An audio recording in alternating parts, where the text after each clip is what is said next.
Might be. You never know. No, it just now went live. Well, it says preparing to live stream the meeting. So Maybe. I'm I watching YouTube live right now, and we're not on yet. yeah. Well, Yeah, it it's says still. done redirecting to the YouTubes, and there we go. So we're live.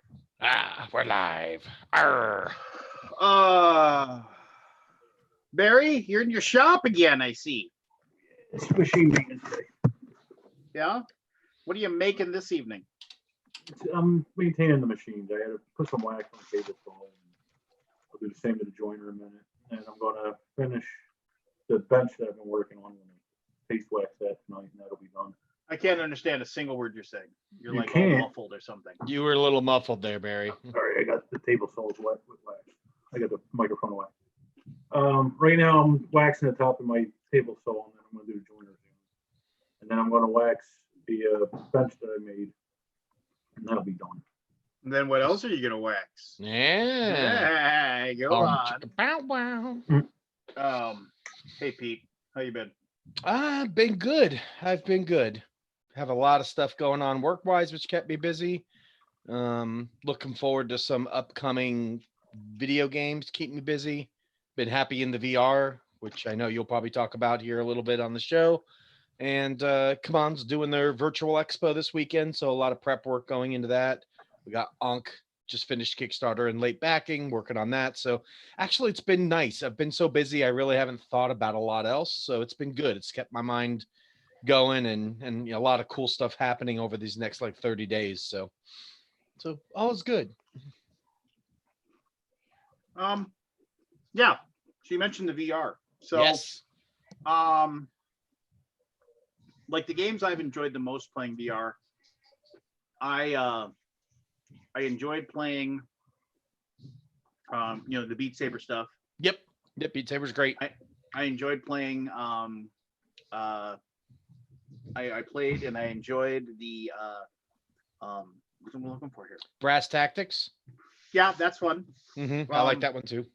I've enjoyed playing the Super Hot. Super Hot's fantastic. Yeah, and that's one of the original like big VR titles, and it still holds up. I mean, even though it was one of the very first, big title VR games to really get well known, it's still an amazing game. Yeah. I saw a lot you're playing. I don't know if it's you or your son, but I see someone's playing the vacation simulator. Is that your son? Yeah. So he likes that. No, that's the job simulator. Or job simulator. Okay, I knew it was one of them. Yeah. I got to get him the vacation simulator because, like, man, he can play that job simulator like all day. He got the Rick and Morty game. I love that one. I've beaten everything on that. I've got all the. It took him like he was wired in for like 12 hours one day, and he just beat the whole thing. Wow. I didn't do it all at once. I played it over the course of like probably 3 months to beat it, but yeah, he's much more dedicated than I am. So it's a fun game though. Yeah, so last weekend, like he and I were up late, and I was just kind of fussing around, and I was like setting up a board game for a video, and he wanted to be awake, and he wanted to play VR, and I was like, "Go for it, man! You can play some VR." And like he was just sitting there, and then how like people that are parents, like when your kids start getting that, like they start doing the fidgety, like they want to ask you something but they don't know, and they like in their little brain it's like, how am I going to get dad to spend money on he wants you to buy a game. I figured yeah so it's one of those things where I knew he was, and of course, so he's usually watching YouTube videos and stuff, and so he had done his research, right? And turns out he had watched, I went on his his YouTube history, and he had watched like 40 videos for this game. And it's like Blade and Sorcery or something like that, which is like it's realistic looking, basically grab a sword and go into an arena, and these people like charge at you, and you can use bows, you can use magic, like there's lightning, there's all these different magic things you can do. And he was like, and I looked at it and I was like, well, whatever. He plays that, maybe it isn't the best game for an 8-year-old, but he plays like Gorn. And if he plays Gorn, there's not a whole lot that he can. Yeah, so he was like, so that's fine, we'll let him play that. And so and it's in like it's in beta or pre-release right now. They don't have Early the access. game yet. They don't have the game yet, like the actual like story or anything like that. The way it is now, it's like you just basically you make a character, you pick your weapon, and they drop you in like the ruins of a castle, and this waves of enemies come charging at you, and you got to fight them off and try to survive. And so it looked cool, it looked interesting, and I was like, and he's like, Dad, you want to try it? And I was like, because he likes watching people play games too, and so I was like, yeah, I'll try it out. And so for starters, it was the first game I ever played where you move by using the joysticks. Like if I'm playing Locomotion. yeah, locomotion. So it had actual me moving around. And so there's this thing where you're in your house to start with, where you're picking the way you look and everything like that. And there's a ladder, and I was like, oh, this is kind of cool. And like it actually has you like you grab like the ladder and like you actually climb the ladder. And like I screwed up on one of the rungs and I dropped 20 feet and I literally like was going like this flailing because I felt like my brain was tricked into feeling like you're falling and you're going to like crack your head, It takes a while to get your VRC legs. Stuff like locomotion and stuff is one of the hardest hurdles to get over, but once you get past it, I'm sick of it. I played it for 10 minutes. I felt nauseous. I had a headache. I was done. I was like, I'm out. Yeah. You have to take it in small bites. It goes away though. I felt the same way when I first started. They say about 40 hours of in helmet will break that. Just like you when you're on a boat. He's like nothing. He's like nothing. He's just like, yeah. He's like around. I am now. But it was the same thing when the first couple times I got into like games like that where you had locomotion, where you can move around without teleporting. The teleporting's not bad. But what I recommend doing for you if you want to try games like that is to do the comfort mode so you're sitting down and then your brain knows that you're not really moving. So it helps fight that feeling like you're falling. Because I've got games like The Climb and games like Carnage Chronicles where you have locomotion and you're running around a dungeon, but if you sit in a chair and you're doing it, you're not really moving, so your brain automatically registers that this is not real. But when you stand, you can literally fall over thinking that you're trying to catch up to yourself. So I always recommend like comfort settings. Just sit down in a chair, and if the game offers comfort settings, it'll adjust your height to make it look like you're standing. But even if it doesn't, just sit down. It gets rid of almost all of that. Yeah, I already do the stupid thing where I'm like I try to put something on a table or put my hand on a table and it goes right through, and that's enough to freak me out as it is. So. Like you get used to it after a while, but yeah, there's a lot of really cool but games like Brass Tactics, for instance. I don't know if you look through the menus or not, but the multiplayer on Brass Tactics lets you fight each other, or you can play 2-player co-op against a really beefed up AI. Me and my friend play Brass Tactics 2 versus the computer all the time. We've gotten to the point where we can beat like normal, hard, and expert. We like win like 1 out of every like 10 games. So there's some really cool, even VR co-op stuff that we can dink around with for some of the games that don't have locomotion. But like games like Carnage Chronicles. If you like Carnage Chronicles, look up Final Assault. Or not Carnage Chronicles. If you like Brass Tactics, look up Final Assault. It was free for a while. I don't know if it's still free or not, but it's a World War II kind of game like Brass Tactics. It's kind of MOBA-ish. So you have like troops running at each other's fort, and then you build tanks and planes and all this stuff, and you try to decide where they go to push fronts to try to blow up the enemy's fortress.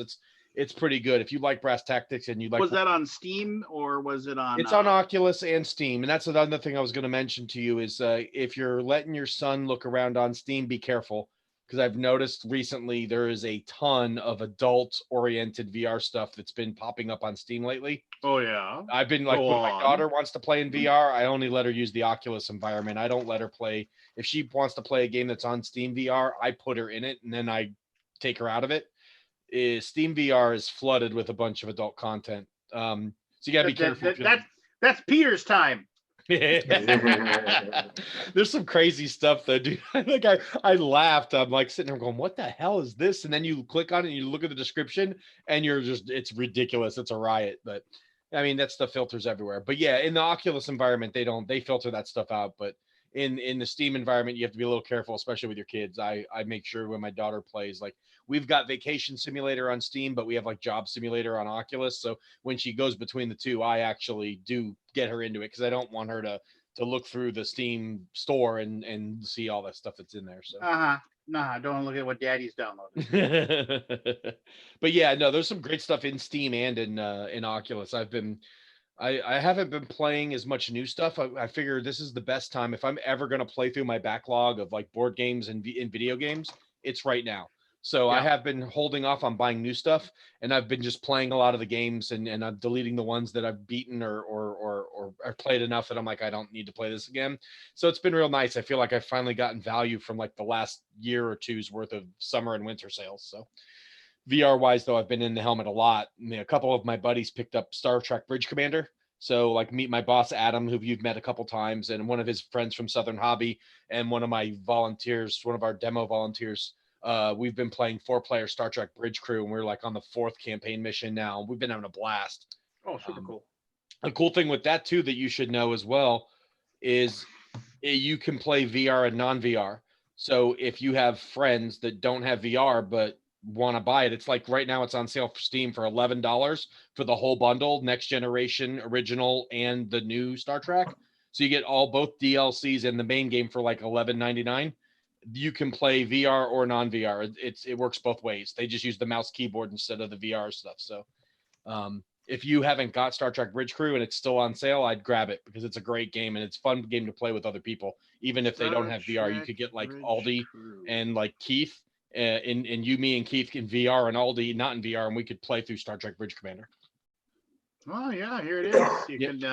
It was like 60 or 70% off. It's a great time to buy it if you're even 70% off. If you want to get the bundle, it's $11.23. Lance, if you don't like it, I'll PayPal you the money. It's a great game, and that's a game I think you, me, and a couple other people, even non-VR people, could have fun with because the controls, from what my boss was telling me, because he's playing it right now, not in VR until he can find an Oculus Rift.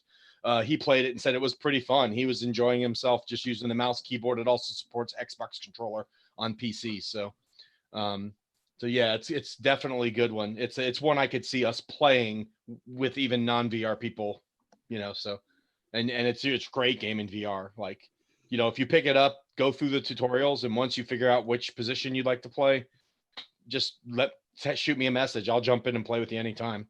It's a great game. And I don't even like Star Trek. I mean, it's well known. I'm a Star Wars guy, not a Star Trek guy, but I love this game. Like if they made a Star Wars version of it where you could fly X-Wings and TIE fighters or co-crew a Millennium Falcon or a Star Destroyer, it'd be it for me. But no, it's a great game. It's a great game. And at that price, you can't really beat it, man. It's a great title. Even at $20, it's a great title, but for $11, it's a no-brainer. Virtual Werewolf, I see. There's a pretty good sale right this week. I think the sale ends Friday. There's like 900 games on sale. It's like 100 VR games. So there's some stuff on there that's pretty decent.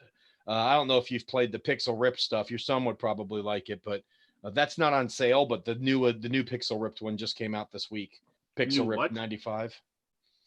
Pixel what? Pixel Ripped. The first Pixel Ripped was like 1984, and it basically did a rip on like original Nintendo, Atari. It's a game where you're playing as a kid who gets sucked into a video game world and has to save the day, but you play half of the game as the kid, like trying to navigate his classroom and navigate his parents' house, and then part of the game you play in the video game fighting the bad guys. And then, you play through the adventure, you become the hero, blah, blah, blah. And then the sequel is Pixel Ripped 95, which is a 16-bit rip on like Super NES and Genesis and all that stuff. So the first one's 8-bit, this one's 16-bit, the next one's supposed to be 32-bit, and it takes you in and out of the video game. So some of the levels you'll be playing at your school desk, and you're trying to distract the teacher so you can grab your Game Boy and play, and then you shoot into the video game world. And it's a really unique artistic take on a video game. Highly rated, like 97, 98% approval rating. The game's through the roof. It's amazing. It's not on sale. It's like $20. I definitely grab it if it's on sale, but I'm probably going to buy it full price just because it's such a good game. I've beaten the first one already, and the second one came out last week, if it wasn't for Maneater coming out this Friday, I'd probably already bought Pixel Ripped. But since I'll be playing Maneater for like the next month, I'm gonna wait till I'm done with Maneater, and then if Pixel Ripped isn't on sale, I'll just buy it. It's a great game. You can get it on Oculus or Steam, but I don't think it's on sale right now. But watch a video on it. It's a really unique, and it doesn't do justice. It's much better in the headset. It's a fantastic game though. If you're nostalgic for old school video games, it's great. And even kids that aren't nostalgic, like my daughter or your son, would enjoy playing it because lots of twitch reflex jumping and dodging and shooting, and it's just a really, really good game. Yeah, looks cool. Yeah, it's good stuff. Like I said, there's a lot of good stuff coming out. Avengers game, Cyberpunk, Maneater this Friday, or not this Friday, next Friday. A lot of good video games are going to help really keep my mind and keep my quarantine time a little bit better than it would have been. So I'm looking forward to playing a bunch of this stuff. Yeah. So I want to take a moment to actually Jerry Stiller passed away at the age of 92.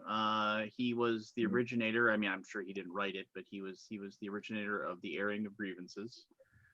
That's the Seinfeld guy, right? George Costanza's dad or something. Yep. And Ben Stiller's father. But Stiller's real dad. What else did he? There was another movie he played in that I really loved as well. I can't think of the movie now. Well, Jerry Stiller was also on, wasn't he, like King of Queens or something like that too? Yes, he was. He was the father of Kevin Hart or Kevin. Yeah. James. Yeah. I mean, so you're 92 years, as we say, good run. So I mean, that's we should all be so lucky, right? Yeah. To 82 sounds good, not let alone 92, right? Yeah. But yeah, I mean that stinks. I mean, but that was, yeah, there you go. It's Chris Richardson. I know I'm in the future when my video casters get to rip a bowl hit without concern. Well, that's as again, Barry is a medicinal user. He is a medicinal user. So yes. There you go. I actually have a grievance about that. Well, take the floor, Barry. Speak into the microphone so we can actually hear you, and then yes. Okay, so unwrap the cord a little bit. Maybe it's fine. I'm going to move the computer as soon as the wax dries. So I still I took a Percocet twice within the last year since I got off the narcotic. Just like this time of the year, it gets so bad with the rain, like every other day. So I called up the pain management guy, and he had me on aspirin. The junkies use it to get off methadone. It works, but it's real weird how it works. It's like very slow. It lets it out very slowly. It takes like 6-8 hours for this shit to kick in. So I called him up. I was like, look, could you just give me 30 Percocets? That lasts me 3 fucking years. And they gave me such a fucking issue. And it's like, I'm not a junkie. I think you understand that. I was like, what is the issue here? And between them wanting me to actually go in there, which I refused to, and that the government issue shit, it's ridiculous. So that's my grievance. Man, I wonder what the street value of 30 Percocets is. Oh, I don't know. They used to be like the 325s used to be like I think the latest I heard was $10 a pop. That was like 5 or 6 years ago. Wow. Yeah. As Kabuki also mentioned too, besides Jerry Stiller, we also lost Little Richard this week. Oh yeah. I hadn't even heard that. Yeah. So, yeah. Little Richard. A couple days ago.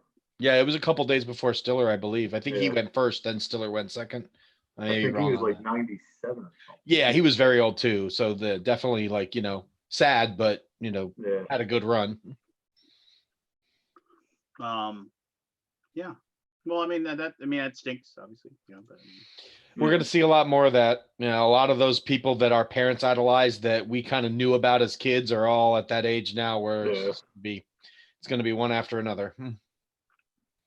Who's that guy, that TV producer did everything back? Oh, is that are you talking about the Marshall, Gary Marshall? No, not him, the other one. Oh fuck, what was his name? Penny Marshall? No, it wasn't a Marshall. It was. He still does shit. He did like All in the Family. The Marshall Tucker Band. Oh, are you talking about the guy that did like Big Bang Theory and all that? That does the little like quotes at the end of each episode. Super famous guy. He's Yeah, been doing it for decades. Hold he's on. like 102. I can't remember his fucking name. Him and Oh, Mel maybe. Brooks hang out a lot. I'm waiting for him any day now. Like 102. He actually said, "I checked the obituary to make sure it's still alive." Yeah. It'll come to me. I can't. I'm very bad with names. So I don't know where. Aldi said he was going to be here, but maybe a little late. They were busy doing their what's the word for here? Like they were doing their test for the BGG Con line. They so they were doing that and working out the kinks. I logged in and did that for a little bit today. That was neat to see. Aaron Lincoln. Spelling? No, not him. Aaron Spelling passed away like, good Years 6-7 ago, years yeah. ago, I thought. Yeah. Oh, you're talking about someone still alive. He did All in the Family. Yeah, he did a lot in the 70s and the 80s. Jim Marshall, the lineman for the Minnesota Vikings during the Cooper Computer days. No, I don't care about Norman Lear? Yes. Okay. Was it a He Marshall? Huh? No. He's 97. Norman Lear was born in 1922. So I thought he was like 100. Yeah, no, he's 90. Well, he's damn near. He's 97 years old. So He's close. yeah, he's close. Yeah. It's amazing how so many people are living that long now. Like we just lost. There's a few World War II guys still alive, but a lot of them are dead. Yeah, they said there's less than 2% or 3%. Yeah, it's something like that. Like, I know Babe and Wild Bill lived in their late 80s. Wild Bill was an amputee from the war. Yeah. It's just amazing me how long, like, the way we're living now, three people ago, we were in the Revolutionary War. It's interesting. There's a couple, like there's good and bad things from us being able to stretch our lives out as long as we have, because it's good because you want to see people, live longer and enjoy life longer. I mean, that's what we're all here for. But then you start to wonder what the quality of life like is at in the 90s, and were we built to last that long? Like a lot of things like Social Security and pensions and all that stuff and retirement. I mean, most people saved up, and the numbers that we needed by the time we were 64 were only supposed to last 15, 20 years. And now you start seeing people lasting 30 plus years past retirement age. And you start to wonder, are these medical advances good, or are they maybe not as good as we think? I mean, you never want to say that you don't want to see people live longer, but I don't know that I would want to live past 85 if my life was just going to be sitting in a home staring out a window. So it's kind of tough. Well, you got your VR helmet now. Yeah, well, that's true. I mean, I am a tech guy, so as long as they let me bring a VR helmet in, I can watch all the VR porn I can handle. Well, as you say, diving into that VR world now. Mm-hmm. Yeah. Yeah. Yeah. Indeed. I had all kinds of grievances and rants today. I mean, I had a phenomenally angry interaction at a drive-through window with which, I mean, I get it. You're working a drive-through at McDonald's. I have a grievance when you're done. I mean, okay, here I'll run you through. I mean, and admittedly, like, I mean, I was all ramped up. I was gonna email. I'm gonna give them such a blasting an email, and which they won't do anything with. I might get a coupon for a free Mayor McCheese meal or something. But I mean, so it's like so I didn't bother. Plus, Rob Oren called me on the way back, and he got me laughing about some other stuff, and I just it got rid of all the tension of it. But I get in the line at the drive-through, and of course it's to hell and back, in the line. So I mean, I had to, because you can't go in anymore. And And so I was like, all right, well, whatever, I can deal with this. It's no big deal. And so I'm sitting there, and I get up. It's really simple. My wife, my 2 children, both wanted McNugget meals. I just wanted 2 cheeseburgers, a 2 cheeseburger meal. It's the simplest order in the world, And I like my cheeseburgers with just ketchup on them. That's just the way I like them. I don't like mustard. I will eat stuff with mustard on it occasionally, but I'm not a big fan of it. And I don't like pickles. I've never liked pickles my entire life. And the thing about pickles is if you don't like pickles and the pickle touches the thing, that whatever it touches, it just absorbs the pickle juice. Don't you make pickled eggs though every year? But that's different. I make. You don't like the cucumbers? Yeah, I don't know what the deal is. It's just like I'll see pickles and I'll say that looks pleasing. That looks good to eat, right? Oh, they are so good. And then it's just like, and you see somebody bite into a crisp pickle, and you're like, even the sound of it just like sounds so good. And then I take a bite of one, and I'm like, oh my God. Yeah, I don't know. You and my wife get along great. She's the same way. I love pickles. Yeah, I'm sorry for you then. She doesn't like the pickles. But anyway, working blue this evening. Okay, anyway. So no. Blue like Ray's lightsaber. Yeah. So yellow at the end though, right?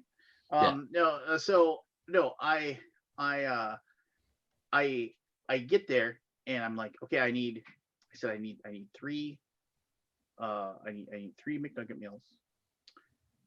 And I need and one of them with a large Diet Coke with extra ice, which is the way my wife likes. She likes extra ice. I mean, I'm always like, if you get extra ice, you get less soda, but she loves tons of ice in her soda, which fine, whatever. And then with the other 2, I need chocolate milks, because that's what the kids get with them. I need a 2 cheeseburger meal with a large Dr. Pepper and just ketchup on the burgers. Guy took my order, read it back to me. He's like, boom, boom, boom, boom, boom, boom. This is what you want? Yep. Okay. This is how much it is. Cool. Awesome. Let's go. Let's do this. So I get so I'm waiting. Get to the first person. That guy says, did you have the 3 McNugget meals? And I was like, yep, it's this much. Okay. Here's my card. Thank you very much. I pull up to the window. So I get up there, and Rob has already like called me. He's called me, and I'm like talking to him on the phone. I was like, Rob, I apologize. I'm getting, and he's laughing throughout this entire interaction in my ear, which is just because he can hear everything that I'm saying. Mm-hmm. And I get up there, and the lady opens the window. She, I'm sure a wonderful human being. I'm sure just beloved by her family, and a fantastic human being. But this was not a moment of triumph for either of us. She hands me 2 big bags. And she's like, here's the food. And I thank you. And I put it down next to me. And then she's handing me 2 giant sodas. And I said, can I get a drink tray? And she looks at me, and she's still trying to hand me these 2 sodas. And I'm like, I need a drink tray. And she says to me, don't you have a place in your car to put them? Oh, this is gonna be good. And I said, sure, but I also have 2 chocolate milks, and I don't have space for all 4. And I also have to carry this all out of the car by myself. And then she says, she's still trying to hand me these 2 giant sodas. And she says, you don't have any chocolate milks. You're not getting chocolate milks. And I was like, what do you mean I'm not getting chocolate milks? I ordered 2 chocolate milks. And so she's, no, you didn't, she says to me. And I'm like, I most certainly did order 2 chocolate milks. She still got these 2 drinks, and she's trying to hand this to me. And I'm sitting there, and he says, and she says, can I see your receipt? And I said, you didn't give me a receipt. You gave me 2 bags. I was like, I don't have a receipt. And she's like, I gave you a receipt. I was like, you know what? I was I was like, here you go. And I grabbed the 2 bags and I handed them to her. And I said, go ahead and look. And she's like, and she looks in and she's like, yeah, this is 3 chicken McNugget meals and 2 cheeseburger meals.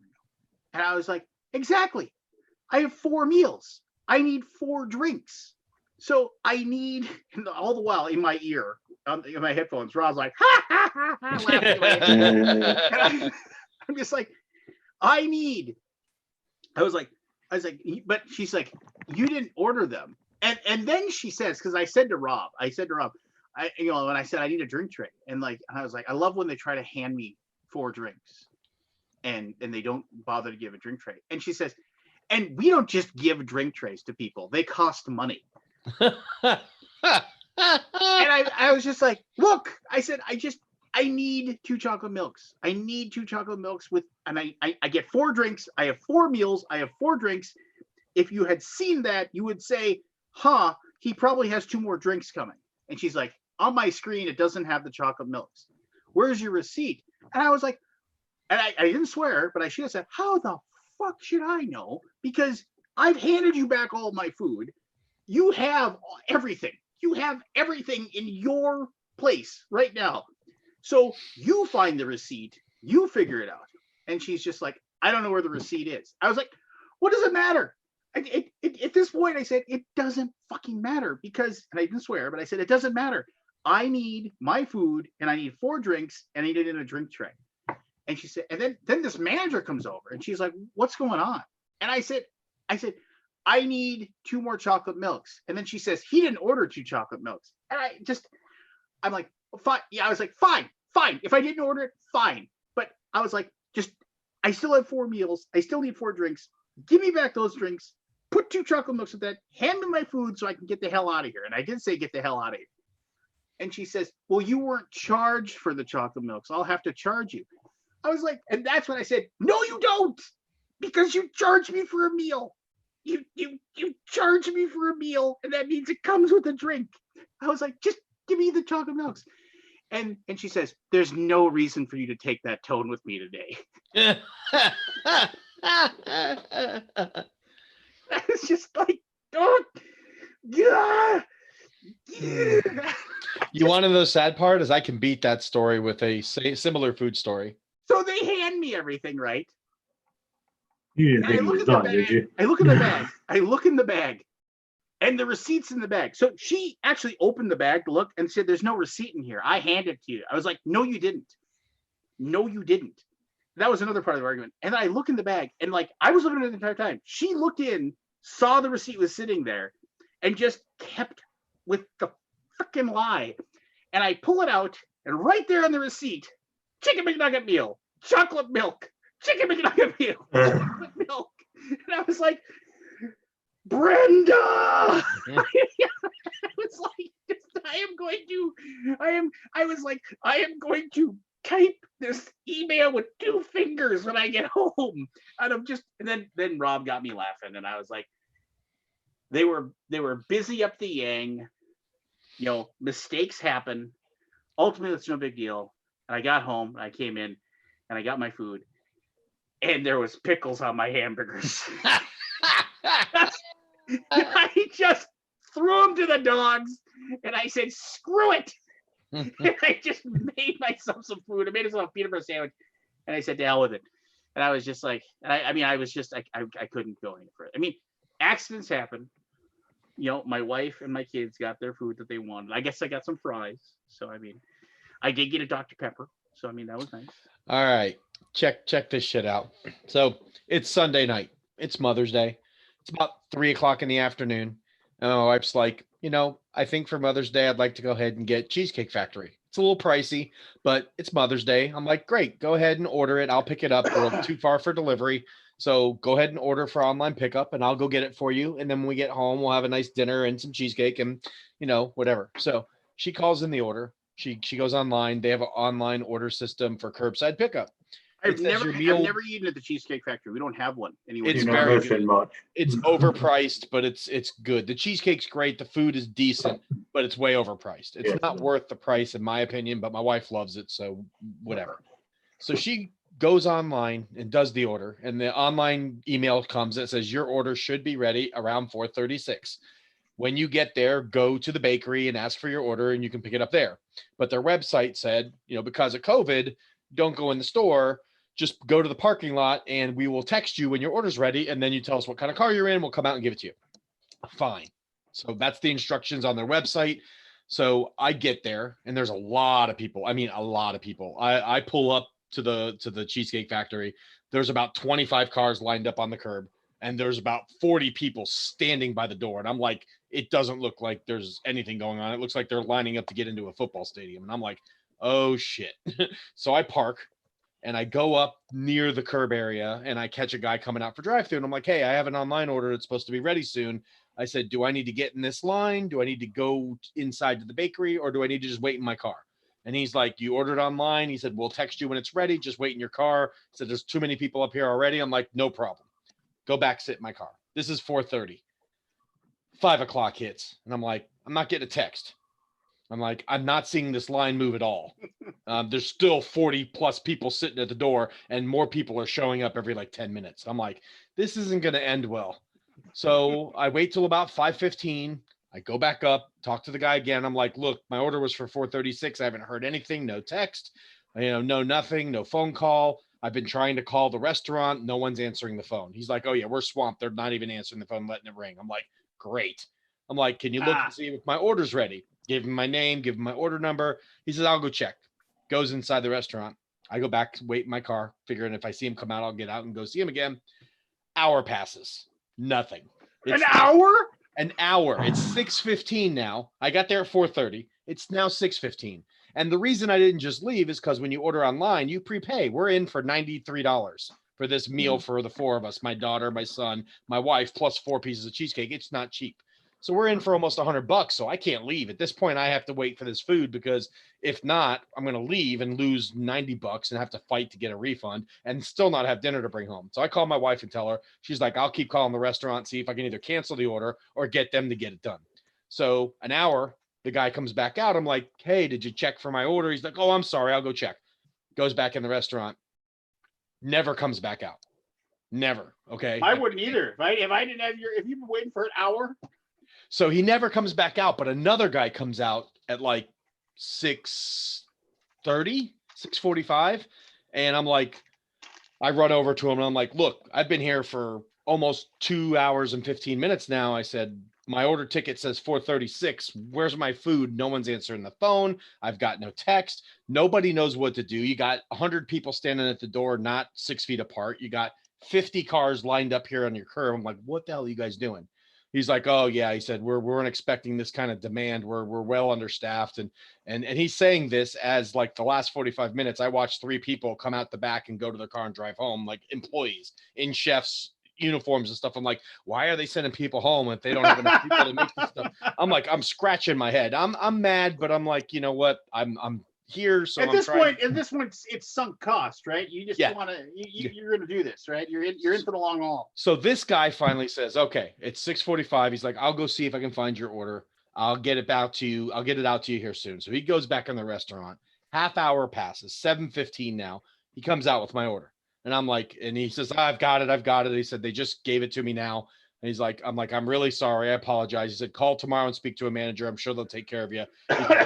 We're 3 hours behind on every ticket right now. I'm like, 3 hours. I'm like, that is hot, right? I'm like, make sure that it wasn't sitting around on the shelf somewhere for 2 hours. He's like, no, it's just got done. I double checked to make sure everything was there. You're good to go. I'm like, great. So I grab the stuff. I throw it in the car. I'm hauling butt home because at this point, my family's been sitting around for 2 hours waiting for dinner. Mm-hmm. It's getting late. We don't like to let my daughter eat too late. So I get home, we get everything unpacked. The cheesecake's missing all the whipped cream that they're supposed to put on the side in a little cup. We're missing all of the condiments. We're missing an order of fries. Everything is ice cold. I literally got home in like 12 minutes. It's all ice cold. The ticket on the bag says that the order was ready at like 6:15, and I didn't get it till after 7 o'clock. So it sat there for 45 minutes. Luckily, they keep the cheesecake in the refrigerator until right before they bring it out. So that was still good, but it was missing stuff. So I'm pissed at this point. Like, we spent $90. We had to throw away half the meal. The fries were inedible at that point. The burgers were all dried out. My wife's avocado egg rolls were brown because the avocado sat out for so long. It was gross. So the next day I call the store and get a hold of a manager. And I'm like, look, I said, here's my number. Here's my ticket number. So I called it in at 4:00. It said to be there at 4:36. I sat at your restaurant until after 7 to get cold food. You were missing items. I just listed off all the stuff that went wrong. Like no one would communicate. Your guys would disappear for an hour. I said, people would be walking away, going home, and they were saying they didn't have enough people. The guy's like, he literally says, well, we did the best we can to get you your food. There's nothing I can do for you. I'm like, are you serious? I'm like, so you tell me it's acceptable in your eyes to make a customer wait 3 hours for food, have it be ice cold when they get it, and be missing items, and it's okay that I shouldn't get a partial refund or a gift certificate or get my entire meal refunded at this point because we had to throw away half of it because it was inedible. He said, nope, you'll have to call corporate. I can't do anything for you. As a store manager for the store, I can't do anything for you. I'm like, oh, okay, corporate it is. Corporate. Leave a voicemail. They send me to voicemail 3 times, by the way. I call them and say, I'd like to speak to somebody about a bad experience at one of your restaurants. They're like, sure, let me send you to this person. And then go straight to voicemail. So I call her back. She's like, oh, well, because of COVID, all of our people are working from home. So just leave a message and they'll get back to you within a day or two. Well, I did this all on Monday.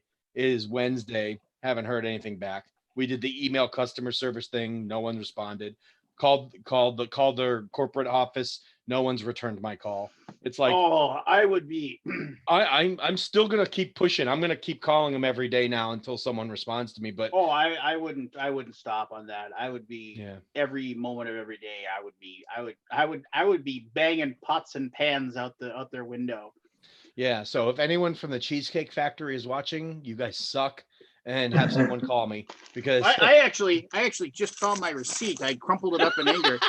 So you can see, hopefully you can read it. I don't know if you'll be able to. Chocolate milk. Yeah, chocolate milk. Only ketchup.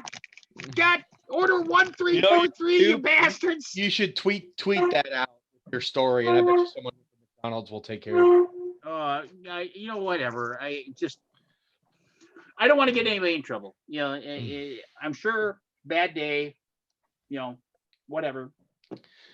If I had the ability to write the email like a minute afterwards, I would have. Yeah. Me and my wife both sent scathing reviews into the corporate send in a concern thing.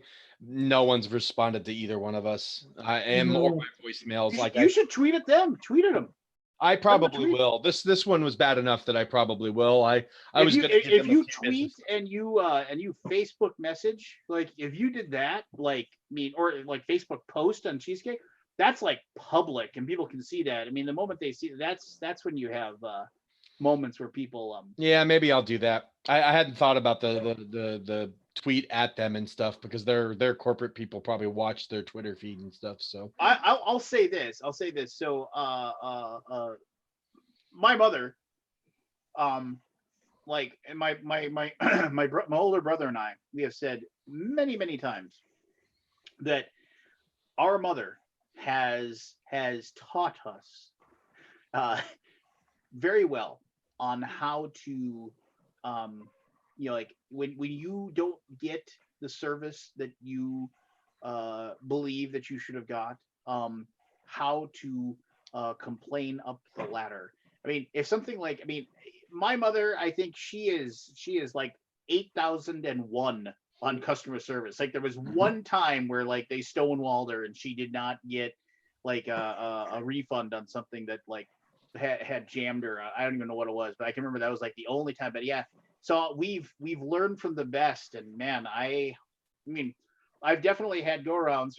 I've done the Target story back when they sold me a PS3 that had been stolen and stuff like that. I mean, it's just yeah, man, you got to find the one person that because that manager, somebody said that manager's a dick bag. That guy is a dick bag. I mean, I can't do anything for you. Screw that. That guy, I would be because I God damn it, Pete.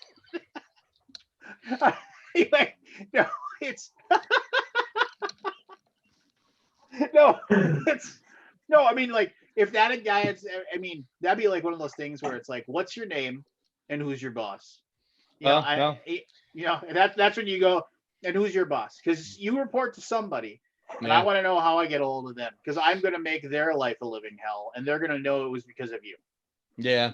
I try not to like I honestly thought that the phone call the next day was going to go well. I figured they know they had issues. Obviously, what information the manager did give me, or whoever the assistant man, whoever the guy was I spoke to, he never told me his official position, but he said he was I asked to speak to a manager. They gave me this guy. Said that they were on short staff because of COVID. The online service just kept pumping orders in and didn't cut it off. They got completely overwhelmed and couldn't keep up with the demand. And then That's they got fine. 3 hours. That's completely fine. And that's like one of those things where it's like, okay, I respect that, right? Shit happens, but then, don't give me fucking cold food. Yeah. Like you said, if the food had just come off the fryer, right, and they had just made it, and it was piping hot, and they handed it to you, you would have been like, well, that kind of sucked. I had to sit in the car and like cruise Facebook and But the meal would have been good. We would have gotten over it and moved on with our Mother's Day evening. But to get home and then not even be able to eat half of it and end up eating a bag of chips and a piece of cheesecake for dinner, yeah, that sucked.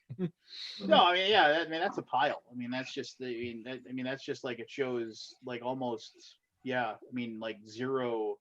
And I get it. In a weird way, I even have empathy towards, the guy that you dealt with, because if people are walking out the door, like as their shift is done and he can't get them to stay, he's just getting blasted. And I'm sure I wasn't the only one that complained. There were literally 50 people in cars and another 50 people at the front door who probably were all going through a similar thing. Because like I said, the line was barely moving. Like it literally, a car would pull out every 10 to 15 minutes.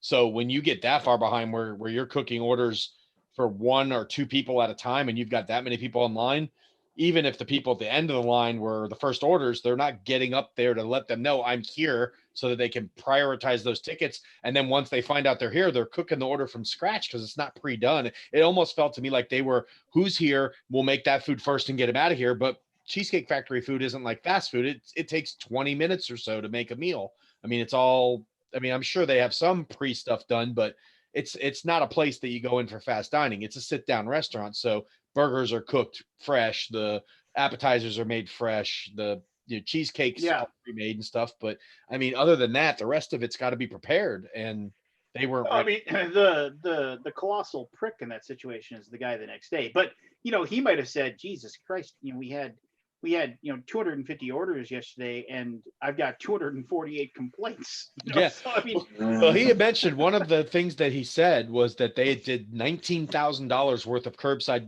which he said is equivalent to selling the restaurant out 3 times in a row. And they had to do that between 4 o'clock and 9 o'clock. Their shortened hours. Well, at some point you just stop taking orders. That's the thing. That was his excuse, is that the online system they use for curbside does not have a cutoff because they're used to being at 100% staffing. But because of the COVID and they're not having a dine-in, they cut their staffing and furloughed so many people. I'm like, if if you're doing 19 grand in takeout business, you probably shouldn't have sent anyone home, and B, as soon as those orders start piling up, you probably should call your guys and say, hey, you want to come make some money? I'm sure they would have wanted to come and get some money. So it was just one of those situations where I think they tried to cheap out and go with a minimal staff. And then Mother's Day hit and they got blown up and weren't ready for it. But instead of just saying, look, we're 3 hours behind. Those of you who want to cancel your orders, please take this number, call, we'll refund your money, go get dinner somewhere else. They didn't tell us anything at the time. Like, I would ask them what's going on. They're like, oh, we're just busy. We'll get your order soon. For 3 hours, the same. And the next day, what do you say? The guy just says to you, you know what? That sucks. I'm going to give you 3 $25 gift certificates. Here's $75 on us. I told my wife, I said, the minimum I would have took to be happy with their response would have been like $50. Since there was a $100 meal and I sat there for 3 hours. If he had said, look, we're sorry, we can't refund your meal, but I'll give you $50 in gift certificates. So the next couple times you come, your meal's on us. So the next time you come, your meal's on us. Now, after going through the dickhead's response and them not calling me back now, I want my meal refunded and at least $50 in gift cards, or I'm gonna just be a big royal pain in their ass. Well, and it's kind of like how Luke and Ray are right here. No, and I did have one other thing that was like, this isn't nearly as because it isn't as fresh, but twice in the last like 4 or 5 days where like people I know, whether it was somebody I used to work with or it was somebody that uh like tertially involved with, like, starts spouting their COVID conspiracy bullshit, in just some weird way, right? And like, and I tend to, like, leave those alone for the most part. But one of them actually commented on a post I made about it, and Ooh. like, and then like started to get into a rip roar with me back and forth, to which, like, and then like I remember I said something as like, I don't understand where you're coming from here. It's like there's no safe moment until we can prove that we can give a vaccine. That's why these things, and like I said something, and then like they said, you know what, take you and your socialism and whatever, and there's the door, you can get out of here. And I was like, this is my Facebook page. Where am I supposed to go? Just like, and then he goes, well, that's how little I think of you. And I was just like, yeah, there's the door. Just go get, like, you don't have to post here. And now, and just unfriend, done. I don't have to worry Like about walking you into your house and said, "Get off my lawn." And then, like, today, admittedly, I posted a response to a guy I used to work with who was like saying, oh, this person says that the coronavirus deaths are more than what they are. This person's saying they're less than they are. I don't know what to believe anymore. And and I was like, and I just plainly said to him, I was like, well, what does it matter? I mean, it's just like, it doesn't matter if it's X plus one, X minus one, or X is true. What's your goal here? I mean, is it something where, and he was like, well, I just want to know what the actual number is. And I said, but nobody knows. I was like, we don't, we don't, we aren't, the CDC can't tabulate like deaths from heart disease until like we're 3 years out. I mean, it's like, this is an unprecedented situation. Nobody can tell you that number with any degree of certainty in any way whatsoever. So I guess I said, my question to you again is, what's the point? I mean, is it because you want it to be more serious than it is? You think it's less serious than it is? I mean, it's like, you want knowledge, but the knowledge can't be made. What is it that you want out of this? And I'm not trying to turn this into a rant, but I was like, this is the stuff that I mean, and I get it. People are just like, I want to fucking blame somebody. Like, my life is so fucking weird now because of the pandemic. I need to blame somebody. I mean, we don't want to assign blame to some whatever random happenstance of some weird mutagen of a virus. We want to find something and point to it, and that's the reason it bothers us. And then, but somebody piped in and responded to my comment and started like arguing with me about it. And I was just like, and they were saying, well, I know for certain that all, it's like, he's like, well, first thing they said was something like, I don't see bodies piling up in the streets. There's no reason to be concerned yet. And I was just like, there's not bodies piling up in the streets because we know how to handle dead bodies. What are you talking about? It's just like, and then he was like, well, oh my God, what was the second comment they made? It was something like, with someone that makes that kind of comment, you can't win that argument. You're better off. no, Not I can't. And I was just like, and I said, are you under the impression that this isn't happening? I mean, I was like, I just honestly want to know, do you think that this just isn't a real thing, that that people aren't dying from this? And then they were like, and they said, no, but I think that, if somebody dies in a hospital right now, they're just saying it's COVID just to pump up the numbers. And I was like, well, I was like, that's crazy talk. I mean, I was like, I have family members who are dying, and I guarantee you they're dying of like cancer, and they're not going to be listed as somebody that's dying of COVID. And so you're making comments that are demonstrably untrue. I don't know what your point is here. And he said, these comments aren't directed towards you anyway. I was talking to my cousin. I was like, you responded to my comment and asked me a question. It's like, it's just so infuriating. I mean, and like on the other side too, like I said, I talked to my dad for like 45 minutes today, and we were both just basically screaming at clouds, because it's just like, everybody wants something to blame. We don't have something to blame. So we're grasping at weird straws to find something to blame. I don't know. It's just what a It's just a shame. People are Hopefully locked shitty. up watching that TV all fucking day. It's no good for them. Or the Facebook. And that's the problem. Is that the news and the media has got people so worked up over this that they are ready to just completely go in one direction or the other. There is no middle ground anymore. You either believe it's all a hoax and a conspiracy by the Democrats to try to dethrone Trump, or you think that it's completely the end of the world as we know it. And there doesn't seem to be many rational middle ground people who can see that there is a real problem here. And there's definitely also some politics here, but it's more of a mix of the two and not one or the other. It's my biggest thing is, and I'm not saying I have answers because I don't know what the answer is. I mean, I have an idea of what I think I'd solve a lot of problems, but we should. I didn't mean to get political, and I'm going to get away from this. Yeah, let's get away with it after this because this is a no-win conversation. No, it's us just ping-ponging back and forth with we all agree kind of thing. Mm-hmm. Yeah. We shouldn't live in a world where somebody has to decide, do I go to work today and possibly get a disease that will kill me, or do I stay at home and worry about losing my job and not being able to feed my family?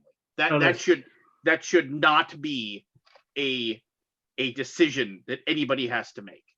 And that's really where we are. Though. I mean, people have been doing that for a while. Like doctors go in every day. You know, it's not the average Joe does it, but there are people, coal miners, they know they're not. Paul Tompkins says the country is a big, poorly run cheesecake factory. Amen, Paul. A frickin' man. Yeah. So I don't know. It's just whatever. So anyway, does anybody played any games lately? I have actually. I got to play some games. I finally broke my complete quarantine and went over to Richard's house because me and Richard have both been quarantined. And he's like, you know what? Both of us have been quarantined for multiple months now. So, he said, as long as you're feeling okay, I'm feeling okay. Let's get together. So we did. And we play tested a NASCAR game he's developing. But then we also played City of Kings, I believe it's called, or I think that's the name of it. Big Black Box was on Kickstarter. Interesting game. I didn't really like it as much as he did. He liked it more than I did. I thought it was a little swingy, but it was an interesting take on it's a very polarizing game, that City of Kings. Like, oh really? People seem to either really like it, or like critics either like are all in or they are all out on that one. I was more on the out fence. I thought it had some really interesting mechanics and there were some things I liked about it, but it was so like swingy because the monsters are all randomly generated based off flipping a tile and then drawing a card. We got a monster we couldn't beat and it wrecked us. And then we had that happen multiple times. It was, like I said, though, I thought some of the stuff was innovative. I liked some of the mechanics. I'd probably homebrew it into something I would enjoy, but as it wasn't for me. But Richard really liked it, so we played that. We also played Forgotten Waters, which I thought was really cool. Interesting take on that crossroads system. Better theme. Pirates are always a better theme for me than like zombies. So enjoyed playing that. What else did we play? I thought we played one other game. Maybe we didn't. I know we play tested the NASCAR game. We played City of Kings. We played Forgotten Waters. I think that's all that we played this week. But enjoyed even City of Kings. Enjoyed most of it until we got to those couple bad monster draws that just wiped us out and basically lost the game for us. That's what I played this week. Other than computer stuff, played a lot of stuff on the computer. But board game wise, that's been it. Yeah. Here's a weird thing. So Slay the Spire is a game that's been on Steam forever.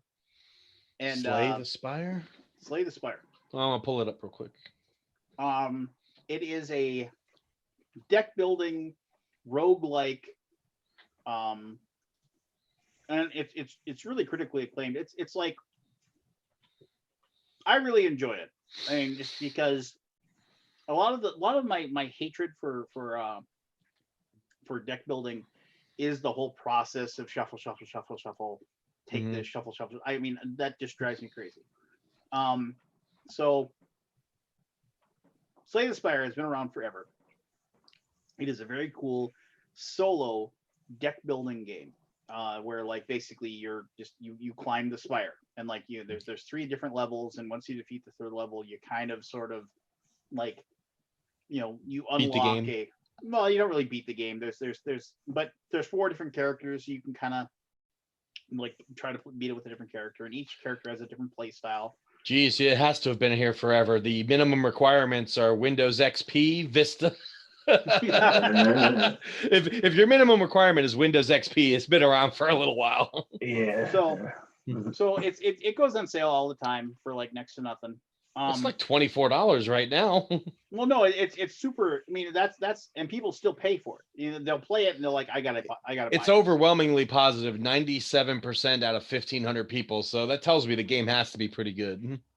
But here's the thing. So that game is so excellent. It is basically a board game. I mean, like Okay. you start with your deck of 12 cards. You draw 5. And you just progress through the dungeon. And A lot of my friends on Steam own this game, and they're all industry people. I have a lot of industry people on my Steam friends list. A lot of them own it. All of these industry people, like you said yourself, all these industry people have this game, right? Mm-hmm. I know of at least 2 companies that have reached out to this company and said, we'd like to make a board game of this game. Mm-hmm. So there's got to be more than just that too. And from what I understand, they have the creators of the game have just basically stonewalled everybody and have never made this board game. I mean, so the base of the work is done. All the cards are written. The work is done. All they have to do is say, yes, you can make this and we want X percentage of the profits. And boom, they just don't like money. That's what I'm just stunned at. Overwhelmingly positive makes me think that people would buy this game and play it in real life if they had it. I mean, you know, you could. And you could go to the creators and just say, hey, look, we're a little bit worried about the idea that we would have this, right? And people would say, why would I play this? I would rather, you know, I would just play it on my computer, right? And there might be some truth to that, but here's the deal. You know, we live in a world where there's like print runs of 2,000, you know, and you make 2,000 of those games. I mean, like you said, it's money. It's just like the artwork is done. Mm-hmm. The cards are made. Yeah, you could really screen cap all of the images they have here, and it would still be an artistic style that would work okay in a card game. Like, I mean, they virtually would have to do nothing but say, okay, if this becomes a hit, we're going to make money. If we doesn't become a hit, it's not going to really affect our bottom line on the digital. And even if it's a small hit or even just the 2,000 sell out eventually, they make 10 grand or 5 grand and they move on. I mean, it's like, it's the no lose situation for them. You turn it over to a company and they just make it like, cause like, as you go through, there's rooms that have monsters. Mm-hmm. There's rooms that have like a random mystery type of thing where you like go to the spot and you like, there'll be like some like kind of adventure aspect to it. Like, oh, you see an idol, do you approach it or do you leave it alone kind of thing? Or, you know, you do those things. You know, and like it even has kind of a legacy aspect to it as well, because as you like defeat certain things, you unlock cards that'll be able to be used later. Like the next time you play, you manage to level up like basically the warrior version of the game, because there's like a warrior, there's a thief, there's like a robot, and then there's like a ninja of these 4 different creatures basically. And so like, oh, I got to level 4 with the ninja, so then it'll say, oh, you got to this, you got killed, but you unlocked these 3 new cards, and these are 3 new cards that might come available for you. You know, I mean, it would take a little bit of work, you know, for somebody to really transmogrify it over to like how to draw the random cards and things like that. You know, how you handle the monster AI, you know, what they do. But it's like, I'm just stunned. I'm just stunned that no company has just said, you know what, look, just we'll give you, we just want to take this to Kickstarter. Give us the art, give us everything. Give us like 6 months to develop this and make it into a game that people can play, and then we'll run a Kickstarter and we'll give you 35% of the net, you know. And like literally the company would have to do nothing. Would you do absolutely nothing? You just let somebody else just handle it. Give them access to your Dropbox with the files for it. That's pretty much it. Yeah. So I mean, well, I don't know. Maybe they feel like they've got, maybe their Steam sales are doing really well. I mean, they've only got 1,500 reviews, but I don't know how many purchases. Looks like they've sold 59,000 copies of the game all time. So that's not bad. Although the game, you said it says the release date is January 23rd, 2019, but that doesn't seem true. It had the early access too for a while. Oh, okay, because they have Windows Vista as your minimum requirement. I'm thinking this game must have been developed a lot earlier than 2019, or else it'd have much higher minimum requirements. But yeah, I mean, 60,000 copies of a digital game at $24, and they're getting probably a good chunk of the margin, other than what Steam takes, since they're the publisher and developer. They're probably just thinking, I don't need to waste time making 10 grand with this whole board game thing when I can just keep selling 1,000 copies a year of this for full price. So I don't know. Yeah, I'm just trying to see when I bought it. Yeah. Well, yeah, it says it released in 2019, but you're right. It could have been an early access for 5 years prior to that. So I don't know where you can see when it first hit on Steam. It just shows the release date when it went from early access to full, but it doesn't say when. Let me see, when is the first 33,800 reviews? Let's see what the first one was. Maybe that'll have a timestamp on it. Oh no, there's 69,875 reviews. How can that be? It's showing that there's only there's 59,000 positive reviews, 69,000 total reviews. So they've sold over that many because not everyone reviews it. So they may have sold 100,000 copies of this game. Anyway, I mean, I'm kind of beating an old drum here, but Slay the Spire. If you are a fan of deck building, and I hate deck building, but I like this, so be definitely was something that it wouldn't be a horrible idea to pick that up. The first review is January 2018. No, actually, I'm sorry, April 2016 is the first review. So it was at least in early access for 3 years prior to going full. And that's just the first review. So who knows how long the game was developed prior to that. Interesting. Never heard of it before. So I'm curious. I'll keep an eye on it. Well, there you go. Put it on your wish list. You'll get an email if it ever goes on sale. Yeah. Yeah, wish list's a dangerous thing, man. I've spent so much money on Steam this year between VR and regular games. Been playing Mountain Blade still. Been playing so much stuff. Good gravy. The game was first released in early access for Microsoft Windows, Mac OS, and Linux in late 2017, with the official release in January 2019. Look at Paul looking up the Paul Johnny on the spot. He's on the Wikipedia page. He's in Fuego tonight. And then Kabuki just posted the exact same thing. Of course. Moderators warring with each other to get the scoops. I want the scoop. Well, I'm working on this, Lance. I got something that involves one of your old grievances. I mean, with the camera. Do I look exceedingly young? Yeah. What stumbling around? Where are we going here, I'm buddy? not sure. This is a joiner. See the blade? What is that? A jointer. See the blades here? There's 3 of them, very sharp. What you do is, when you get wood, you got to shave it. So you run it along, so you got a parallel force, right? Okay. That, what was it, Lazy Gamer? Oh yeah, that's the guy, that thing that took off his thumb, right? Mm-hmm. That's what it is, yeah. Well, look at that. Might be bigger or smaller, I don't know. This is only 6 inch. You might have 8 inch. Hey, just out of macabre interest, I haven't We haven't done a Kickstarter thing in a while. I have so many, I haven't updated that in so long. I actually need to. I've gotten a few Kickstarters, and I need to go and update that I've received them, because I don't want to accidentally throw them under the bus if we ever do a Kickstarter wall of shame again. I mean, it's been a good couple months. It has been quite a while. Let me see here. So Lazy Gamer here. I haven't looked at this. Hold on. What is this here? Just give me a second here. Yeah. All right. By Team Tabletop. All right. Well, first, let's click on Team Tabletop. They haven't logged in since June 12th of 2018, so that doesn't garner good news.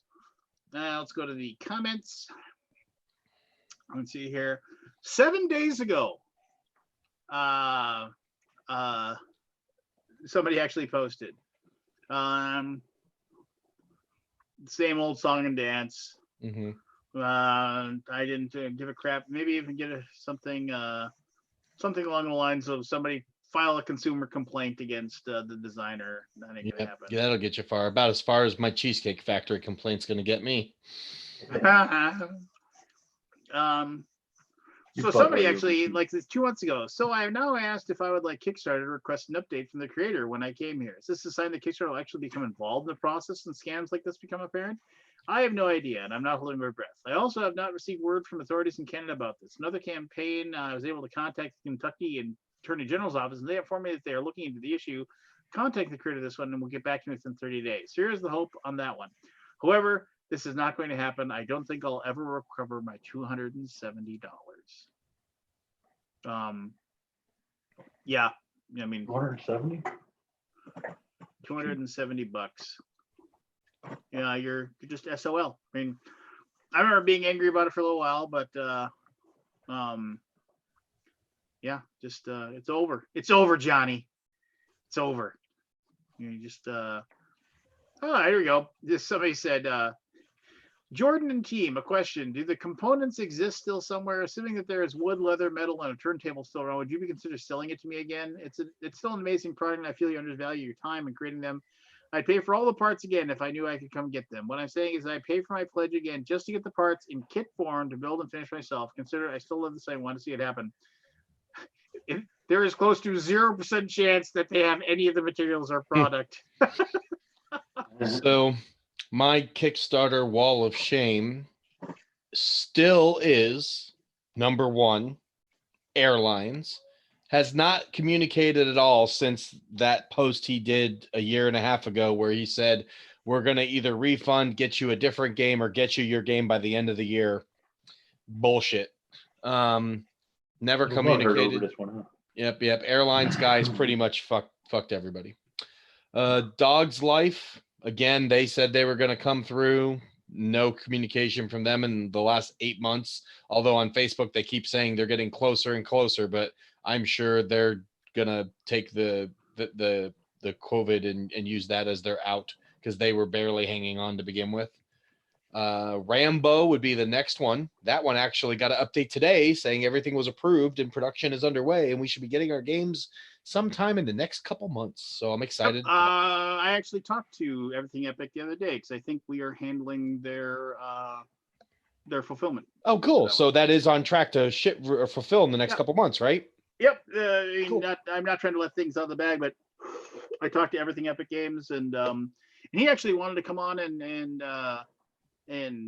say, you know, and to come on and say hello, so you'd be able to ask him that question sometime. But yeah, well, if he does, I'll see if I can get mine early. Be nice. Yeah, well, there you go. Get screwed by a couple other companies. Maybe it'd be nice for one company to be like, you know what, Pete, I feel for you, so we're going to send you yours early for once. That'd be awesome. Street Fighter, the miniature game. Angry Joe dropped the ball big time on this one. This one was supposed to be March 2019. He's over a year late, and they still haven't given us. They've just this last month, I think, finished all the approvals for artwork and miniatures. So that game's probably not going to be out until like Christmas of this year, if even 2020. So he talked a lot of hype in the beginning, and he's eating a lot of crow now. So feel bad for him. What is that? What game is that?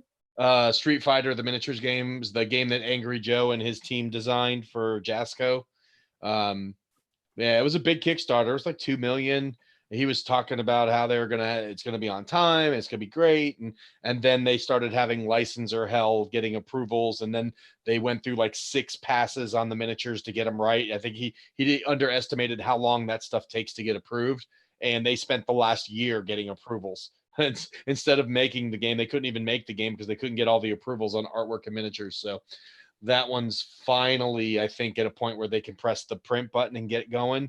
Apparently they got the approvals on all the miniatures done last month, so they started making the miniatures, but they still hadn't finished all the card art approvals and stuff. That was the last thing. It was supposed to all been done by the end of April. So they're just now starting manufacturing on like the whole game. So it's going to be a couple more months minimum before they even ship. So yeah, that one he underestimated, and they're doing a Mortal Kombat one this year. So hopefully they learned a lot of lessons so they won't have that problem. Then we get to the Belfort 10th anniversary edition. You probably don't know anything about that anymore, but that would be the next one on my list of Which one? Belfort 10th anniversary edition from TNT. Last I heard was that was printing. Oh, so maybe sometime by the summer, in summer. If it's printing, then at least to know it's a real thing. So, and then after that, everything else is sort of late, but not sort of late. Like Tidal Blades was supposed to be October 2019. I think that's going to be fulfilling soon. And then we're into 2020. Like games that are supposed to be out in like March, April, May of 2020. I just assume that those are, I consider them anytime in 2020 on time. Like Trick Shot Hockey, that guy, he posted recently that they're going to be a little late, but they're still going to have it out in the next couple months. Alter Quest's not supposed to be due till June. Role Player Friends and Familiars is April. Everything after this is like April, May, June, July, August of 2020. So that's it. I did check quite a few off in the last 6 months. I've gotten quite a few games come in. I should do this. It's just one of those things where, yeah, I need to dive in and start like cutting. I mean, there's. Did you go through and do all your happy faces, sad faces, and neutral faces? Yeah, I did that a while ago, but it's just also one of those things where it's like there's some that are like, where's our update? I've been updating those though. Like for a couple of these ones, like the Sentinels of the Multiverse video game that I backed, Sentinels of Freedom. I had a sad face on it because there was a while where we didn't get a ton of communication and the game was late and all they had was a character creator available and it was late. And so I put a sad face, just to let them know I was unhappy. But then they delivered it and the game was actually really good and they're doing a lot of updates to it. So I switched it to a happy face. Like I'm happy to change my opinion if they finally deliver and things are good and it's more than what I was expecting or even what I was expecting. But I feel like I don't know exactly how the algorithm works, but if sad faces alerts Kickstarter that people are unhappy with the campaign and they can go to the campaign people and say, hey, if you haven't fulfilled yet, you should put out an update or what's going on here. I mean, if that kind of information is being used, then I think it's a great system. If it does nothing more than remind me how I feel about it, then it's pointless and I don't know why they even have it in there. I'd like to really know what the faces do internally to either let the publisher know what your feelings are towards the campaign or Kickstarter know what people think of the campaign. I'd like to know what that information is used for. Yeah. I hope it's used for something, because if it's not, if it's just there to make me think it's doing something, then it's stupid. Yeah, I mean, there's some of these now. It just makes me mad because I'm going back to ones that are late. I'm just Yeah. so they haven't done any updates or anything. You just What's your airlines now? Is it the Lazy Gamer? Is that your airlines, or do you have? I mean, but I've given up on that one. I mean, there's stuff that it's just like RPG books that like that like they just haven't updated since February. And you're just like, yeah, that's done. Yeah. I mean, if they can't get writing done now and they can't leave their house, then when are they ever going to get it done? Well, I mean, you think this would help production on RPG? No, it's they don't have any money. I mean, that's what it is. I mean, let's be fair. I mean, it's just and that's fine. I mean, well, it's not fine. It sucks or whatever. But sure.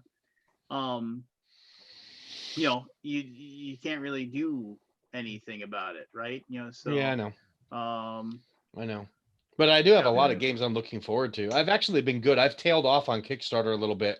I mean, other than I back all the Command games because, I want to follow the campaigns and stuff. But if you take out the Command games, I've only backed since Christmas. I've only backed like four things. That's not bad for like a 5-month period, 6-month period, actually.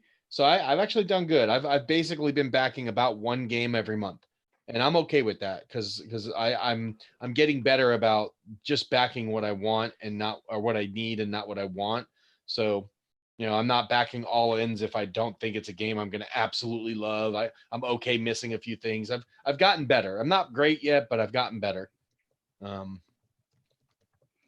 yeah, it's dwindling down. I'm starting to feel that board game bloat. So I've cut down. I'm really being particular now what I get, what I back. Yeah, I'm tend to also I'm backing things like in the last 48 hours, and just like, okay, pull the trigger, and just like and then instead of like backing and then like having to sit there and wait and wonder and wait and wonder. And I've passed on a few that I'm probably going to regret because I've been trying to be better. Like that, that Shiver Me Timbers game that Keith was all hyped about, the pirate game.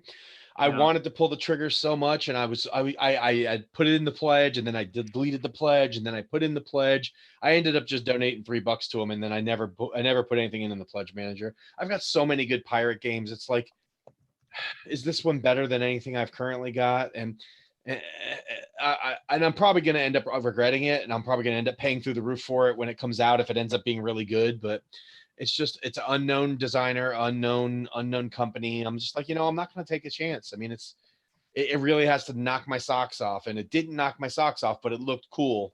Yeah, so I've passed on a couple that I may or may not regret. It's one of those things where I'm trying to be good, so I'm skipping stuff that I normally would have impulse bought, but I got tired of liquidating thousands of dollars worth of Kickstarter games for half of what I paid for them. So yeah, I agree 1,000%. Plus, you look at all these like giant minis games like that I own, and it's like the only two giant minis games that I still have that I'm almost nearly 100% sure that I'll never get rid of are Cthulhu Wars and Glorantha All Gods War, just both from Sandy Peterson Games, just because they're total giant Ameritrash throwbacks. I'll hold on to Blood Rage because that's just a really, really good game. And then so the triumvirate, the Blood Rage, Rising Sun, and when I eventually get to Ankh, which I had to late pledge for because I was an idiot and I forgot to do it. But those will be like but everything else, it's just kind of like, yeah, I don't need this. I don't need 27 boxes of this game that I'm never gonna play. And the thing about a lot of those games, I'm not gonna name anybody by name here, but a lot of those games, what it turns out for me is that it's like, yeah, these miniatures are great, yeah, this production is great, but the game itself, it really, a lot of it just doesn't, it isn't as good, right? I mean, it's just like, it's almost like the game is there to be passable, to be a vehicle for this great production that you're getting. Oh, and this sounds like I'm kissing Peter's butt here, but Cthulhu Death May Die or whatever, that is also a good game. That is actually that's actually fun. I don't know if I'll ever play with all million expansions and everything, but I mean, the two plays I've had of that have been a lot of fun. So yeah, and one thing I'm doing a little bit better of as well is I'm coordinating with my friends, like with Richard, since he's my normal play group and he backs a lot of Kickstarter games. I'm basically saying, hey, have you heard of this game? Are you planning on getting it? Yeah, I'm already in for full. Then I just pass. Like I think I told you, I'm a huge fan of the Saddler Brothers, and I loved their two games, Street Masters and the cop themed one. Can't really think of the name of it now, but you know which one I'm talking about, right? It looks like Miami Vice. It's what is it? It uses the Street Masters engine, and it's very similar game. I can't think of the name of it. I'm sure someone will pop in chat but it's a great game. But Richard has both of them fully painted, and I'm like, I'm just gonna put these on my trade list and sell them, because if I want to play it, I'll play it with Richard, and he's already got them painted and ready to go. So it cleans out 2.5, 3 Calyx shelves of space off of my shelves. And I'm starting to do that. Like, I'm trying not to back stuff unless it's something like if it's a part 2 to a part 1, like with the Batman animated series game from IDW, I have the Turtles game. It's supposed to be compatible. I love Batman, so I bought that, even though I know Richard was also going to back it. Stuff like that I'll always back, but unless it's an expansion to a game I already have, I'm being very selective now. Unless it's got sharks or it's Star Wars or it's Marvel, it's going to take a hard look before I just impulse buy anymore. That's about the only things I'm buying on a very regular basis is Star Wars Legion, Marvel Champions, and Crisis Protocol. And then of course I get all of the CMON stuff because I have to know it. But even with our stuff, I don't keep it all. I love a lot of our games, but I can't. If I kept every CMON game that they had, I would have no space for anything else. So I keep the few that I really, really love, and then I give some stuff to friends or I trade it off to other people. I can't keep it all. I'm excited for Marvel United. That'll be one I keep in my collection because it's Marvel. But like Richard's got his Death May Die fully painted, so I went ahead and traded mine after I was done because he's got it, and if I want to play it, I can play it with him. I kept all my Zombicide stuff like Black Plague and Green Horde, but I got rid of my original Zombicide stuff because second edition's coming soon. Same thing with like Starcadia Quest. I've never been a huge fan of the Starcadia Quest line. I'm not into the PvP stuff, and I'm not into the chibi as much, although I like the look of it in Marvel a little bit better than the fantasy. So I've got Starcadia Quest. I don't know if I'll keep that one or not. I mean, it's a good game, but it's got to spark joy now for me to keep it in my collection.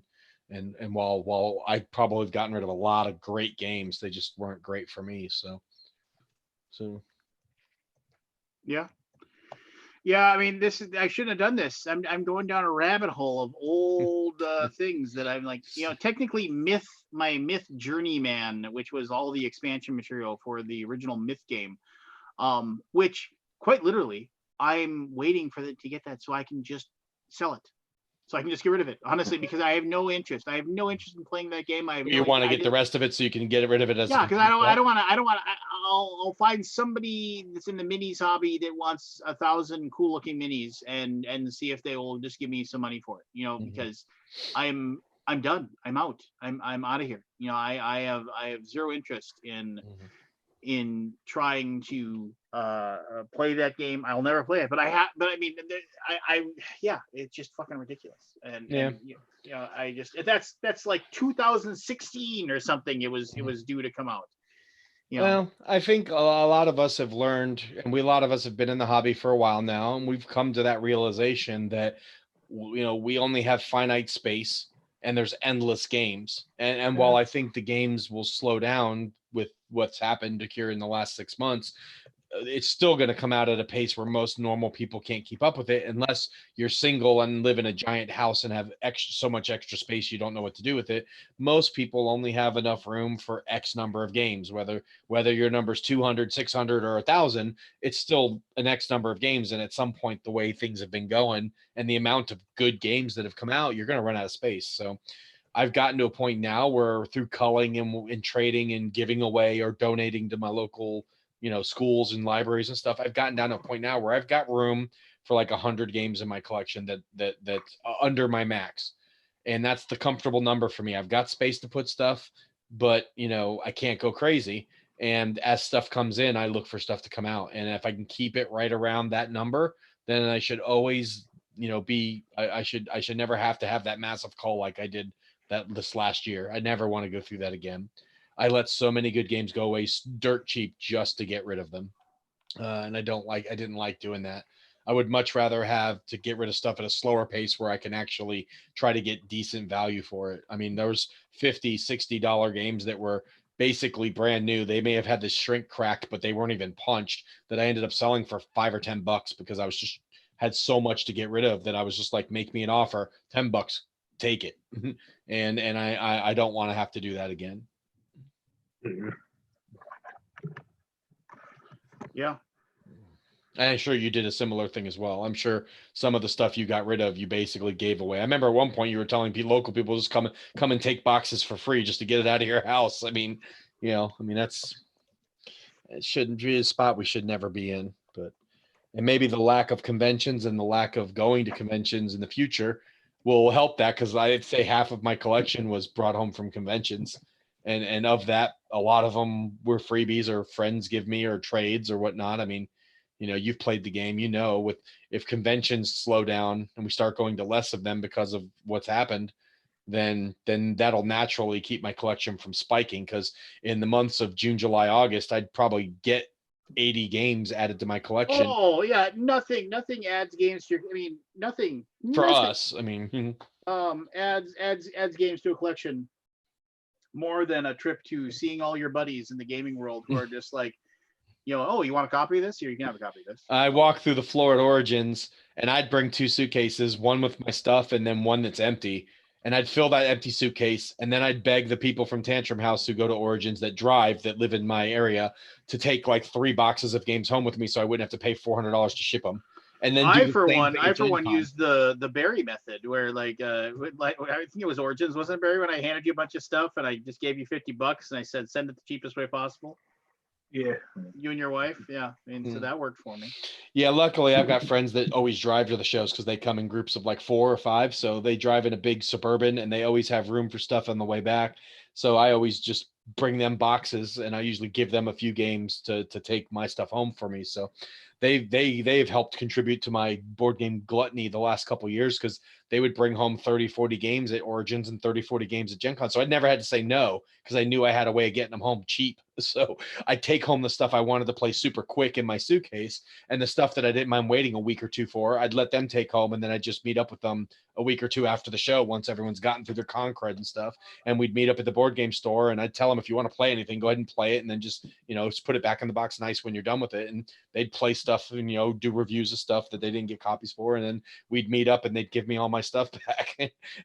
But the problem is when you get stuff that quickly, like Origins and Gen Con traditionally aren't more than a month and a half apart, you never get to play it all. And you got Dice Tower in the middle of those two. So I'd get 80 games added to my collection in the course of 2 months, and I may play 5 of them. And then the other 75 will sit and shrink for the next year while I'm still getting games from other stuff and new releases that I'm buying. It compiled to the point where I couldn't keep control of it. So my new rule now is if I get something in shrink, it goes on my game table. I don't put it on the shelf. And I don't put it on the shelf till I've opened it, punched it, and at least read through the rules. And then at that point, I'll put it on the shelf because I know at that point, I know enough about the game that if it excites me, I'll get it to the table. And if I don't, after a couple months, I try to flip it or get rid of it or trade it. Yeah. It's working because now I'm being more selective because I know that if it doesn't make the shelf, then it's probably not going to ever make the shelf. So if it never hits the shelf and it sits there for 2-3 months and shrink, then I'll just take it to the board game store and they give me credit back for it and put it on their shelf and I pick something else out. So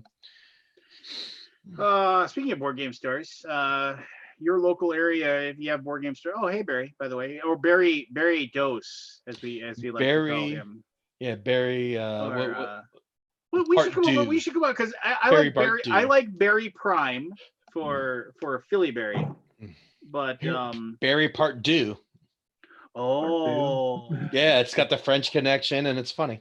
Yeah, I like that movie, French Connection. It's a good movie. Yeah, Barry Part Deux. But de no, or Dukes. Barry Part Ducks. You're Can't hear you. Your mic's super low. Mic's super low, Barry. For someone that works in sound, you think you'd know better. No, yeah, sorry. you call yourself a musician. I didn't know which mic was switched on. I didn't know if it was the webcam or this one. This one that makes me feel super sexy. Sound like Batman. Can you say that again? Can you say I'm Batman? Let me close my eyes and take my pants off. Hold on. Hold on. Take your bandana off first. Have something to catch it. No, this when I go out, this doubles for my, Wow, straight out of a 70s Western. Yeah, You're the guy that makes beans at the campfire. Milky Bars are on me. Yeah. How's Gay Paris or whatever your how's your winemaking? I don't know. I haven't been outside. I haven't been outside, and I need to go to see the doctor today, and I'm a bit worried that I've forgotten how to drive. Not even to get groceries or anything. Well, you're European, you don't know how to drive anyway. So now my wife took it upon herself because she was the one that went to work still, to be the official one to go outside and get anything if anything was needed. So you literally haven't left your house in months. It's kind of a lie because I've been in the garden and I've got a gorgeous garden, and obviously we're allowed to do like the 1 hour exercise every day. So we go for a walk in the vineyard. But literally I haven't been further than the end of the village. So it was kind of strange. We drove out, we went shopping the other day because the lockdown's finished here. We're in the red zone, so we're quite no schools are allowed to open yet, and there's no parks and stuff like that is allowed to open.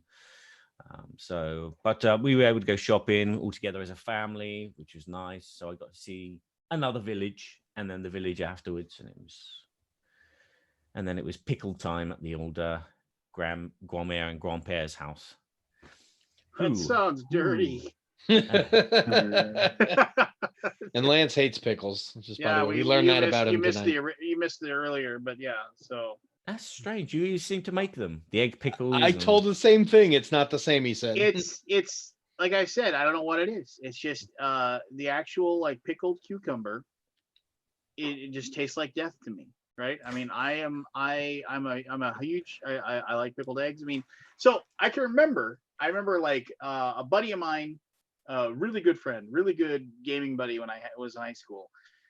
He moved away to go to college, and he came back to town when we were both finally 21. We went to a bar that doesn't even exist anymore, but the pickled eggs recipe that they had at this place called Lauerman's, it was just this bar called Lauerman's. A friend of mine actually dated the owner of that bar's daughter, and so I got the secret recipe from her, and that's what I do to make, and I've tinkered with it and changed up a bit, but I can still remember we were both sitting at the bar, and some guy from across the bar, like all of a sudden, like the guy came over and he put a big giant bowl of pretzels down that had 2 pickled eggs on top of it. And I mean, I was like, I was like, ugh, I don't want this, because the first time I ever show anybody a pickled egg, they're like, I don't really want that green egg. No, thank you. But like, I put that egg down, and they put the eggs down, and then he goes, the guy from across the bar, wanted you guys to have this. And like, I mean, to this day, I don't know why the guy sent it over to us as a joke or something. And he was just waving, like laughing. And so then, but my buddy David, he just grabbed it and shoved it in his mouth and ate it. And I was just like, well, I'm not going to be the guy that didn't want to eat it. So I took it and I ate it, and I was like, that's really freaking good. And so then that bar sponsored our softball team. So I remember I would walk in, and by the time I sat down, the waitress would come over and bring me a schooner of Amberbach and a bowl of pretzels and 2 pickled eggs. It was like they knew that's what I wanted to begin, like as soon as I walked in the door. And and then ever since then, I've always just really enjoyed pickled eggs, and it just especially and they taste good, and they it's just like I just everybody else in the house, as soon as I go crack it open, they're all like, yeah, that's how I would be. What's different with the pickling process for eggs than it is for the actual pickles? I mean, I don't even know. I honestly, if you asked me how to pickle a cucumber, I couldn't tell you. But I mean, the way I do it is pretty simple. I hard boil a bunch of medium-sized eggs, and I tell everybody everybody's like, I made them and they're not good. I was like, did you use medium-sized eggs? And they're like, no, I use large eggs. I was like, that's your problem, because the medium eggs are small enough that it absorbs the stuff, whereas the large egg, you're getting too much of the egg flavor. So the egg flavor overpowers the pickling and the peppers and the onions and everything that's in there. So. And then I 2 or 3 dozen medium eggs. I throw them in a quart jar, and then I just start mixing up. Like I put some seasoning salt in there, some red pepper sauce, some onions, some jalapenos, depending upon what I'm feeling at that moment. And sometimes I put carrots in there, and then I basically put in a pickling solution, a brine, if you will. Close it up and just let it sit for at least a week, but 2 weeks is best. And after 2 weeks, like you open it, actually, because of all the whatever, and fermentation. You start sticking in the big fork and pulling them out. That's usually my lunch. It's like maybe a few slices of summer sausage and 2 pickled eggs. It's like that's good eating. That's good life right there. Sausage and pickled eggs. Sausage and pickled eggs. Yes, I don't know what that's from, but I agree. Something about Mary. Sausage and yeah, beans and franks. Yeah, beans and franks. Yeah, I don't know. Cucumbers are pretty much the same way. I think my wife does it with water, sugar, vinegar, and some little peppers, whole grain peppers. Yeah, so we know Keith isn't here because he's suffering from the worst ever. Excuse me. He's suffering from kidney haircutitis. He's got the kidney stone. Oh crap. Yeah, not good. No. So, hopefully he can pay some on his own. Yeah, I've heard that's horrible. They are. Luckily, nobody in my it's very genetic. It's like it's the way that your body handles things that other people can eat, and then oh, so Two different kinds. They're not fun. yeah. So I mean, yeah, I always no, I just for some reason I've been good to go. Nothing bad. Not so far so good. Those pickles keep you fluid. That's what it Maybe. is. I don't know. I'm trying to figure out what's stodging me up at the moment. It's really bizarre. Just my diet hasn't changed in 10 years, but my body is saying, no, we're not processing that. That's not, no, that won't fit through the hole. That actually happened to Jen. She just became lactose intolerant all of a sudden, like 3 or 4 days ago. Yeah. It's like, been weird. Yeah, that's probably what's happening to me. But well, as I say, it's not the years, it's the mileage. It's probably what's happening too. Oh, my car's due for an overhaul. I don't know if my car works. Mm-hmm. Need to switch it on. Yeah, I try to drive at least once a week. Me and my wife take turns, like doing the grocery shopping or going to the butcher shop and stuff. Like she'll go to one, I'll go to the other, or one week I'll do both in one trip and she'll do it the other. But I've tried to at least drive once a week because I have to get out of the house and get some fresh air, or else it's hard enough as it is. But that one little hour-and-a-half trip each week keeps me sane. Breaks the monotony. Yeah, it does. I Definitely just had to throw does. 2 cars on the battery charger. But other than that, France is. Nobody's losing their mind over there or anything like that? There was one or two incidents after the lockdown had happened. The police had to evacuate an area of Paris because of people were coming out and sitting by the canal and drinking, and they were too close to each other. Oh, wow. And there was an incident on the underground tunnel as well, where there were too many people on a train, but that was due to the fact that the announcements were wrong, and so everyone panicked and got on to the first train that they could get on. What about schools? I thought I'd heard something in the news that they were slowly starting to let some kids go back to school, like very small classes. About 60 to 70% of France is allowed to open its schools, and then within that percentage, some schools are opening at half capacity. Yeah, that's what they said. Some are not. Yeah, they said you could still keep your kids at home if you wanted to. They could e-learn, but they allowed. And from what I understand, those are the children that nobody loves. So if you get sick. That's all right. I love them. I love them. One does the dishes, and the other one makes a mess everywhere. So yeah.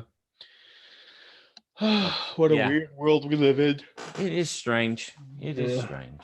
It's like right out of a board game. Like if someone doesn't make a board game about this whole situation. There have been several. People have made several crappy little card games and whatever on the Facebooks. There's got to be shitloads of movies, TV shows, board games, video games. Yeah, I can't wait for a good film to come out and to find out who's going to play Trump. Who would play Trump? Dang Black Widow movie's coming out. I was so excited for that movie, and then they got postponed, and I think they said it's coming out later this year, but I don't know that people are still going to be going to movie theaters later in this year. I feel like they're going to end up either postponing it or just putting it straight to Disney Plus. I don't think it'll ever go to Disney Plus. Yeah. Well, it'll go to DVD first, obviously, or Blu-ray. Yeah, they want their money. Yeah. I just want the movie to come out. I would love to pay $20 right now just to stream that. In a heartbeat, I would. It looked like it was such a good movie, different from the other ones. I don't care. I got 9 days, and then I'll be good for at least 2 to 3 weeks. Once Maneater comes out, I am good to go. Are you going to listen to the song Maneater while you play? Yes, I am. I've already got it set up, ready to go. Which one though? Nelly Furtado or Hall & Oates? Oh no, Hall & Oates. Hall & Oates. Got classic, baby, classic. Yeah. So I actually was looking at my old Kickstarters that I haven't gotten. There's actually one that has more updates than it has comments. Wow, that's saying something. Yeah. does say something. And it's one that hasn't fulfilled yet? No, it has not. Mhm. I know the guy kind of that does it. He I'm friends with him on Facebook and stuff like that. So I mean, like I've actually I have a direct line to him to like let me know when things are coming out. But I mean, he like whenever he like it's for an RPG book. So whenever he finishes like a map or something, he posts an update and sends everybody the PDF, the link to get the PDF if they want to download it. Oh, I finished cool. I finished this eight-page adventure, so you can download this. Eventually, it's all going to be compiled in a book, but so it's got like 112 updates and like 92 comments. But the good thing is, at least you can use the material in D&D until you get the actual hard book down the road when he's done with it or whatever. Yeah. So at least you get some use of that Kickstarter, unlike a board game Kickstarter where if they don't fulfill, I mean, sure, there's print and play availability, but that's a lot of work for me. I mean, I do enough prototypes for the game design stuff that I do that the last thing I want to do is print and play a game for fun. Yeah. I've never been a big proponent of print and play. I mean, if it's just a deck of cards, like a small card game, sure, that's not a big deal. But you print it out, you cut it out, you sleeve it, and you're good to go. But to like actually have to hunt down pieces and all and print now, that's too much work. I'd rather just wait at that point. It is. It's ridiculous amount of work. I mean, I don't know. It's some of the, I mean, I don't want to be negative. I don't want to be pessimistic, but how many of these like late Kickstarters do you think the people that are like late on them are saying, oh, thank goodness this COVID, we have the perfect excuse as to now why we haven't got any of this shit done. I'm betting, well, that's a catch-22 because if some of these guys that are late were finally getting on track to get fulfillment and then this is pushing it back even further, it's not necessarily a great thing. But there's 2 or 3 campaigns where they had been like, yeah, we're on track. Everything's finally good. We're going to ship in March. And then COVID hit and all the ports shut down and China shut down. And now they're like, shit, they screwed up enough on their own that when they finally got right, this hit, and now they're actually being delayed for real. So I think it's probably double-edged sword, but I bet you there's a good chunk of them that are like, we're not ready. Oh, perfect excuse. We can just say COVID's slowing it down and then try to catch up during this. I'm sure there's a good chunk of them, but I bet you there's also a good chunk that were finally like, yes, we're ready, and then had to wait now because of the extra month-long China shutdown and the fact that shipping is completely backlogged and all that stuff. So, yeah, that's what kind of happened here with Horrible Games with their loan. It was sent out when beginning of April. And because France had practically, the post office was not really corresponding well. All the games were sent back. Oh no! To their sorting house. So they have to pay shipping again, or do they get credited for it? I don't know. That'll ruin them if they have to double ship. That eats right into their profit. Yeah, it all got returned to sender, and oh wow, that's rough. Yeah, our delivery services never stopped working. Yeah. It's still 7 days a week. Amazon, USPS, UPS, FedEx, even DHL. I can't remember a single day that they shut down. It was quite surprising. I learned that all the Amazon warehouses in France shut down, but you could still get Amazon stuff, but it would come from the neighboring countries. So like all the other countries were keeping their Amazons open. They were probably happy with the conditions, whereas the ours French never stopped. not. But we were surprised because we order a lot of stuff online and we never got any of our deliveries, not even delayed. Like there was a statement Amazon put out that they were only going to be shipping essential stuff, prioritizing it first, and then everything else would come after essential stuff. But we were still ordering stupid crap and getting it in 2 days. So it never even affected us. Like, I was able to order stuff for my son's birthday, stuff for my wife for Mother's Day. Not once have we had any delay in our normal average shipping time. So I didn't buy it. I don't think I think they set it to cover them in case it delayed things, but we never saw any delays in our area. Our I've had delayed guy still comes by 7 days a week, drives through our neighborhood. I've had stuff delayed. I'm having a hard time, like, sandpaper, dust mask, stuff like that. Hardwood. Well, the masks I could understand for sure. I'm surprised on sandpaper, though. I can't imagine why there'd be a run on sandpaper. Plus, everybody's doing home improvements. New fetish. Like I could go to like Lowe's and get the shit sandpaper. Wow. I won't pay $8 for 5 discs, when I can pay 15 and get 120. Yeah. Yeah. So you can get more boxes on your shelf. You just like sand a bit off the Yes. artwork and then Make them bigger. it's not bowing at the sides. Yeah, perfect. Is there any new games coming out that because it looks like Alliance, Asmodee, it looks like everybody's reopening the board game flow in June. So is there anything that's been held back that you're looking forward to getting in the next month or so when they open up the floodgates?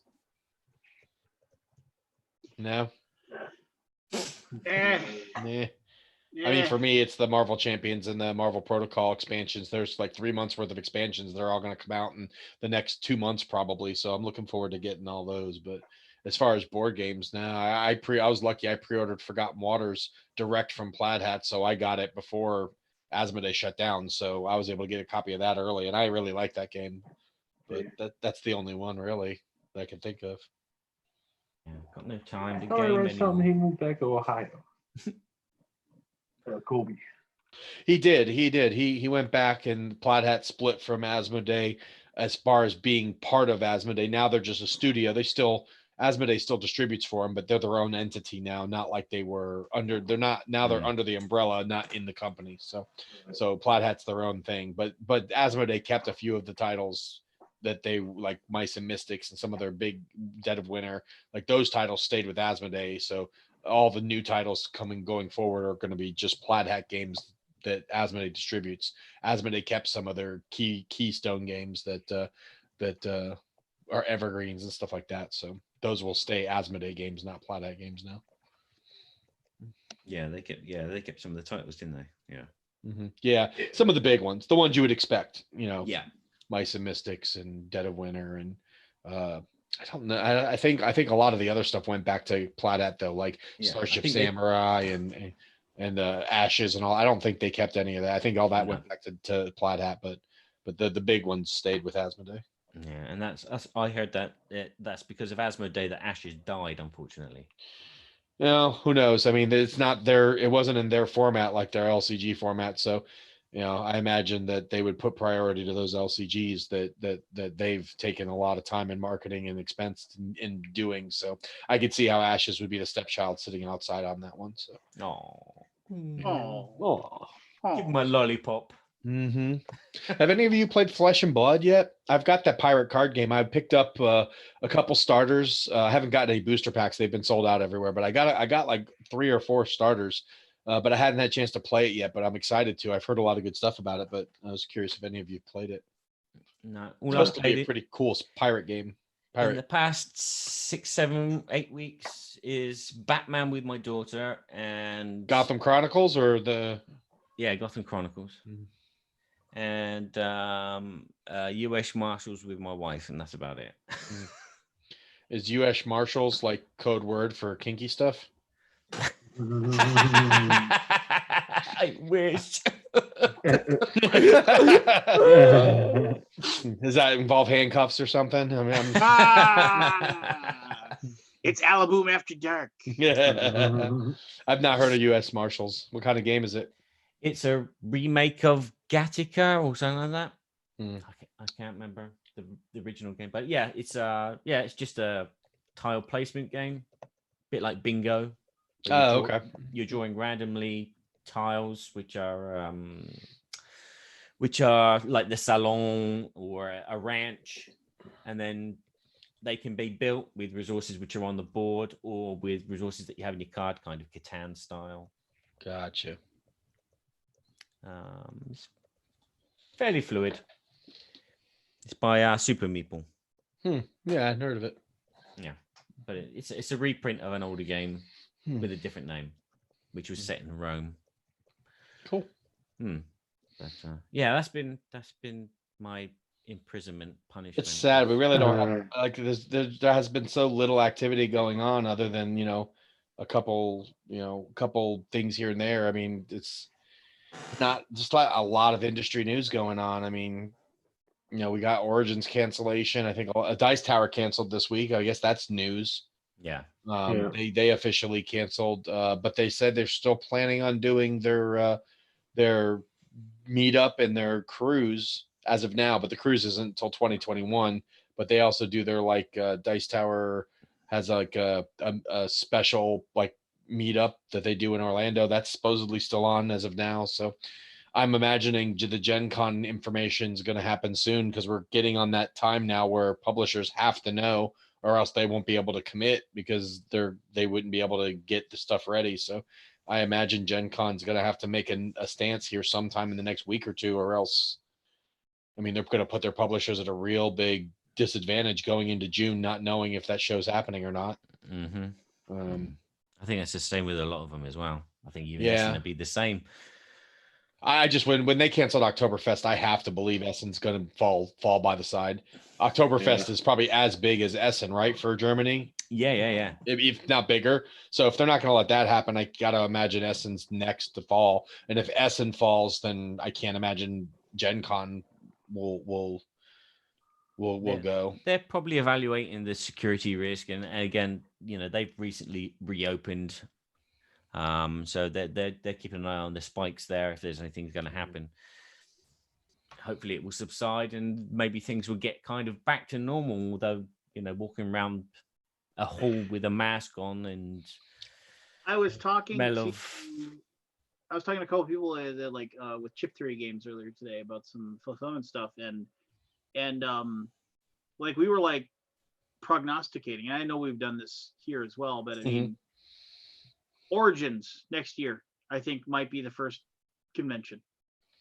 Yeah, some of my people that I've been doing that same thing was saying maybe Gamma in March of next year would be the first one back. But I'm more along like you. I think by summer of next year, not only will it be a downtime for the virus anyway because of the heat and whatnot, but by then that's about the right time frame for vaccine time because they said it would take around 18 months, which is what I think would put us close to that time frame. So it's it's going to be interesting. Like I said, a lot of people are saying that conventions are done for this year and most of next year, and I would probably lend to believe that more than I would think that Gen Con's going to happen this year. And even if it does happen this year, I think it's going to be like Gen Con back in Milwaukee with maybe 20,000 people, and like half the publishers are going to pull out because I don't think they're going to want to put their people at risk. Yeah. Scott Morris was saying about the same thing. He said, the amount of companies that will probably want to go but won't go because they can't get the staff, or they won't want to risk the staff, being contagious, or it's real. Like I think I talked about that on there too. If you're a small company that has 10 or 12 staff and they're all going to Gen Con and they get sick, I mean, that shuts your company down. I mean, it's a lot of risk for a board game company because more than any other industry I've been in, they are very keenly dependent on their employees, and most of them are small companies. So if it runs rampant through that show and your company gets infected, most likely your whole company will be infected at that point. It's a big risk. Like if I was the owner of a company, I'd be very scared to go to a big show in the next calendar year in fear that I would get my employees, sick. Or just not wanting to be liable for that because, if you're forcing people to go to a show versus keep their job and they go and get sick, I mean, there's all kinds of issues that could bring up. So I wouldn't want to be in that position. I just hope it gets canceled. Conquad is a walk in the park, I just hope it gets canceled. I would think everything up through PAX should be canceled. 2020 should just be a wash. And then 2021 start making educated guesses based on the stats. I mean, to me, that seems the most reasonable.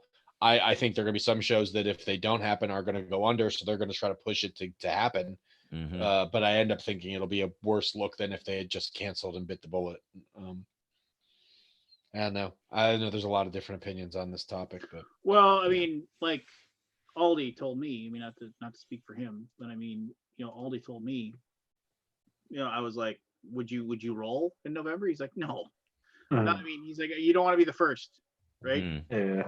Nobody wants to be the first one out the gate. Let somebody else. Let somebody else go.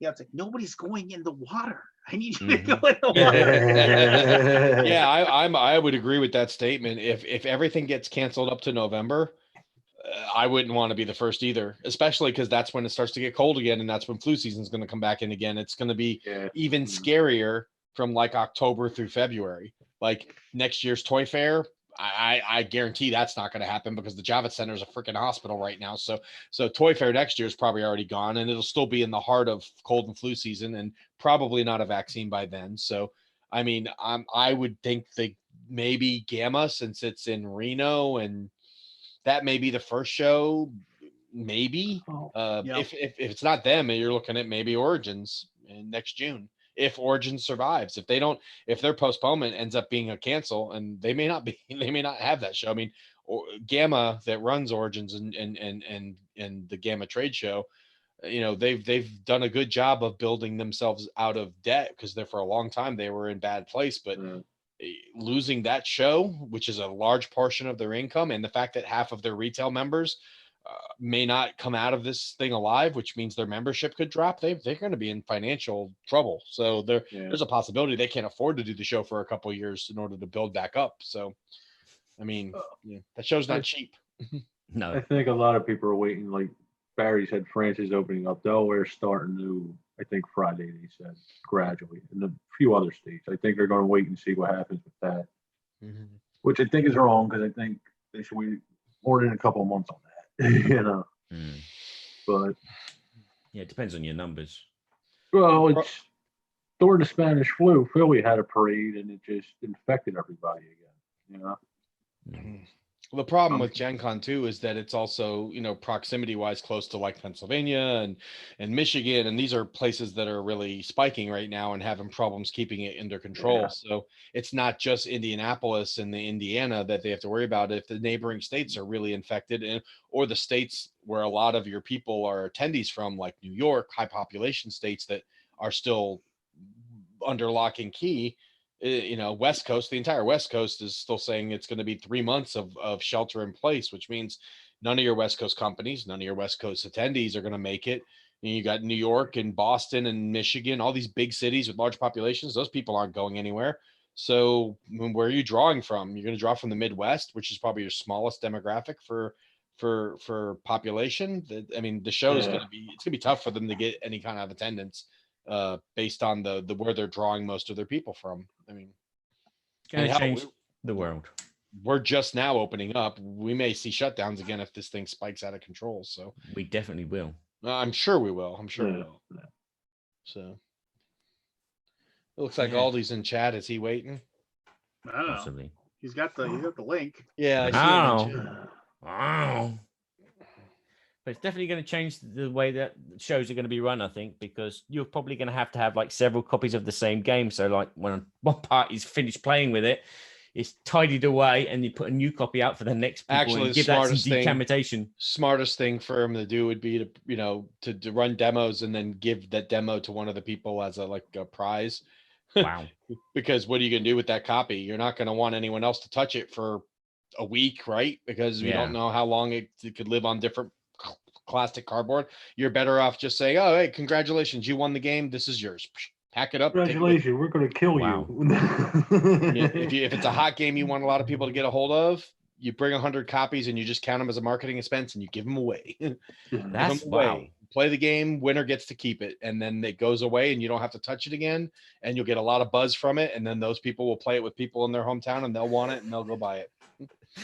That'll motivate people to go to cons. That will. You're going to get a free game if you win at the table. So there's going to be like people going around.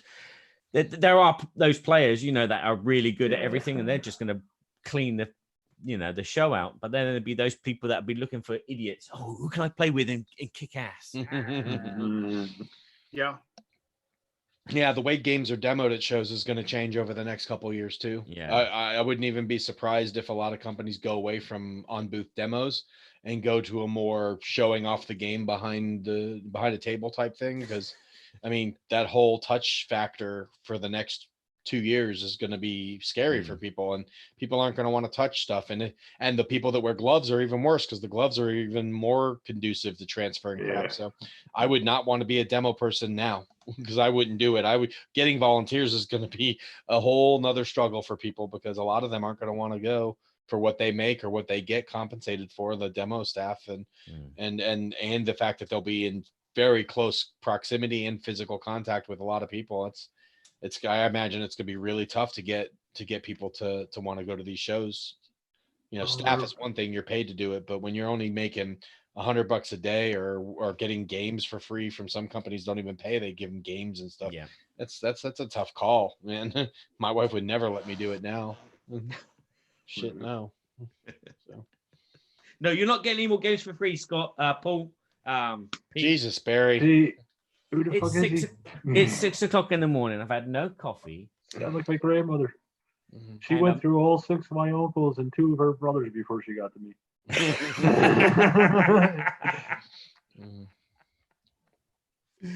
Oh, old age. Hilarious. Yeah. Yeah, other than that, I mean, yeah. I'm trying to think. Yeah, why did you open up this? I've been just going through old game. Oh yeah, this one. Where's this? Just like and then Lance, getting more I'm and the more angry master when of I all see that trolls. there hasn't been an update. If, just like if it's not Last Jedi or it's not Kickstarter, then I got nothing, man. But it's the 2 things I know I can get you on. If I open the can of worms, you will dive deep into it. Yeah, I'm just like, Use your hatred. Yeah, good. Use your hate. Yes, no normal human being would stack board games like this. Yes. Oh, wrong film. Another fantastic one. Did you hear Waikiki, the guy who did Thor Ragnarok, is going to do a Star Wars movie? Yep. I'm wondering what that's going to be. Whatever. Yeah.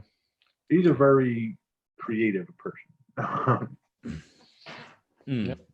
Someone that doesn't give a shit. No. Yeah, he's got that kind of like reckless, Yeah, kind of like that. Ryan Johnson. Yeah. In a sense. Yeah. You and I don't like.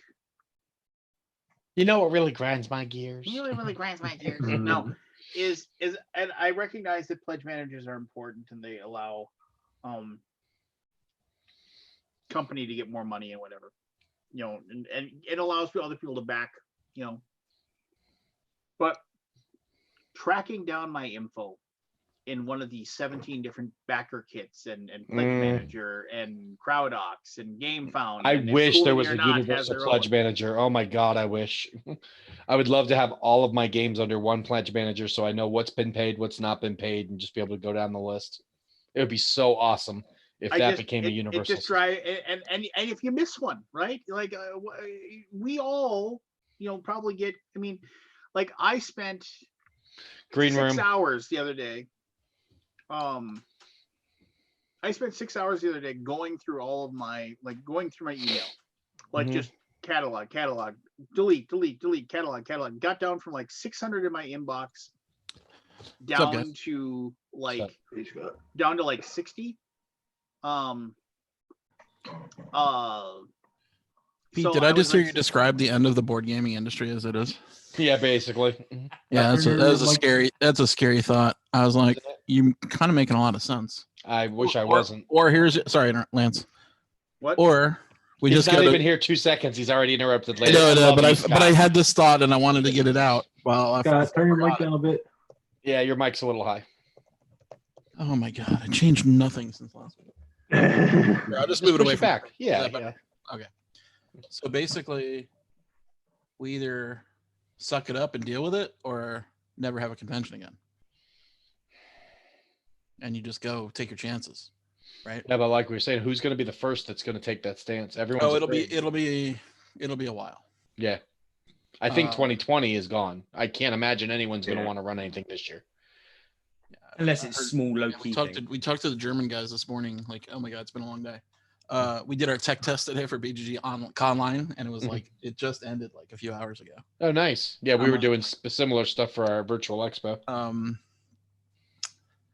Yeah, I don't know. I'm just like you I felt spoke it all. cheated You today. made a lot of sense, Pete. It's like just talking it out. I'm like, Well, there's a lot of things people don't think about. They think about, the crowds, but they don't think about the staff and the publishers and all the volunteers that are required to run a show like that, and liability that the owners of these companies are going to have putting their staff that's crucial for their yearly success. And is it worth it to go to a board game convention? I mean, I run board game conventions. That's like a third of our business. No, So I know. I'm worried. I'm not happy about it. I mean, but it's when I think about it, that's what I think about. Being that I used to be a volunteer coordinator and I've run the demo side of things, and that I've helped organize events for CMON for many years before I stepped into the sales role. All of the logistics and the things that you need in order for our size company to make a show work are going to be twice as hard moving forward, because you got a lot of moving parts. A lot of moving parts, and we're not even the biggest. Like, there's a lot of companies like like Asmo and Fantasy Flight, Paizo, all these big giant booths that have 20, 30 staff. A lot of those guys are working for games. No one's going to want to do that job now for that, and companies aren't going to be able to afford to sink a lot of money into the shows because they haven't made money for the last 3 months or 6 months or a year. Will people go is another question. And will people go? And even if it's a 20, even if 50% of the people go, do you make enough money going to Gen Con if you know the attendance is only going to be 30,000 versus 60,000? Then I'm probably not going to take my company there if the attendance is cut in half, because the expense of Gen Con isn't worth it at that point, because you spend so much money, because they're not going to reduce the prices. They're going to have to charge what they charge. So what incentive as a company does it make me want to go to Gen Con if the crowd's going to be less?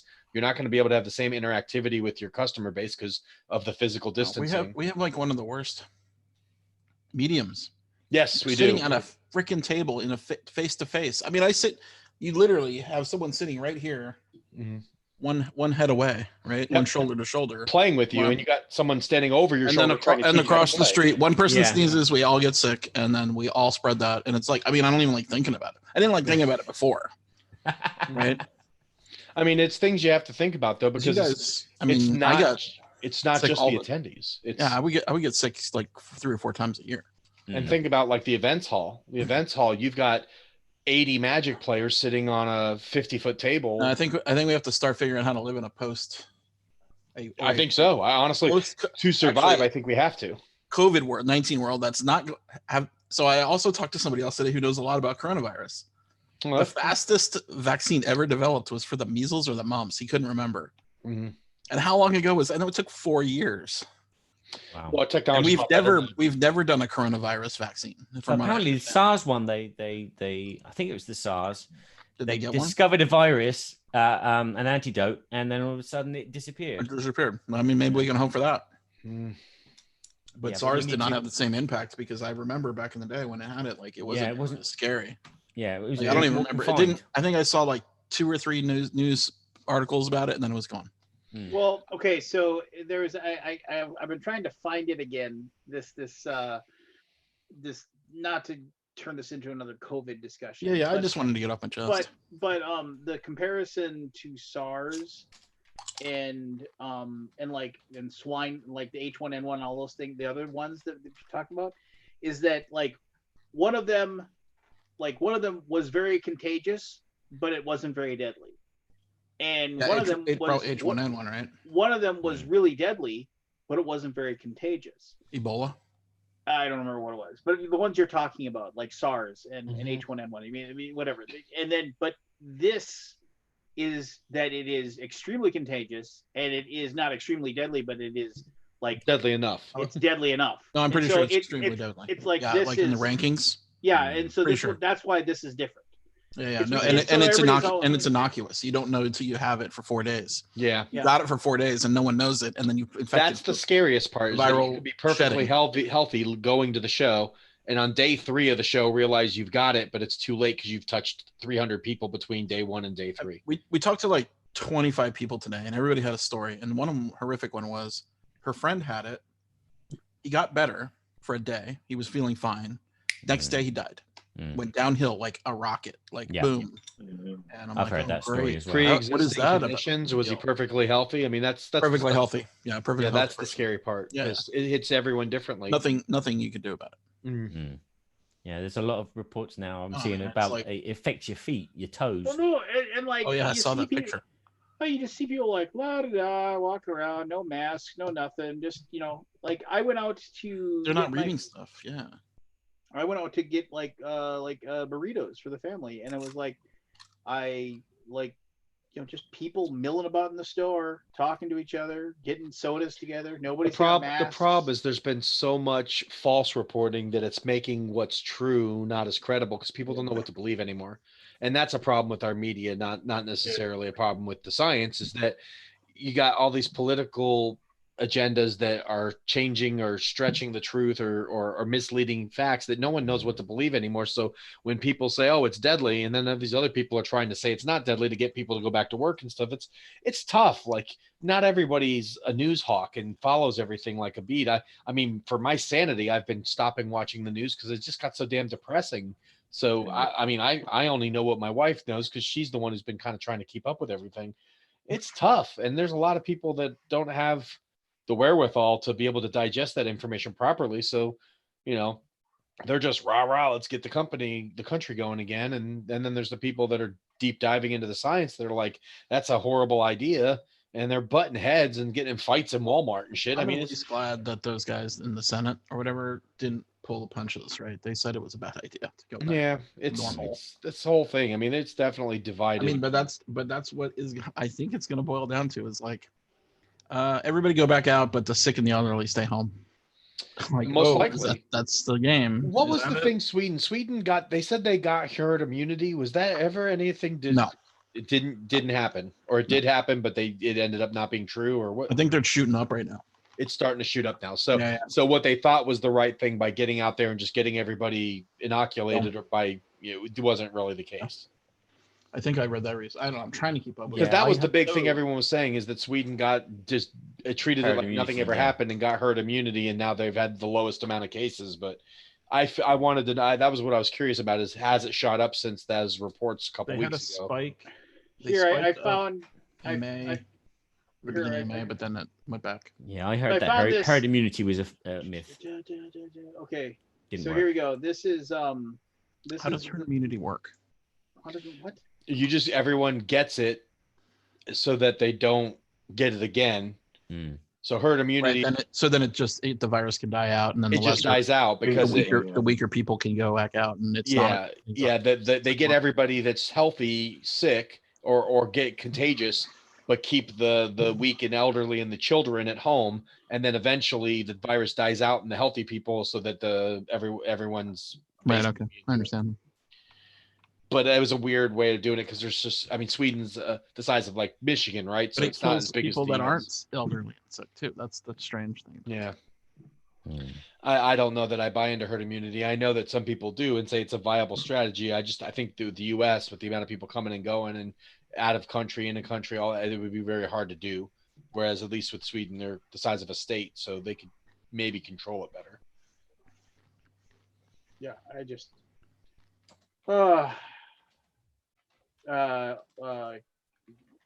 Kevin Burkhartsmeyer posted it. Just like he goes, he posted his like he's the meme of He's a lot of memes. But it was certified Facebook viral immunologist with like a doctor's mask or something. Yeah, it's just like I mean, just one of those things where it's. I mean, I claim no knowledge about this at all. Just what I've read. Everybody, and I only read New York Times. Sorry. Every once in a while I get and it's just I fucking hate dealing with people that are like. Well, I wish it wasn't a political thing. Yeah. It's a health thing. If this wasn't an election year, it would have been treated completely different. No. So here's in the U.S. No, he would have done the same thing. Here's a blatant political statement, and I don't care because I try to see both sides of every situation ever. But I mean, could we have and I know people are going to have a problem with this, but could we have possibly picked the worst human being to be in charge of this country when we have to deal with something like this? It's like, if there's a God, it's like the ultimate test, right? It's like, let's see you live through this, just. It's like sitting at a table of Twilight Imperium with a noob. Oh my God. I'm just gonna say that, and I'm a person who I can actually point to things that he has done that are good, right? I mean, it isn't all bad. It's not all bad. But he is absolutely. He's a person with no compassion who is a self-centered person is not the right person for this job, for this particular job. Like no compassion, nothing. Mm-hmm. Zero. I mean, this is one of those. If we live through this, then I mean, not. What doesn't kill you makes you stronger. No. What doesn't kill you makes you weaker. That's actually what the truth is. If I poison you enough to make you sick, it actually damages your body. You'll never be the same. But like when my daughter, when she was born and she was in the NICU and like basically fought for her life for 2 months, and like I spent like pretty much 18 hours a day at a hospital watching my like 3-pound daughter like fight for her life. This like basically this as big as my hand. And I basically lived there and watched her be resuscitated like twice and just and almost die several times. And I mean and it's and I am it's a miracle, right? I mean she's come out of it completely fine, and she's almost as tall as her mother now, and she's 2 steps away from a black belt in Taekwondo and is a fantastic student and is like a great kid. But I even told my buddy, I said, if I can get through this, through anything, I will. As bad as this is, I was like, if I can just get through this and I can come out of this okay, I said I can deal with anything. I can deal with crap happening in my life, because I mean I will always tell myself, and that's one of the reasons I got a tattoo. And it's like, so if I ever have a shitty day, I can look at that and I say, it's not nearly as bad as it was, and I can just and it grounds me. And so like this is one of those things where it's like, if we can just get out of this, even if it's a year, even if it's 2 years, if we can just get out of this and come out on the other end, murder hornets then. Murder hornets thing I keep hearing about. Tell me, explain to me what the hell this murder hornets thing is. I didn't know if it was a meme or if it was real or if it's just a joke or what the hell is. I think it's real, but I don't know anything about it. I just know they taste like buttered popcorn. From what I read. Oh my God, I got a bee infestation in the house. I'm dealing with. Oh my God, at least it's not murder hornets. Yeah, hornets and wasps are the worst. And let's be completely fair. I mean, this is a complete echo chamber, all of us, right? Oh yeah, we are preaching to the choir here, and probably everybody who's watching, except for that one. No, and that's fine. I mean, and you disagree. That's awesome. I like you disagree. I mean, no, I'm serious. I mean, that bitch Carol Baskins. Yeah. No, I mean, if you disagree and you feel differently about it, I can understand why you do. I mean, and I said this earlier, and I don't want to go retread all over it again, but I said this earlier, and I mean this, is that it's like we are in like a movie. We're in such a weird situation where people have to decide between risking their lives to work or not being able to provide for their families. I mean, and it's just like, and I mean, admittedly, and then I love this. These are the jackholes I love. It's like, well, that's the case every single day. You risk your life driving a car to work. I'm just like, shut your fucking mouth. Just like, just if I wish you had the balls to say that to my face. I just because I would dress you down for the idiot that you are. And if I wasn't a pacifist, I would be handing you your teeth. Because those kind of situations you've adapted to already, but this is a new situation which we haven't adapted to. Yeah, and it's like, and I have car crashes aren't contagious either. No, unless drinking is contagious, and if drinking is contagious, oh crap, I got it bad. You could rethink that and work it over. Yeah. How you doing, would- Barry? Haven't talked to you in a while. Yeah, very well, mate. Thank Yourself? you for changing the subject. I was Oh, all right. spelunking down into insanity there. let's- Let's Yeah. let's I mean, the first 2 months, like I think this week was like the worst week I've had for a while. Oh. But it's not. I'm like, no. I mean, like, we're privileged people. Like, we can work at Mhm. home and do all our stuff. It's like, woe is me. Yeah. Like, Oh, I yeah, I don't we get to have go it- out we and have play it games way and stuff. better. I mean, I can live with that for a while. I can We live with have it it for way better. indefinitely if I need to. I mean, it is what it is, the way it is. yeah. It could be worse. Mhm. I'm curious as how this will change people's perception of people that live paycheck to paycheck, the poor in general. You know, Well, that's that basic income's going to have to happen. It has to. I've Otherwise, said it's this- mass poverty. I mean, it just will be Yeah. bad. No, and I've said that before. Like the $3 trillion, the new stimulus package that won't be looked at until June, which is like just get everybody back in. I mean, if there's ever an emergency situation, and then they're like, oh, And what's with the technology? Like they barely have any technology.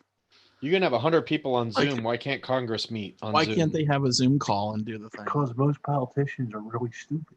Mhm. They That's only had why. like half the Senate there yesterday or something. Or 2 days Most ago. of them are, like I was saying last week, baby boomers are in their fucking 60s and 70s. They don't know how to use computers. You know, they got people if my doing their dad if my dad can figure out how to send a picture text to me, Facebook. my 75-year-old father, like who rebelled against the idea of a cell phone until like 4 years ago, and he's sending me picture texts and sending me text messages. If my dad can figure that out, Anyway, yeah. No, these Would guys you- they can figure out the tubes. Yeah. and I Would said this, you- and I said this before, and I am all in with Richard Ham on this one. And if Forrest was here, I would agree with Forrest all day long too. You just have to print money. That's all you. That's have what we're to do. doing now anyway, Lance. Yeah. It's not Yeah, really- pretty Yeah, I much. mean, you just have to print money and print money and print money and give it and- away. and give it away. And yes, 2-3 years or even sooner down the line, you're going to deal with inflation and you're going to deal with like an economic Yeah, all the down- problems with that that Mhm. brings on it. Yeah, but you deal with that. But presently, and the other Go on. fucking Explode. argument that just drives me crazy is like, if we don't put these people back to work soon, there's going to be an increase in suicides and depression and all these things, and that's, and so, they're going to end up like, possibly, having a worse life anyway. So, I mean, I was like, so what, kill them now? Yeah, that's You the want really same as depressed? that's the same as the argument of why are we giving the unemployment benefits all this extra money? It's de-incentivizing them to want to go out and get a job.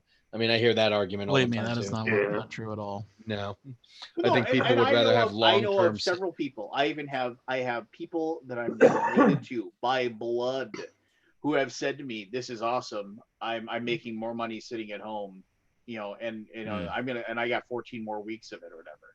And when they say that to me, do I say that's awesome, good for you? No, I say Living the dream. you're living the dream, but for every one of those, there's 100 or more or 1,000 that They want to get back to work. that aren't Yeah. who want to work and who aren't effing the system, and without that money they would be screwed. So Mhm. yes, there are going to be people that are going to game the game, and they're going to Mhm.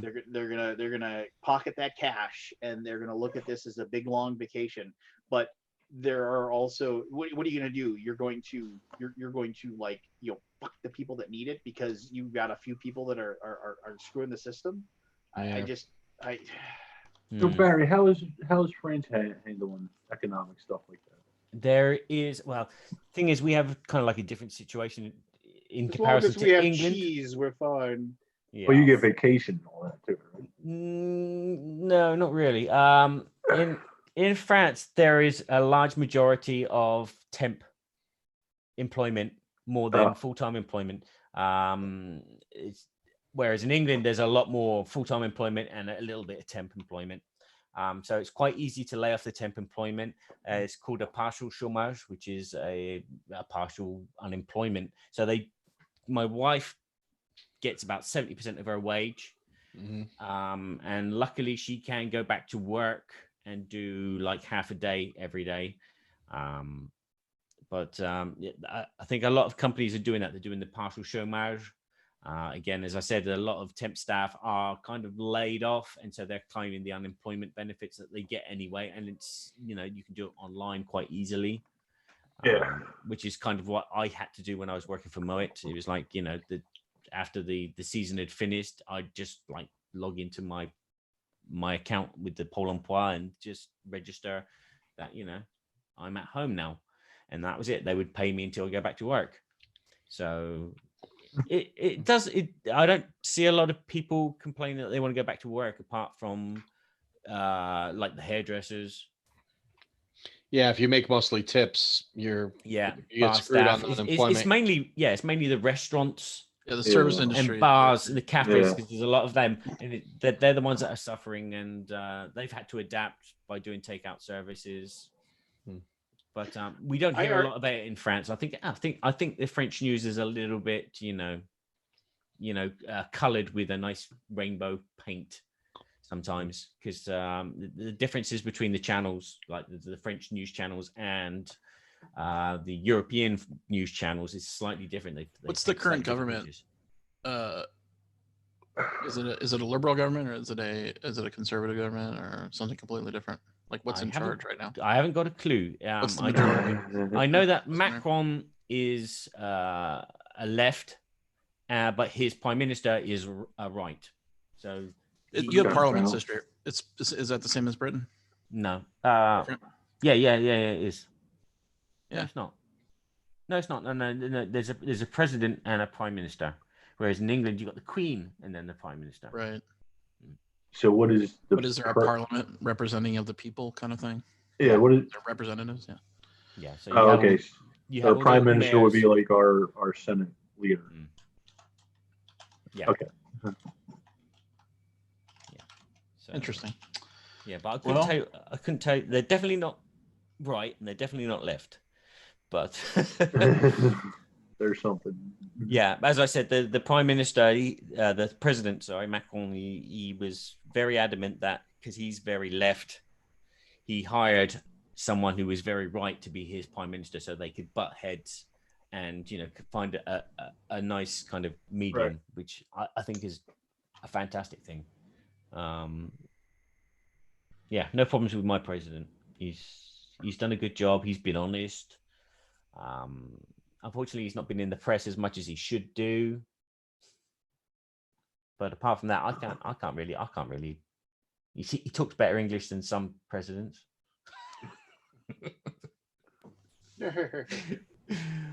Oh dear, you didn't like that, did you? Meow, meow, meow. But yeah, I don't really follow the politics much here, because I'm not allowed to vote anyway. So it doesn't really bother me. Oh, you're not a citizen? I'm not a citizen yet. I need to register for that. There should be an online thing July, but I think that's going to be pushed back. So how long does it take you? Here, I think it's like 7 years. For me, it shouldn't take long at all, because I'm a European citizen. So it's just basically converting religion. I believe in the devil. No, now I believe in you. One of you save me, for fuck's sake.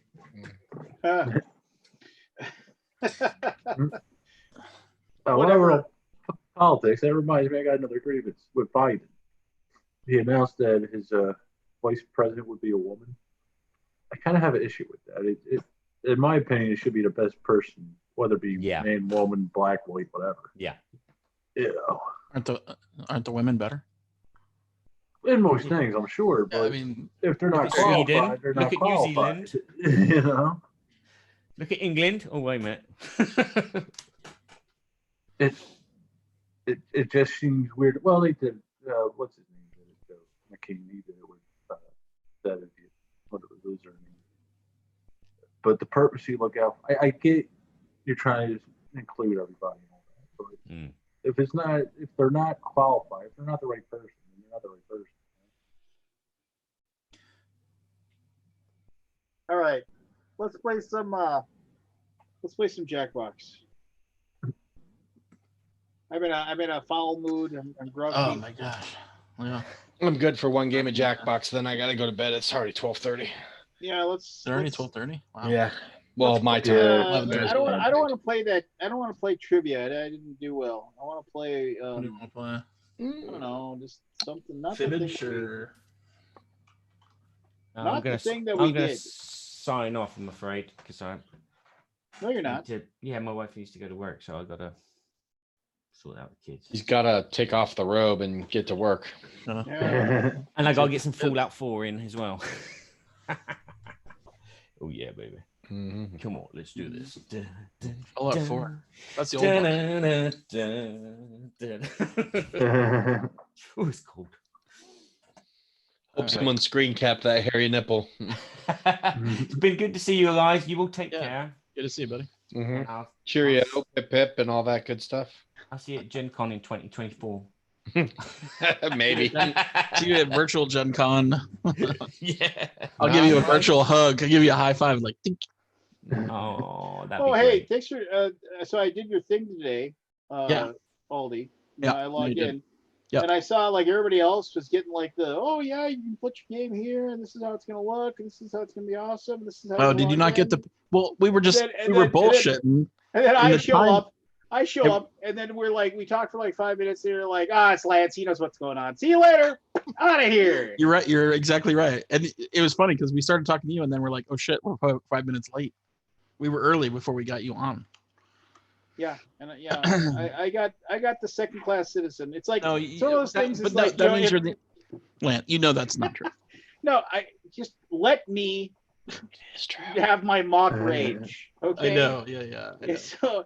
So if you're friends with Scott Alden, then he knows he doesn't have to roll out the red carpet. He can just throw you the whatever. crumbs, That's and, right. and you can get by with it. And then, but I am digging long-haired Aldi though. You just gotta let it grow, man. Just What am I gonna do? no, I mean I'm serious. Yeah, Like it's growing. no haircuts till at least 2021. Just let it grow. Once you have like a big billowy mane, Dude, going down like, your back. did you see Zev today? He was like gold. He had like poodle ears. That's awesome. I wish I should have taken screenshots all day of everybody. It'd been fun. I look You guys exactly the same. Do you want to play Split the Room? What is that again? So you come up with like these crazy ideas, and like you try to get people to vote on either half of them. Come up with like 2 ideas.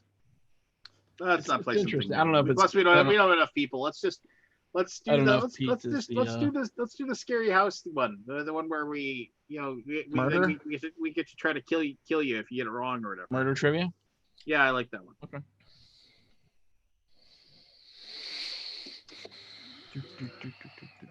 I do like murder. I didn't like murder trivia when I first got this game, but now I've grown to like it. Where's Lake Forest? Where's Richard? Where's everybody tonight? They all suck. Is anybody else like sleeping weird? Like either too much or too little? I'm getting the best sleep of my life. Are you? My sleep is all I've been having the most vivid dreams lately. Like seriously, like even if I lay down for like an hour-long nap, I'll have like super vivid like nutball dreams. I'm just getting more sleep because like work hasn't been as busy. So I've been able to stay on top of my inbox and I'm not having to plan for shows. So I'm getting a lot of my extra work done. So instead of getting up at 7 to get a jump start on things, I'm sleeping until 8 o'clock in the morning. I'm getting that extra hour and a half sleep I get in the morning instead of waking up at 6:30, 7 o'clock to tackle my inbox. Now that the inbox isn't that busy and there's no shows to plan for, I've got more than enough time to do my job. So I'm actually like sleeping in and getting 8 hours sleep a night. It's been great. It's the only positive really I can pull from most of this is that I've been able to really like get ahead at work wise and get a lot of extra stuff done and not stress out about finding time in the day to do it. So all good. Like I said, getting great sleep. I've never felt this good in a long time. That's good. I've had this weird You putting the code in chat? Yeah. Hold on a second. Well, we're gonna need more people, so like. Right, like, but let's make sure I we know, get I in know, first just- before we fill it all up. Yeah. Okay. Fine. Jeez. And then once we're all 4 in, then we'll open up the floodgates to the first come first serve until we fill up. So I put the code in the chat. I'm looking at There it chat. is. Oh, there it is. I was gonna say liar. Okay, I'm in. Barry, you in? Is there a lot of typing in this one? No. Yeah, I guess. I still don't have the dexterity. Well, your wife told me you never did. Nah. Let me know when you're in, Barry. I can go to the. Go to jackbox.tv. Yeah. Come on, Grandpa. Let's go here. Hold on, Sonny. Come on, reverse Papa. And we've got a Let's good go. delay too, so you can probably go ahead and give out the code now. And by the time, You see it? yep, it'll pop up on the screen. First come, first serve, people. Get your boot That on. includes you, Barry Prime. Barry Prime.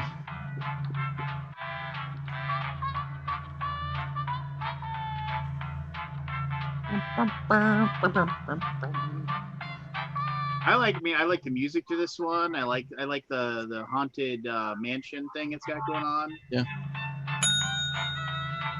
There's Barry. There's Alan. Alan. Where's Kabuki? I'm Oh, sure she's next. Kabuki dropping bombs on me here. It's like she's like, I don't You want to play trivia. Oh, you don't want to. I don't want to win. She doesn't want to win it. No, she's beat us almost every time. Well, you know. And there she is. Prepare to lose. She got to the shark too. Oh, son of a bitch, Kabuki.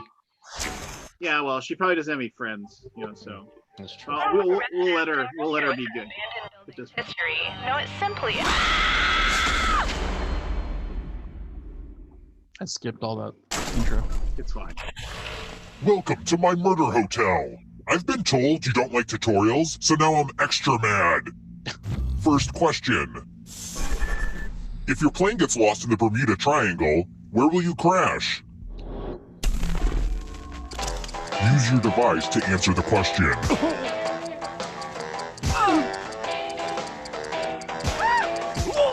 One of the biggest piles of crap as far as like Give the paranormal correct stuff answer ever. is. Who got the question right? Everybody. Oh, not everybody. Sharky. The Yeah. rest of you. Time for consequences. And here are your bags. Welcome to room 105. It's time for donations.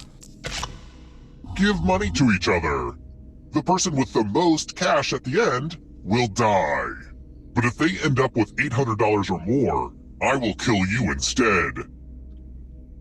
Weird. Begin.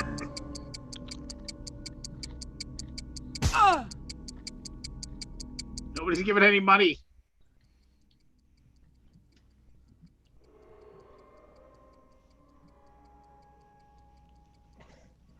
He's on a delay, remember? Yeah. Time to check the receipts. Oh. Too rich for your blood. Sucker. Oh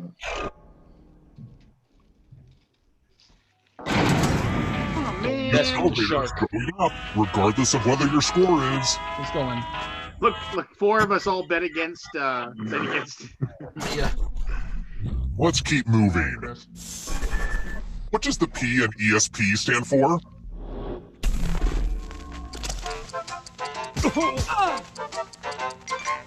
Come on, let me guess.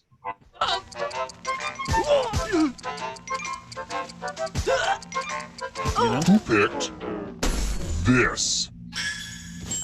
Lucky guesses. Let's try another one. What golf term means the same thing as a double birdie? I got disconnected.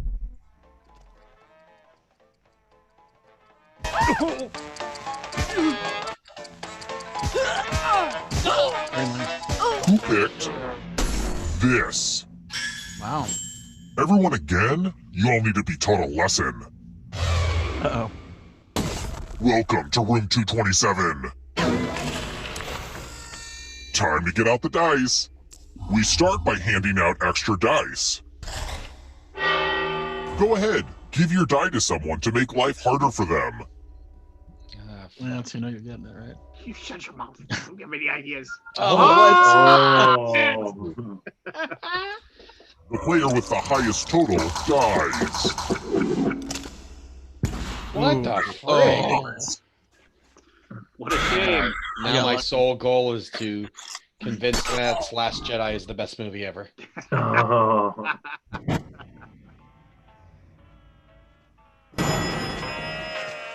Man, what did I roll? Triple sixes or what? Let's keep moving. Yeah, what'd you roll? So I'm 18? filling out my 16. dating profile. 16. I don't want to use any of the wrong words. What do you call a group of alligators?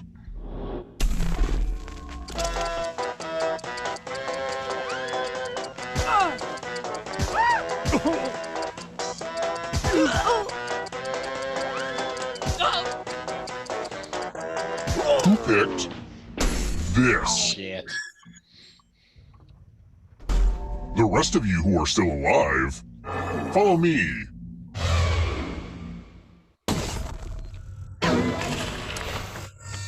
Let's see if you put the I hate this one.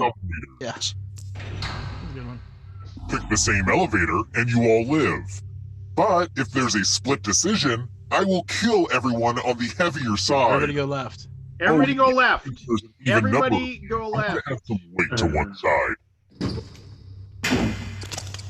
Feel free to chat and talk about what you're gonna do. Just go left. Go right. Go left. Go right. Let's see where you all landed. Oh. Ugh, I'm so glad you worked that out. Lame. Wusses. I thought you were gonna screw him, Lance. Yeah, I would have No, totally no, screwed. no. I thought about it. You did Last screw him. time I You tried to screwed screw us it, last I got- time. We're here. When one player is left alive, we'll go to the final round. Next question. What were the first names of explorers Lewis and Clark? If you're in the audience, you should answer too. I went to Lewis and Clark grade school. Did you?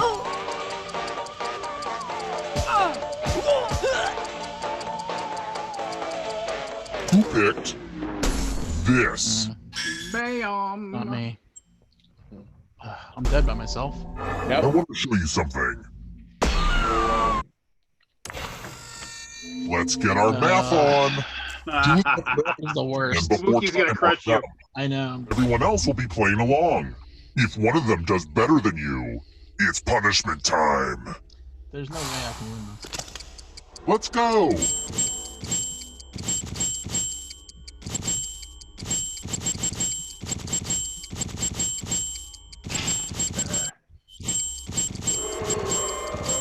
I had an uncle that was a math teacher. No, sorry. I had an uncle that ate a math teacher. Only time for one or two more bits of math.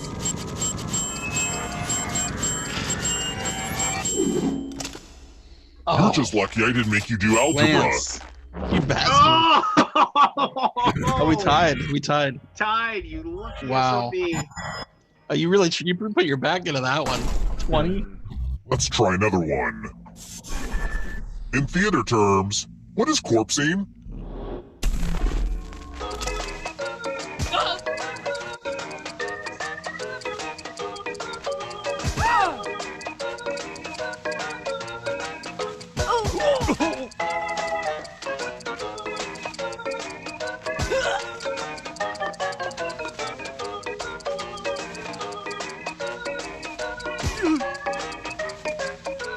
Time for who picked this? Ugh! Lance. Eat it! Nice Bastard. Google Eat skills. it! No, I was like, I just guessed. Took forever to answer. Another dice game? I know, I'm like obsessed with dice. Roll as much as you want to add to your score. I'll kill the player with the lowest score. But go over 21 and you die instead. And don't forget, if they roll a skull, that adds 1 to everyone's score. Honestly, it's mostly just an excuse to use these cool skull dice.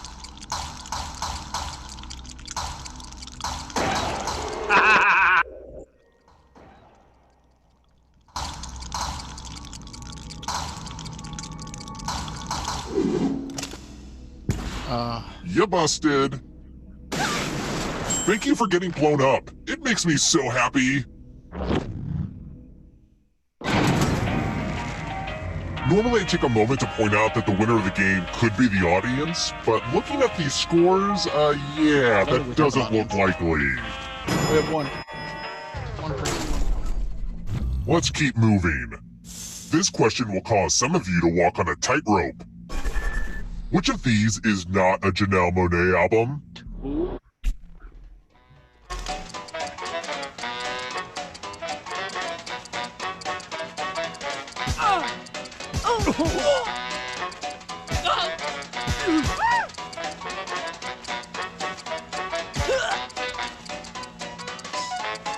Who picked this? Of course she did. It's time. Just a bunch of crap. Oh, I hate this one. Which one do you like? Pick a space inside the box The to one I don't hop. have to play. I would say don't get too comfortable, but I feel like that's obvious. Any good magic trick needs some helpful volunteers. Okay, take this cool sword. On your device, choose a row or a column to run your sword through. Stab, stab. Ooh. Yes. Oh my god. Sweet, I got Lance. You suck. Nobody likes you all. I know. Nah. Sorry, Just me and- Kabuki's gonna kick Me his and ass Kabuki. anyway. Kabuki's gonna kick my butt. Let's try another one. Where's SpongeBob SquarePants employed? Just here's some free points. No kidding.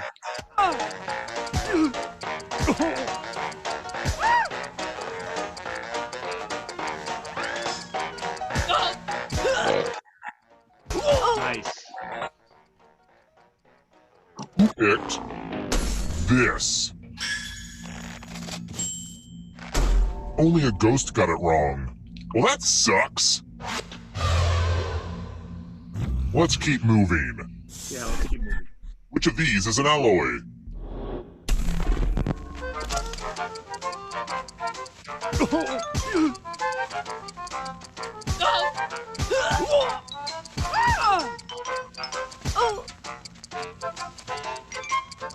Who picked this? It's a game. Way too easy. Well, this is fun, but I need it to end. Time to get serious. You've been very resilient, but only one of you can survive this game. I hope you can hold your breath. Only one of these keys will open the lock to your tank. Pick the right key before you drown.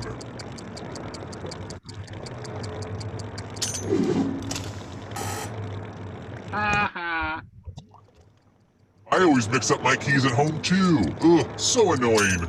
Try. Boo. Take that, Kabuki. What a way to go. Boo. She's a shark. How does she drown? No shit.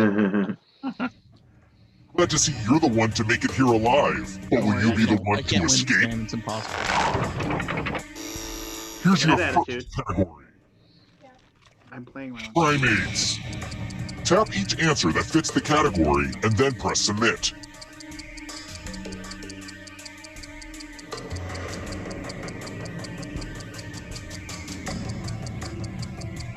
Let's see the right answers.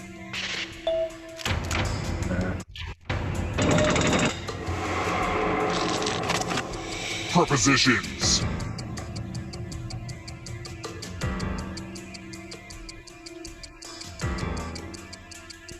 Time is almost up.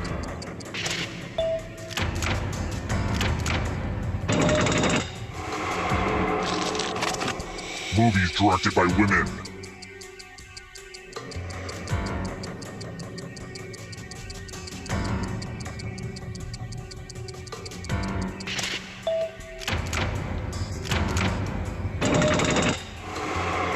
Those ghosts are closing in on ya. Anne Rice novels.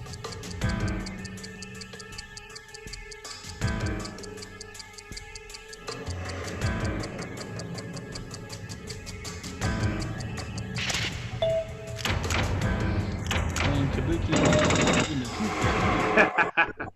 Don't look behind you. It's only Fuck darkness. this game. Sorry. Nocturnal animals.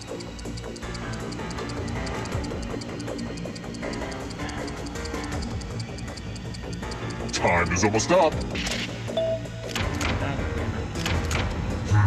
That one was too easy.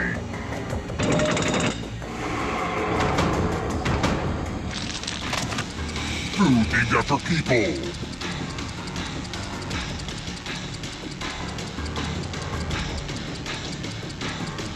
Time is almost. Oh, boo. Oh, fuck. Kabuki got me. No. You stole some yummy life force. This will slow you down. If you want to break through that barrier, you'll need a perfect answer to this question. And that includes the third answer choice now, too. Fourth question.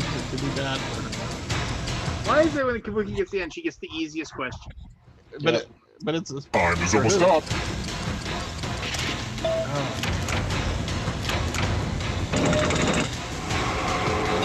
Another life force swap.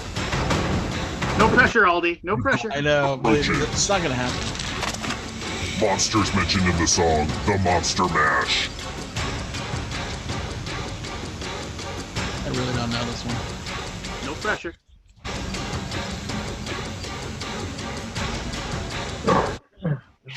Yes. God. Is that you in third? I haven't won this game yet, ever. So happy for you.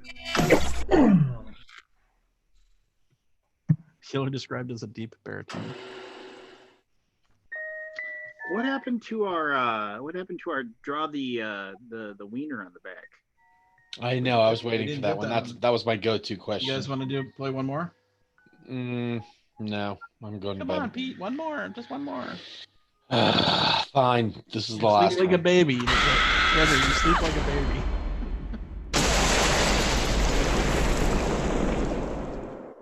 That was close.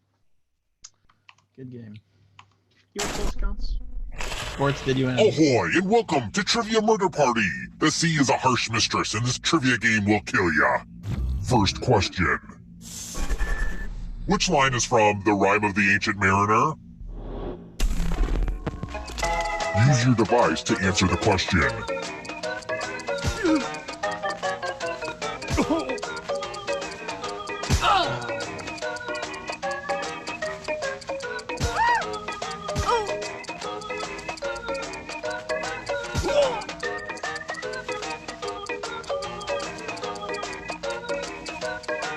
Almost out of time.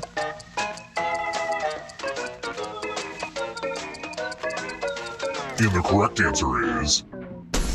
Who got the question right? Wow.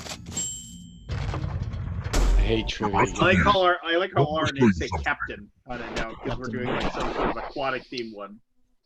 Sequel. Me and Kabuki. You have 45 seconds to escape this room or you die. This is pretty stressful, right? All you need to do is pause and take a deep breath. And when you resume, I know you'll have it all figured out.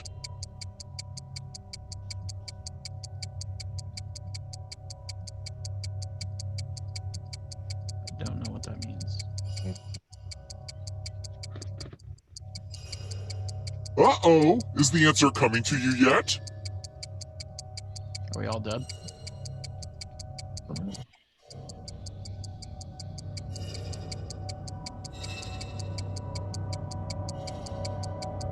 You were so gonna be like, duh, when you figure it out.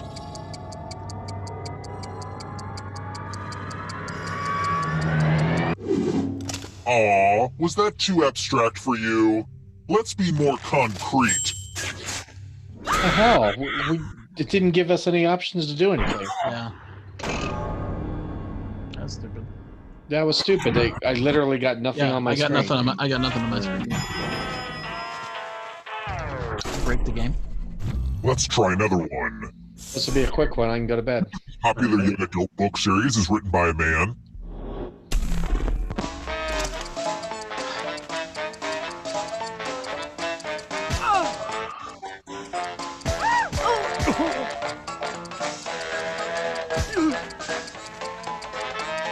Stab in the dark. Who picked this? Oh, what a shame, Kabuki. He's still alive. Follow me. Welcome to room 237. It's my old favorite. Pick a chalice to drop your poison in. I hadn't seen that. Die. That looks like the cup of a carpenter. Now it's your turn to play. Pick a chalice to drink from. Yum yum. Now let's see what you drink. Oh my god, you gotta be kidding. I used the good cups for nothing. All put it in the same too. We suck. Dumb. Being raised in this murder hotel wasn't all it's cracked up to be. Sure, there was a That's pool, competition but there were a over lot of corpses in it.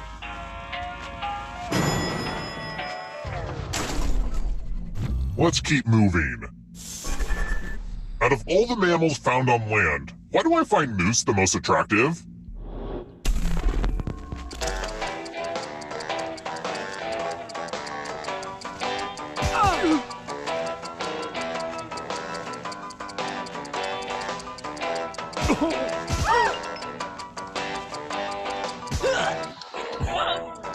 Getting a call.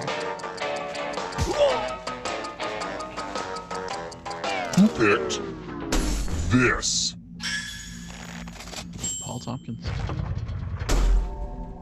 Time for consequences.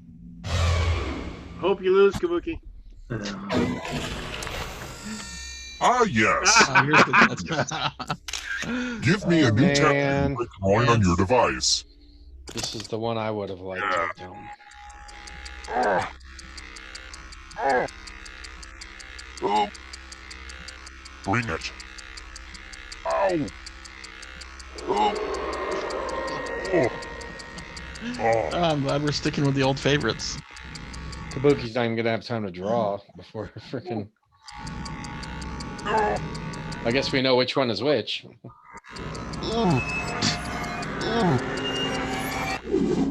I'm so excited about my cool new look. Now vote for your favorite tat. The artist with the fewest votes will die.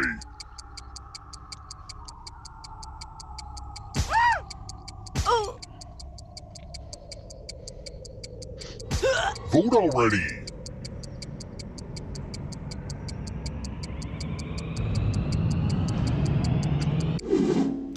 What did we decide? I will not. I demand a recount. Can't get away with that anymore, Lance.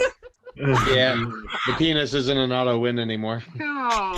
That only worked once. Yeah, it only worked that first night. Mine's worked at least twice that I know of.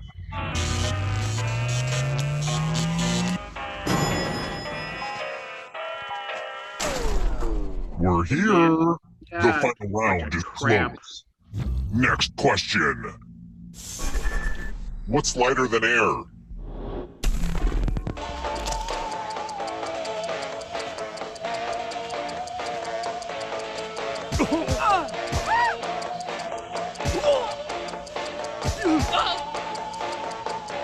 I have to say farts.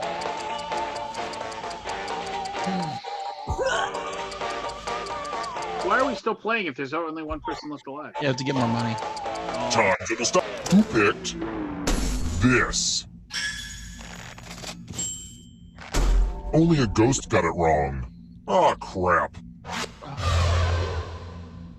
Let's try another one. Which of these countries has some mountains?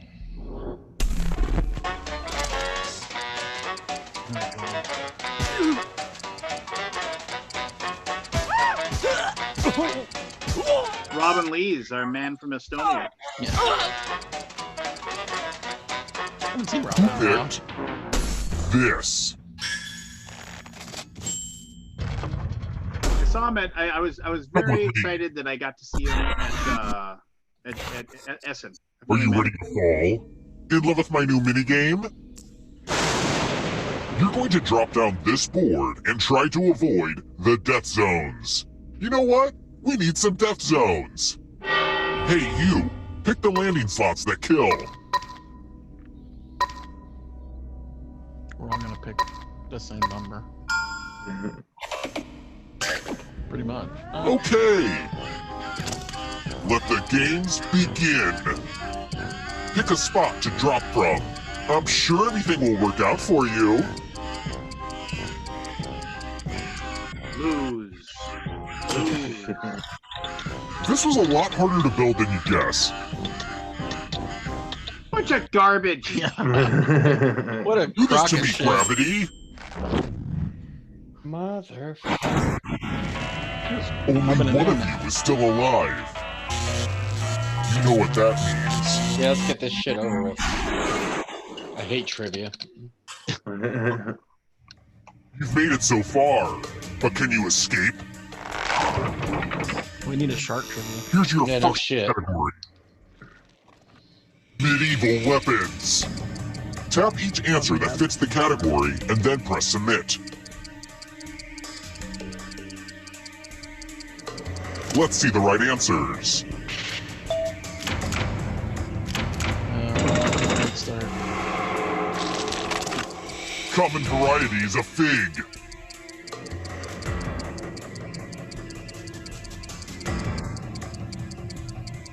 Time is almost up.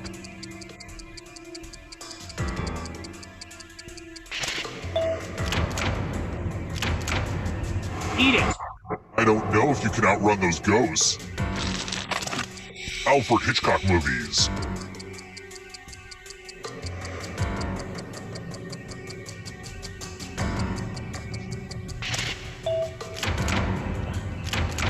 Not what I had in mind. Cat breeds.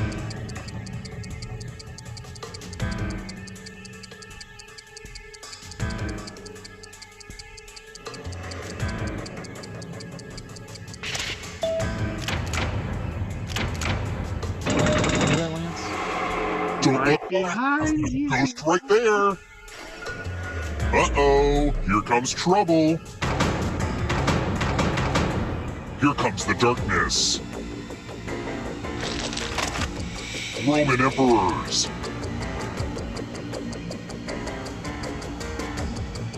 Maximus Thrax. Time is almost up.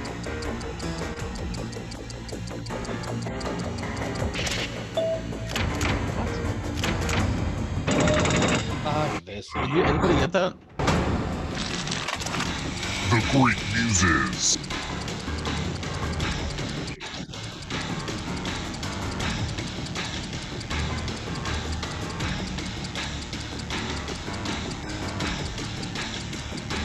Forrest, you can have my spot. I'm out after this one.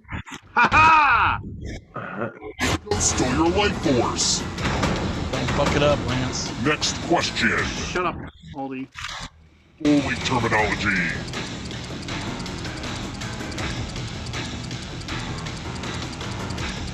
Ah,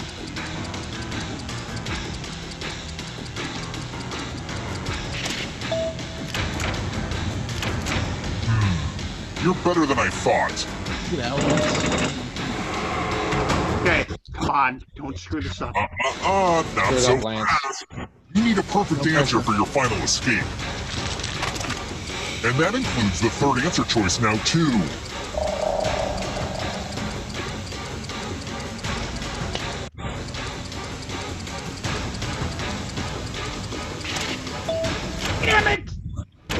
You have to get all the right answers to escape.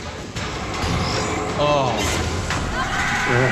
How did Kabuki get out? Not More points, maybe? Kabuki. Yeah, your tie money is the tiebreaker. Yeah, that must have been. Wow. Look at that shark. That's the only reason I was rooting for her. All right, gentlemen. Enjoy playing your game. Maybe you guys will get lucky and there'll be some Last Jedi trivia come up. What a pile of garbage. Well, Lance, you got no one. Great time. No one to blame but yourself.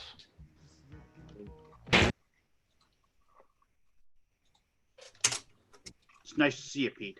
Yeah. I will leave you on this note. Take it easy, Pete. You guys want to play something else on here? The joke boat?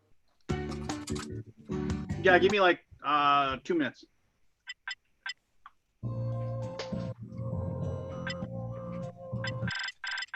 So what are you about to Forrest? I just got done with my first game night in 6 weeks. Ooh. Nice little intimate meeting. There's only 3 of us grand total, but it was. Did you guys wear masks? We did not. Did you guys do your tests before you played? Oh, I think you know the answer to that. No coronavirus test? I assumed that if anyone felt ill, they would not come. And, you know, yeah, I mean, it's just 3 of us, so I just roll the dice. Yeah, and the other 2 people are both like one of them works. He's a maintenance guy at the YMCA, but since he does pool work, it's essential somehow. Really? Yeah. He said literally there will be days that he is the only person in the YMCA, and his job is pretty much just to make sure the pool doesn't explode. Yeah. Like, it's kind of ridiculous. Does he wear protective gear when he works and stuff? No, he said he pretty much doesn't do much of anything now. Like right now, it's just all the things that they always wanted to get to, but they never thought they'd do. Like, so it's just only the maintenance people are working. Is it actually open to the public? No. Okay. And then my other friend, she works at a bank, and so she doesn't really interact with anybody unless they schedule an appointment. Right. And we played the King's Dilemma 3 times, and we played a new one that I really like, Cross Clues for Blue Orange Games, which I think is going to be. I think if it gets the right eyeballs on it, I think it could be really big. It is. What was the name of it? Cross Clues. It's very Codenames-esque, but it fixes a lot of the issues with Codenames, I think. Is it Yeah, crossword stuff? it has so many problems with the billions of copies it sold. No, but I'm saying that's why I feel like it has such an appeal. Because, you know, one of the big issues with Codenames that a lot of people don't like, and, you know, nobody likes, to be honest, is that pressure of having to give the clues. That terrible, like, 5 or 6 minutes where it just feels like forever, where, like, no one is doing anything, and you're like, oh, God, I gotta have a clue. This is like a cooperative game, and there's grids, and each coordinate is going to have 2 words, like bear and baby, and then you give a 1-word clue for bear, baby. But the way you give clues is everybody can do it whenever they want. So if you're like stuck, it's okay because you can just let other people give clues. You don't even have to give a clue the entire game if you don't want to, and there's not much penalty. I really was pretty smitten with it. All right. So what's our code to get in this one? I'm about to put it up. I gotta log in to Jackbox. Welcome aboard. You Dice must Tower be the HQ. talent. Please sign in.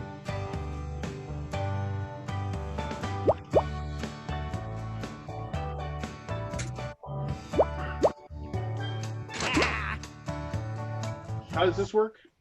I don't remember. Let's move it, people.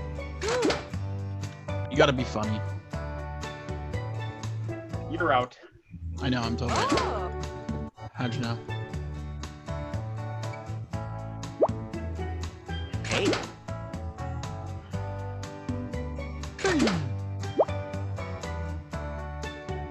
Quick, before the ship leaves the dock.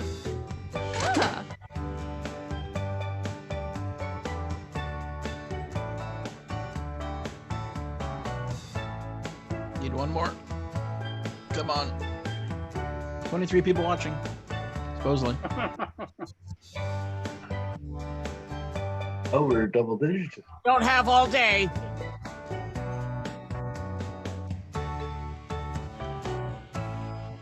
Yeah, but how many of those people are just having this on in the background now? They've gone. Yeah. Then it's like midnight. Yeah, I don't know. Probably not midnight. There's one over here. All right, I'll start it. Let's move it, people.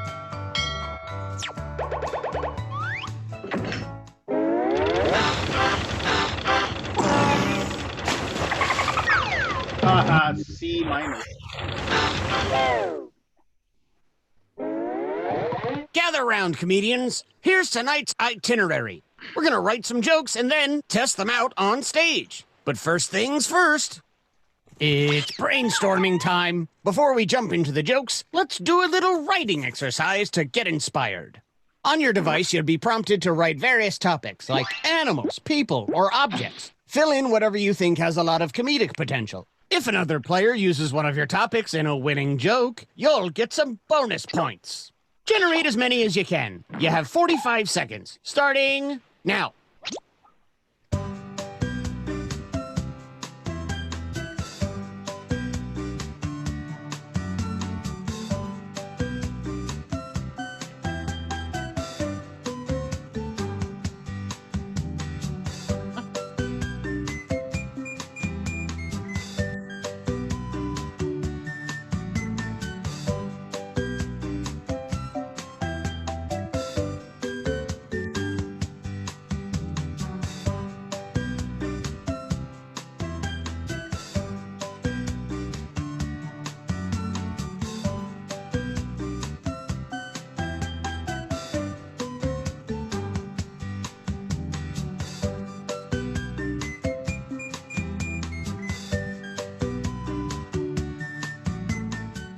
Okay, time to wrap things up.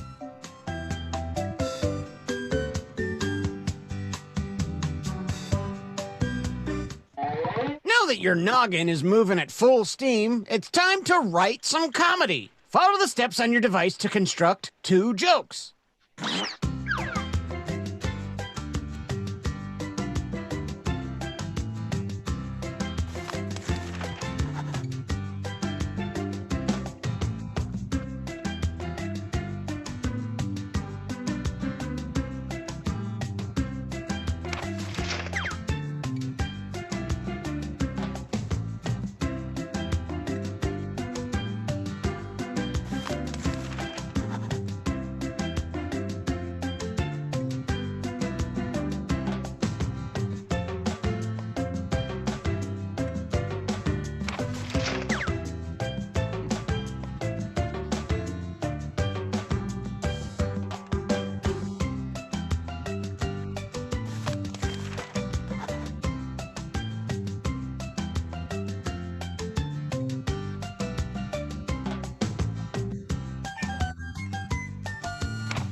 We're at the halfway point. Stuck? Then hit the joke for me button.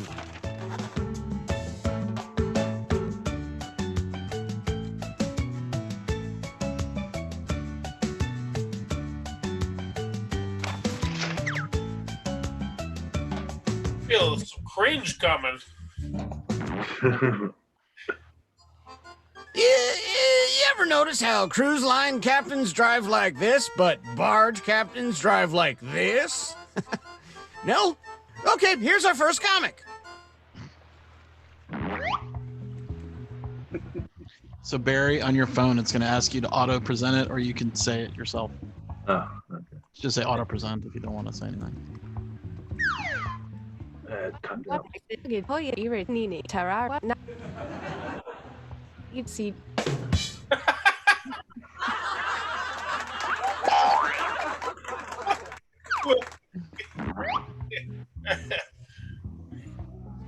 Like it, solid.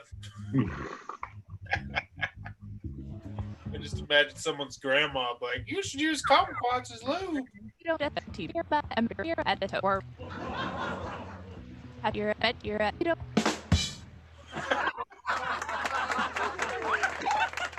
I don't get it. Which comedian told a better joke? Oh man, I like them both.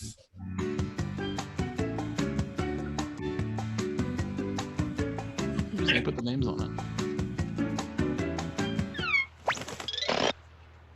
Very crushed it.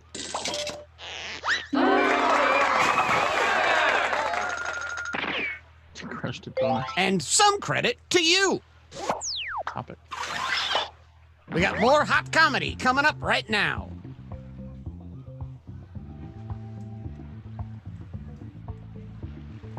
Remember to say your catchphrase.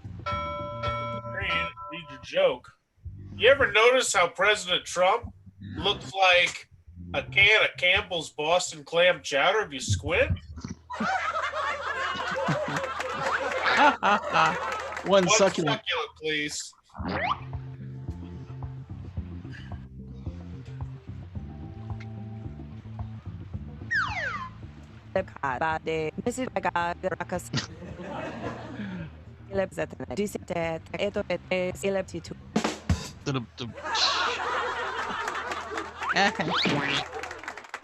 Where's your catchphrase? Yeah. Vote for your favorite joke now. Oh boy.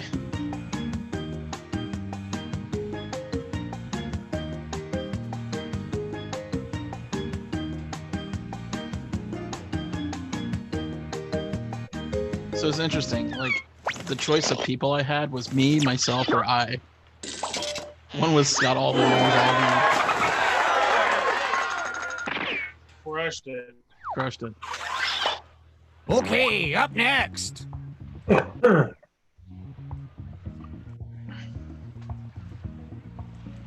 vote for you if you actually speak, Kabuki. Squad one need squad to right.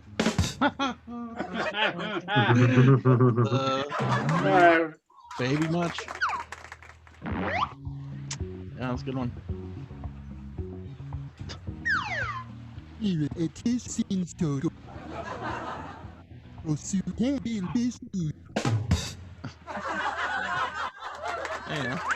it's comedy. Y'all like my wireless. Y'all like my wireless.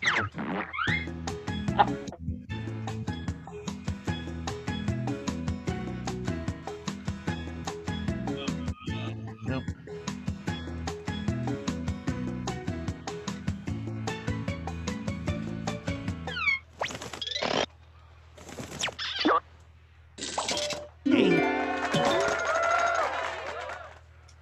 And a tip of the hat to you.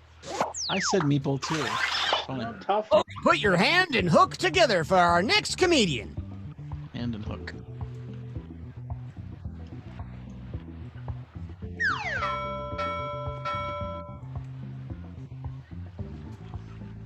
You ever notice that podcasts are just a fancy version of phone calls? I'm a little fish stick.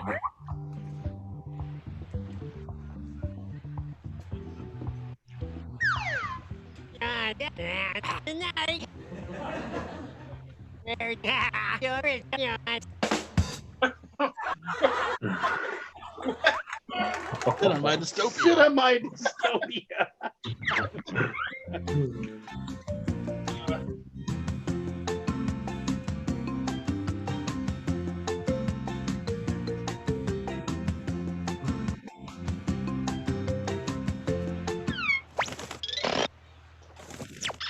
Crushed it. I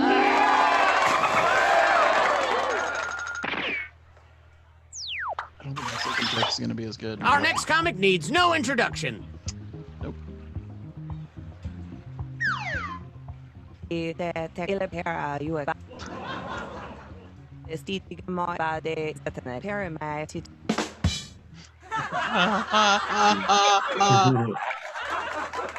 Hello, roommates. Hello, roommate.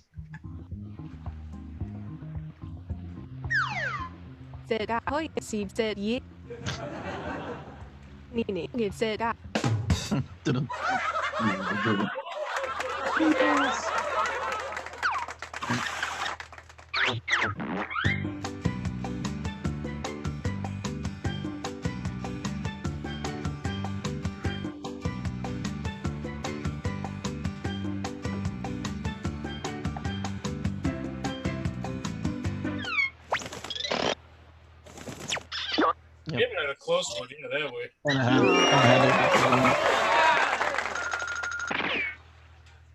And how about some points for you? Some people don't. Please welcome our next comic to the stage.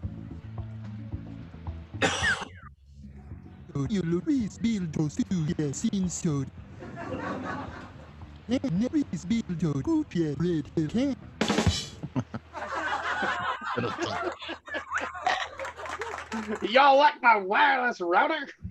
What the hell? Marriage is a lot like passwords. Even if you get things right, you're gonna get locked out and have to restart. One second, please. just the best. Just one succulent, please, as you dance off the stage.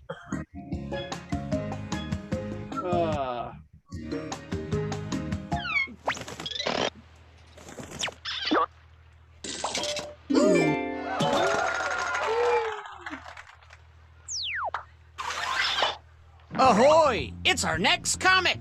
I don't know what's Woo!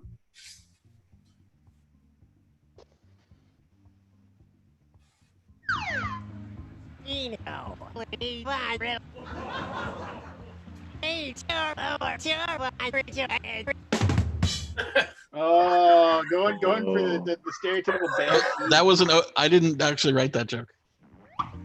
The system vote for it. for me. I should not get it. To on the Zektura Utai. The Zekuru.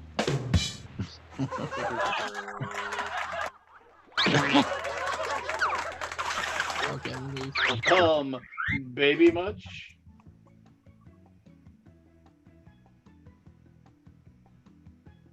Oh no, I gotta vote.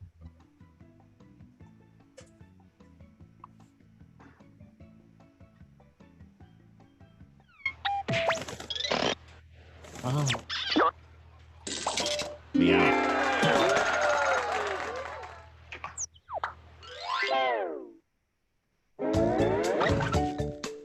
Let's play a little shuffleboard. If you're currently losing, might I suggest writing funnier jokes? Just something to think about.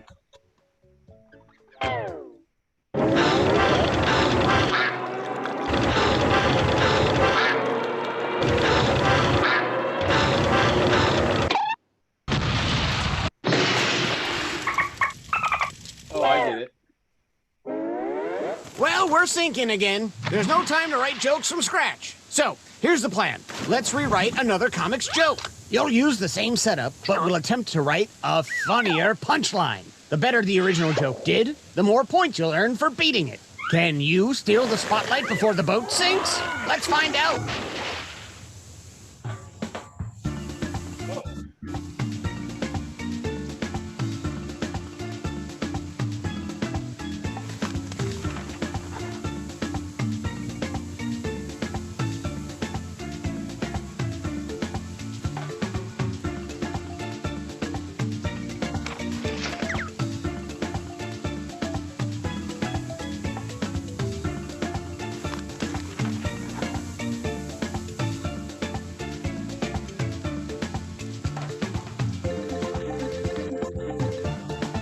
Bad news. The ship is sinking.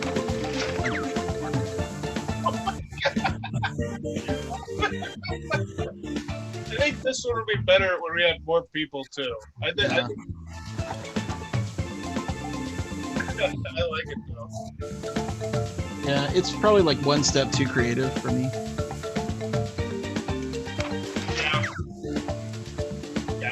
I can.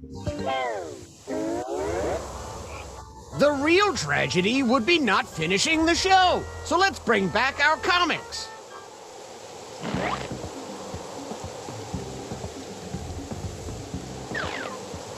Red here, certain red but you don't. At full habit, tear it.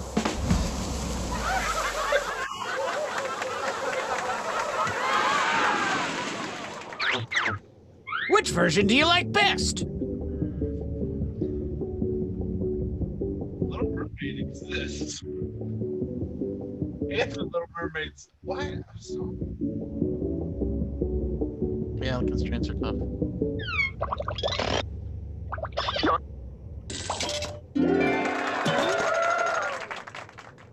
Why does the winner get a...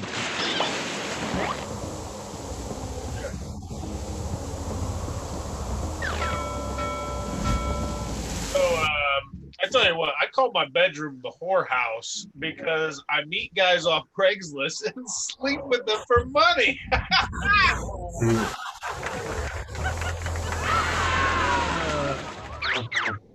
A real Clash of the Titans.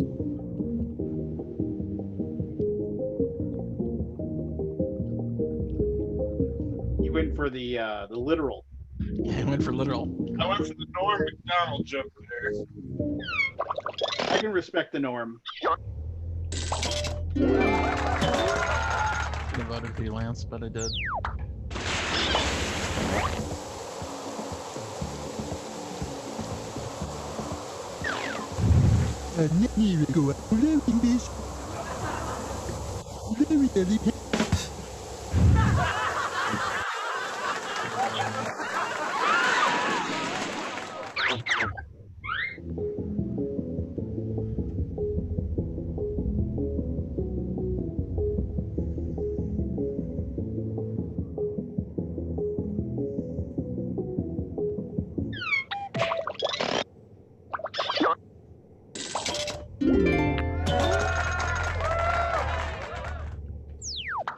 The lobster slapping is nice. The presentation of this game is good, but I'm how a lead tour. Time to be a delay.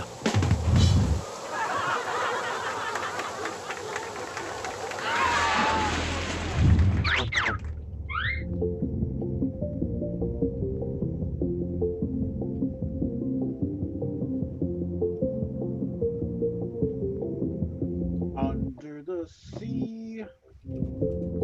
I'm actually pretty proud of my punchline here.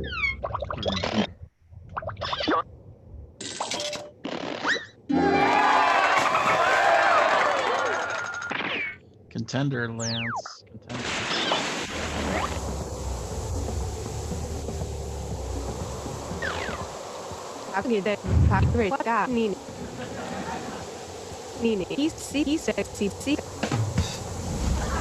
Time down on me. Oh, the pipes left.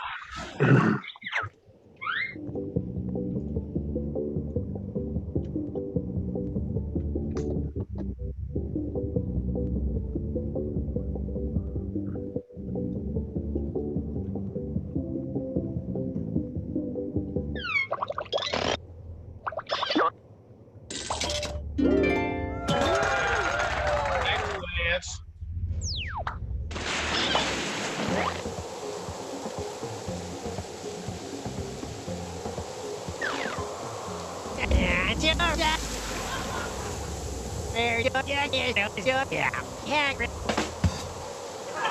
Oh, I see. I see how you went there. You went for.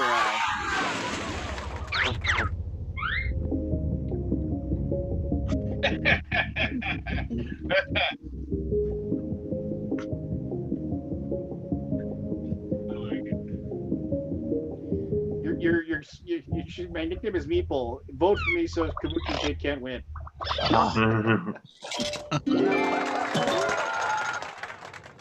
That's too meta.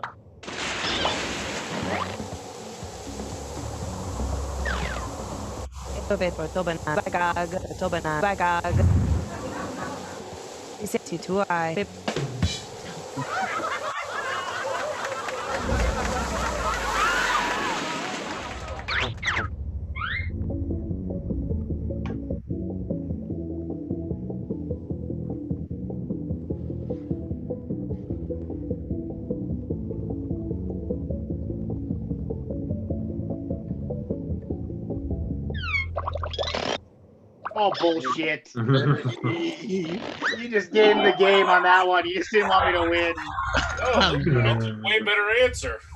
Oh, whatever. Still gonna win. Bunch of I liars. can only take one of you to safety, and obviously it should be the funniest person.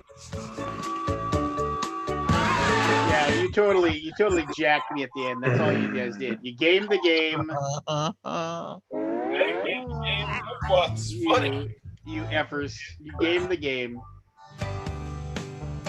2,500. Vince, you thought your That 2,500 would have given you the game. I know. I mean, they just Forrest's gonna say what he says, but I mean that's fine. He gave the game. No, I'm asking you to defend your joke. No, I don't have to defend it to you because I know what you did. It Didn't matter what I put down, you weren't gonna vote for it. No, I You thought wanted to game the game. joke was money. Yeah. Can you guys give me 5 minutes? I use restroom. Yeah, I want to play the fibbage game, right? Where you make up the answers. and then I gotta go to bed. We'll I'll be play right back. one round of Yeah, fibbage. I'll be right back. 1 sec.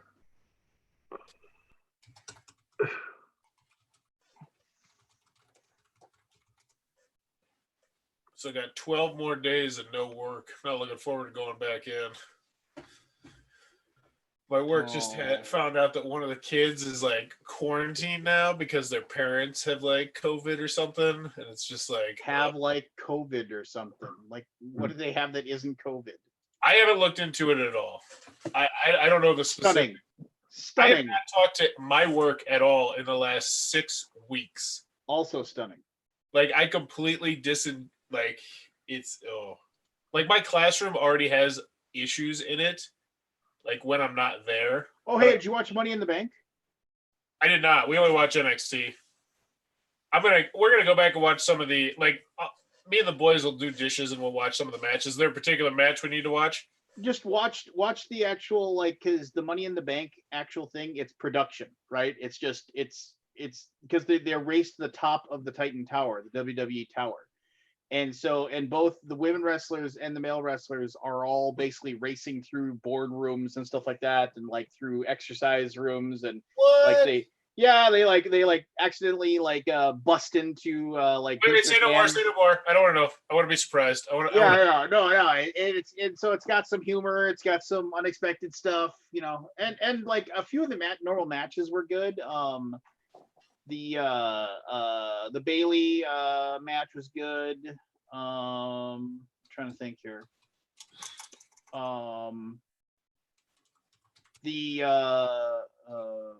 The Braun Strowman Bray Wyatt match was good. So I mean, it was worth watching. And here's the crazy thing. So like I told my son, I was like, hey, Money in the Bank's tonight. And he was like, oh, we can watch it later. And I was like, that's cool. We'll watch it later. So it started at 6, right? Like normally. And like usually pay-per-views are like 3-4 hours long. And I was just like, and so he was like, hey, weren't we supposed to, we ended up playing some games and stuff. And we played his version of Werewolf where we shoot the person with the Nerf dart. You got to figure out who the one, everybody has their eyes closed. I talked about that last time. Yeah, we were playing that and some other things, and so we and then all of a sudden it was like 9 o'clock, and he said, "Oh, weren't we supposed to watch wrestling?" And I was like, "Oh, I totally forgot about it. Let's watch it." And I was like, "Oh, we'll have to just watch from the beginning though, because it's probably still going." And I turned it on, and it was over. It's like 2.5 hours. Bam, bam, done. It's like pay-per-views never take that little bit of time, but yeah, it was 2.5 hours. And just they didn't try to do too much, and they just did it, and it was good. So that's well worth your time, in my opinion. So and like the The Money in the Bank stuff was quite good. Yeah, the boys love those matches. So we were gonna watch it anyway, but I'm excited. Sounds like they mixed up something different because normally it's just spot after spot after bump after bump after bump. It's just let's just wait, take turns to do the bumping. But I'm excited now, seeing them mixing it up. Yep, they worth your time, so to speak.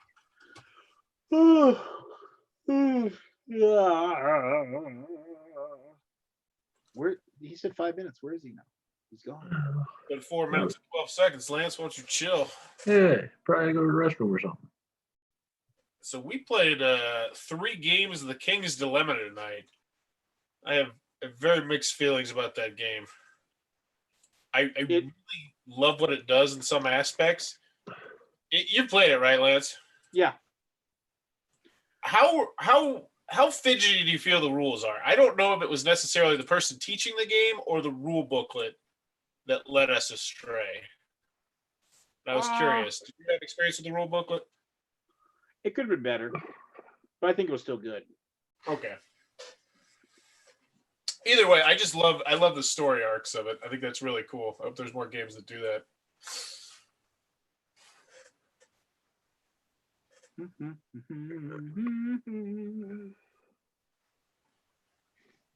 You didn't invite anybody tonight, I take it. That's because I got here at like 1 a.m.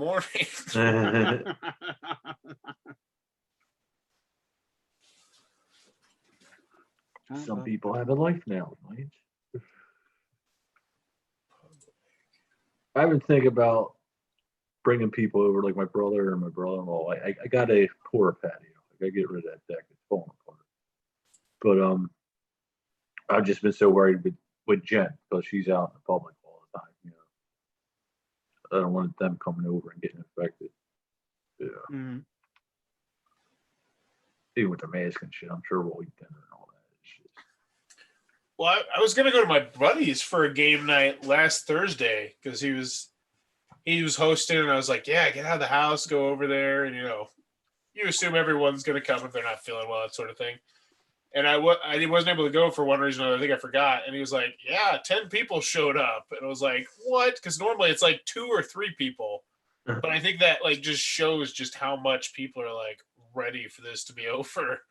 And it scares me somewhat. Yeah. We'll get through it. It'll just take time. Yep. Time and distance. Time and distance. I think really it's going to take patience and time to do it right. Yeah. Oh. What? That was a reference to a who was it? George Harrison song. Oh yeah. I'm loopy. I was up at really early this morning. Why? Couldn't sleep. That's a good reason.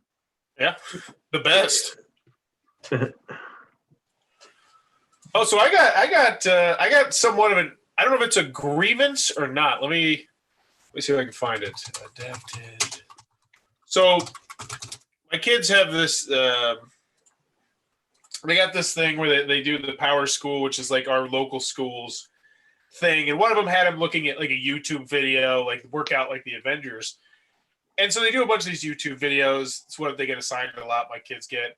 But we got these advertisements for like this adapted learning. Come get your kids teach math in a fun and creative way. It's like uses artificial intelligence to like properly, guide them towards where they are and all this sort of stuff. And it's a free trial month. And then they're like $9.99 after that, cancel anytime. And I was like, yeah, sure. The kids are there because the video is just like cutesy aliens. And it's just like they get to customize their alien with all different stuff and unlock gems and that sort of thing. So enter the credit card information, blah, blah, blah, $9.99. I'm like, okay, we'll cancel it as soon as I go back to work.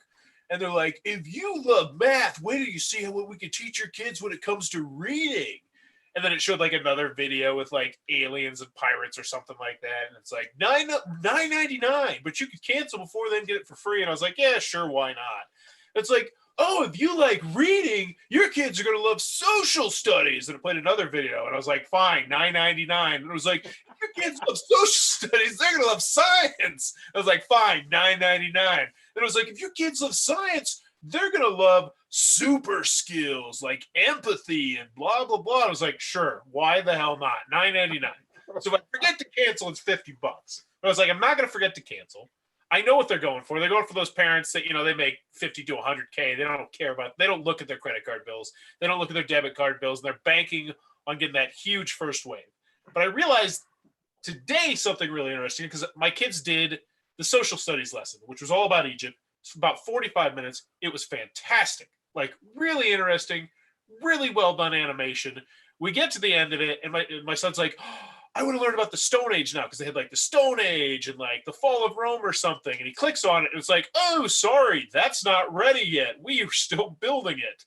So, and it gave us free. It was like, sorry for the inconvenience, but you now have social studies free for the rest of your life. You never have to pay for it again. And so now it's this race to get my kids to go through all these because I'm pretty sure they just developed this during the quarantine. What system is this? Well, let me look it up. It's really well done. I think it's called Adapted Learning. Didn't know you were a plumber. But 40 minutes, and yeah. I just thought it was really interesting. So if you want to get some free stuff, go sign adaptedmind.com.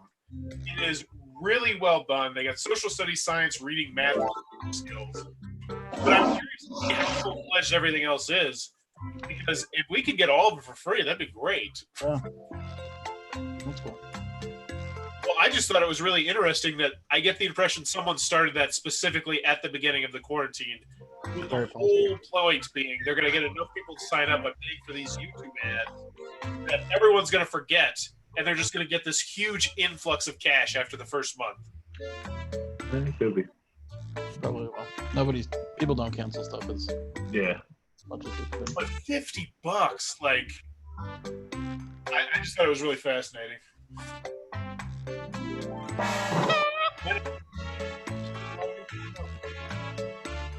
Might have to refresh it.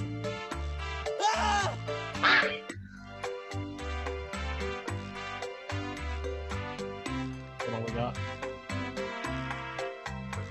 I like Fibbage.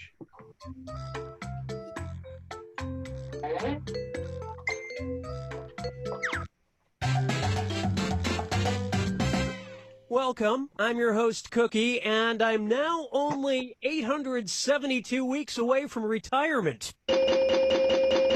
7 players are in. Let's get weird. Oh, and anyone else can get in and join the audience. Yeah, you can play along for your own personal score, and you can like your favorite lies. Let's do this.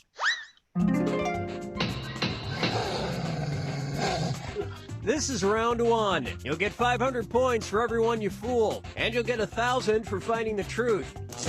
And you've got a helper, the defibrillator. It eliminates all but one lie. Only one use per game, so use it wisely. Select a category.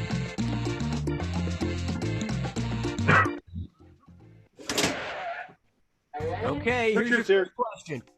If you're in Mexico City and feeling adventurous, go to a bar where they play the unusual drinking game Toques, in which the player drinks while blank. Now use your device to type a lie that might fool the other players into believing it. If you get stuck, for half the points you can use the help button and get a suggestion. Do it now.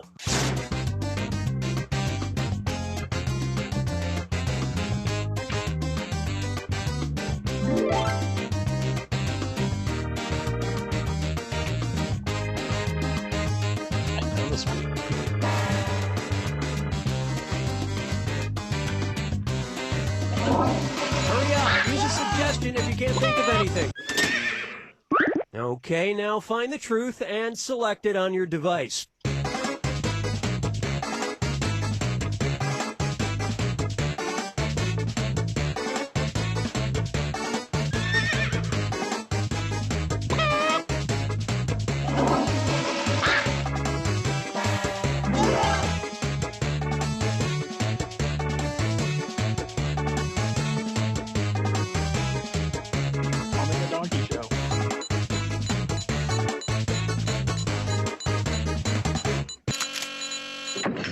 right, who picked what?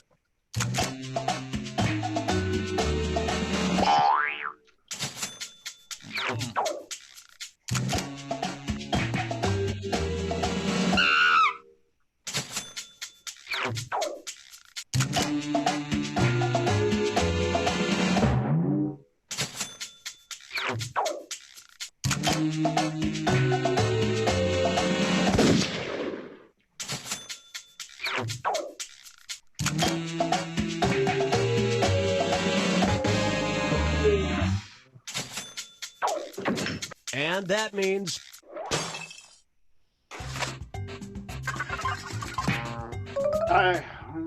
Let's call it. You guys want to call it a night?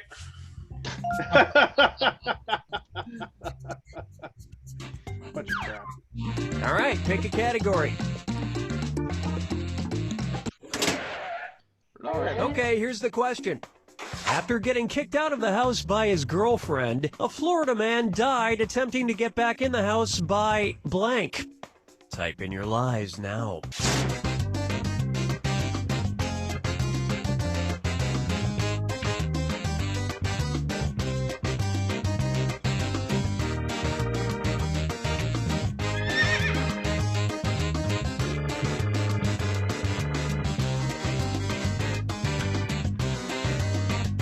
Hurry, hit the lie for me button if you can't think of something.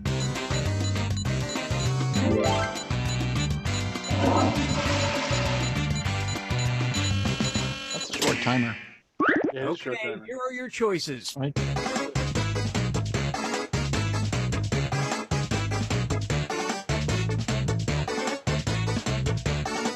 Chimney.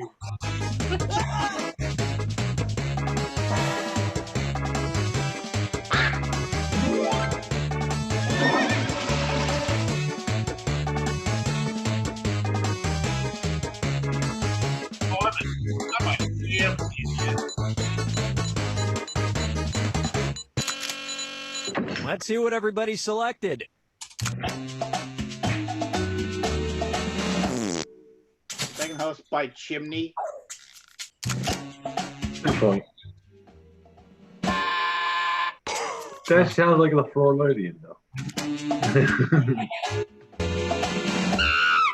Yeah. Why did I go chip? Hi there.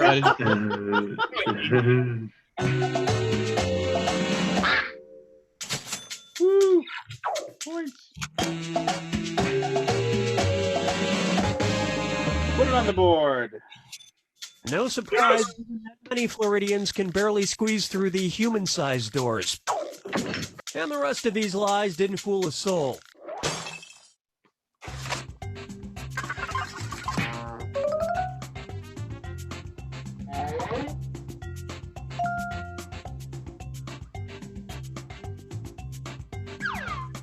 Time to pick a category.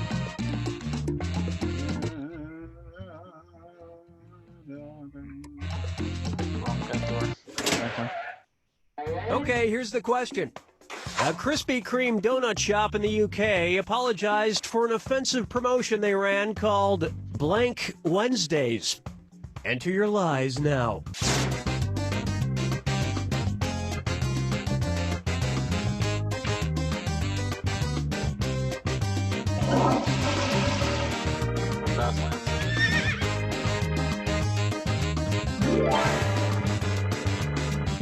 What are you laughing about?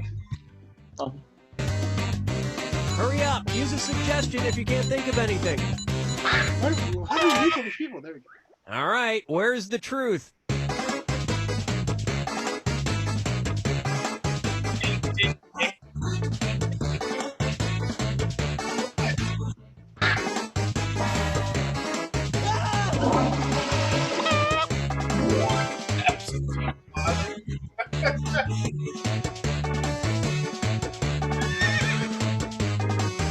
KKK Wednesday.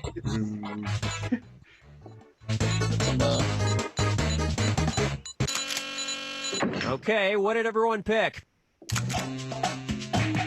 That's a damn good answer. That is a good answer, Aldi. You funny human, you.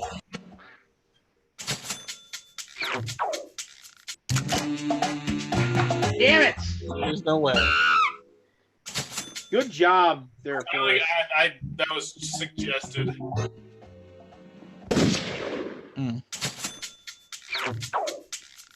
Here's something you might be interested in. No way. There's no way. Wow. It's Krispy And Kreme. nobody picked any of these Something. other lines. Oh, I suppose. Krispy Yeah. Kreme Krillers or something like that. Who the hell? Wow.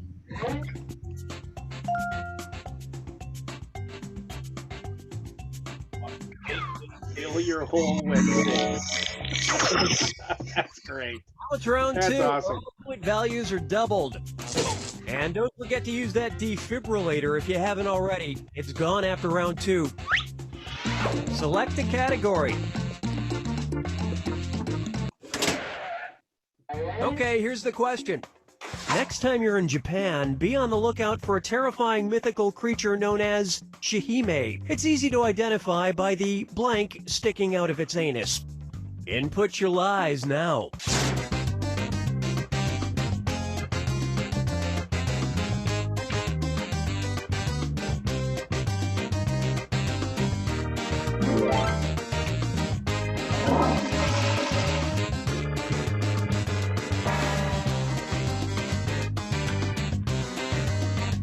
Hurry, hit the lie for me button if you can't think of something.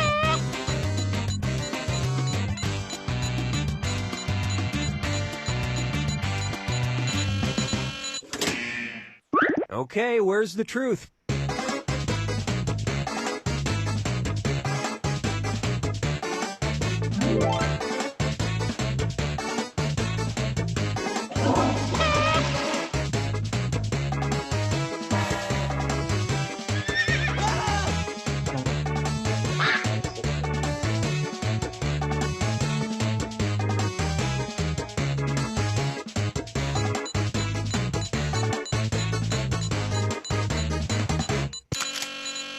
Okay, let's take a look.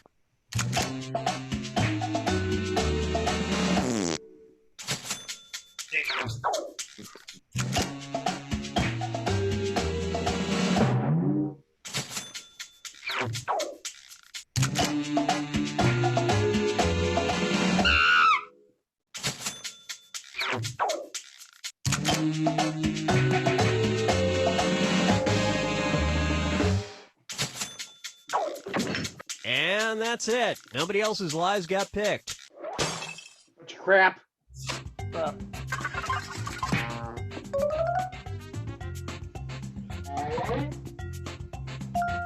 Snow monkey. Little girl. All right, pick a category. When do I get to pick a category? I never get to pick a category. Okay, here's the question. A man in Harriman, Tennessee was awarded $2,400 by the courts when he was hurt by excessively hard blank. Write your lies now.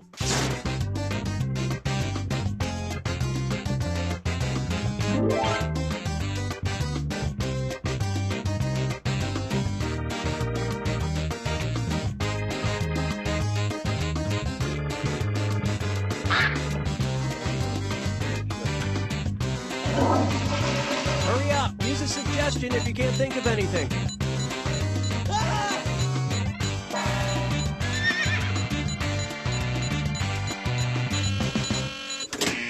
Sorry.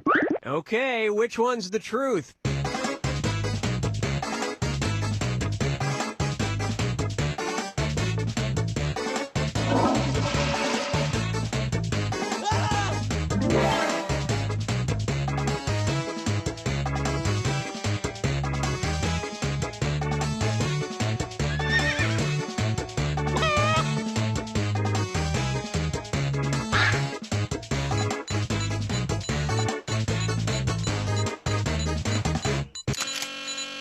All right, let's see what everybody picked. What? Thank you. Oh my god. Liar, you bastard. God damn it. Oh. God damn it.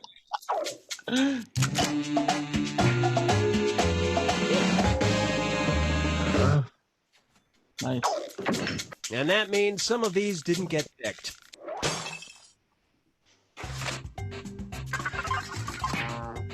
Oh. Who's your talking now, Forrest? Call it a night.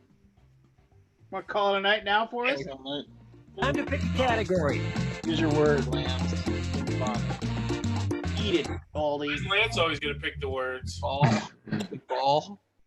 Okay, here's the question. If for some reason you're good at throwing blank, then you should train to enter the annual World Championships in Savonlinna, Finland, and see if you can throw one the farthest. Input your lies now.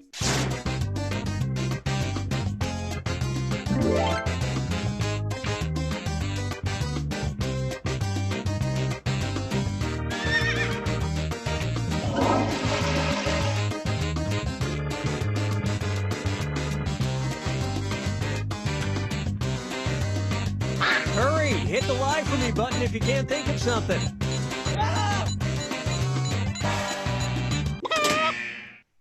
Okay, here you go. Find the truth.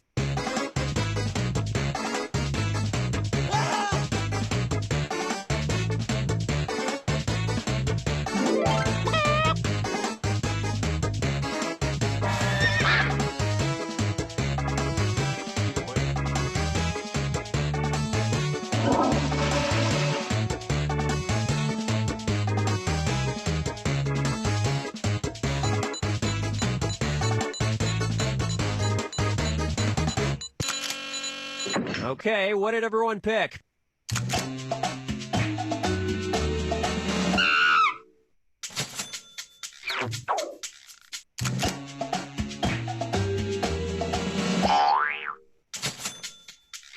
And it was also... Great minds think alike. No, no, no, no, no, no, no! That's a good one. Oh, Shit. Oh, thank God it wasn't. Wow, nice snow job on that one. That was a good one. Wow. Oh, Kabuki, don't call it a comeback. And nobody fell for some of these ingenious lies.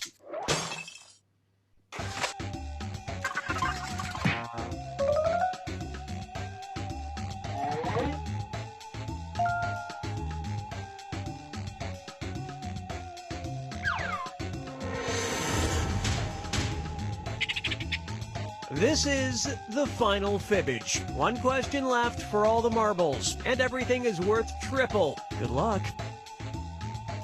Take a look at your final fibbage question.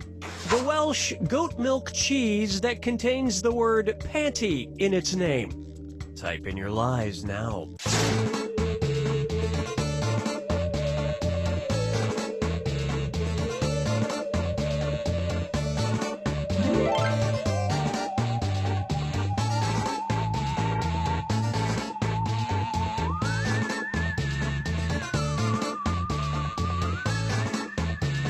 Hurry up, use a suggestion if you can't think of anything.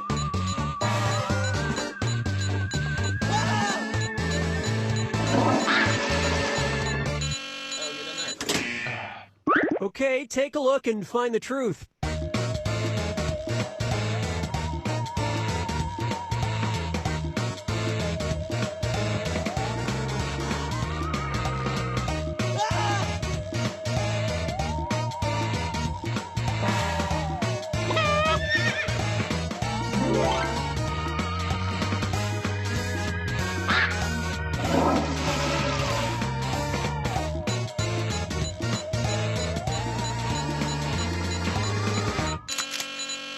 Let's see what everybody selected. oh. Ouch. Killer.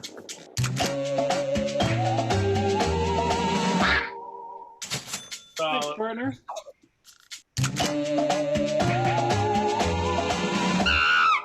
Nice.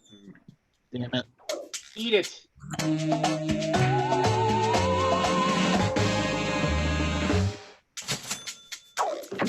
And that's it. I think.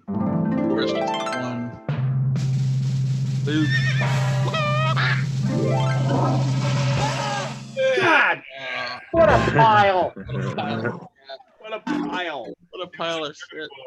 After the first round. Wow, not a lot of likes coming out today. And we tied. Like kissing her sister.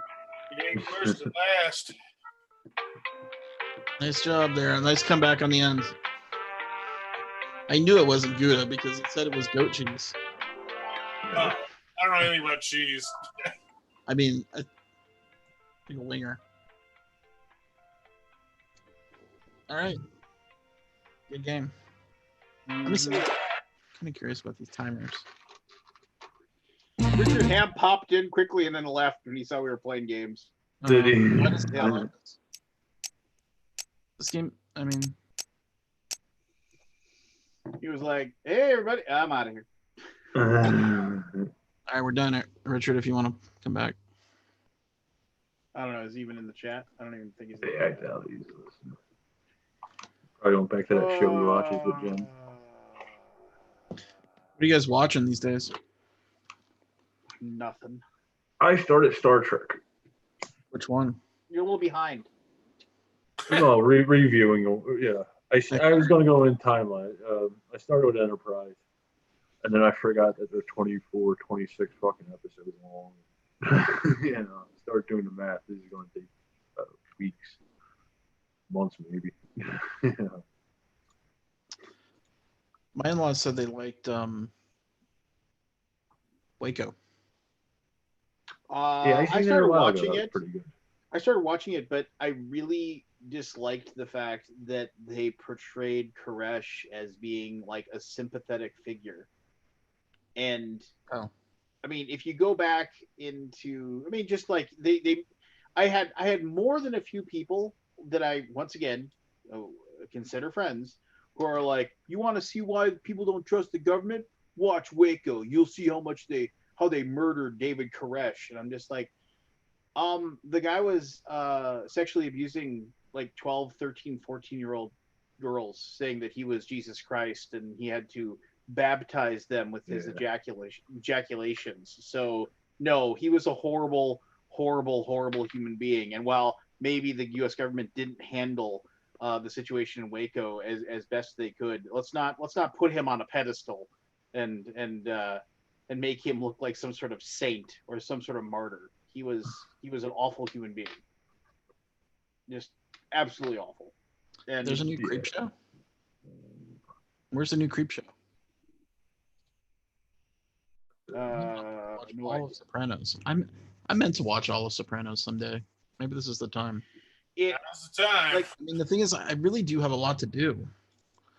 Like, I'm filling the day with work. Well, yeah, and you have to treat your friends like crap when they show up for the test screening. You know, just like, you know, fall all over yourselves for other you know, publishers. You know, just like, oh, is there anything else I can help you out with?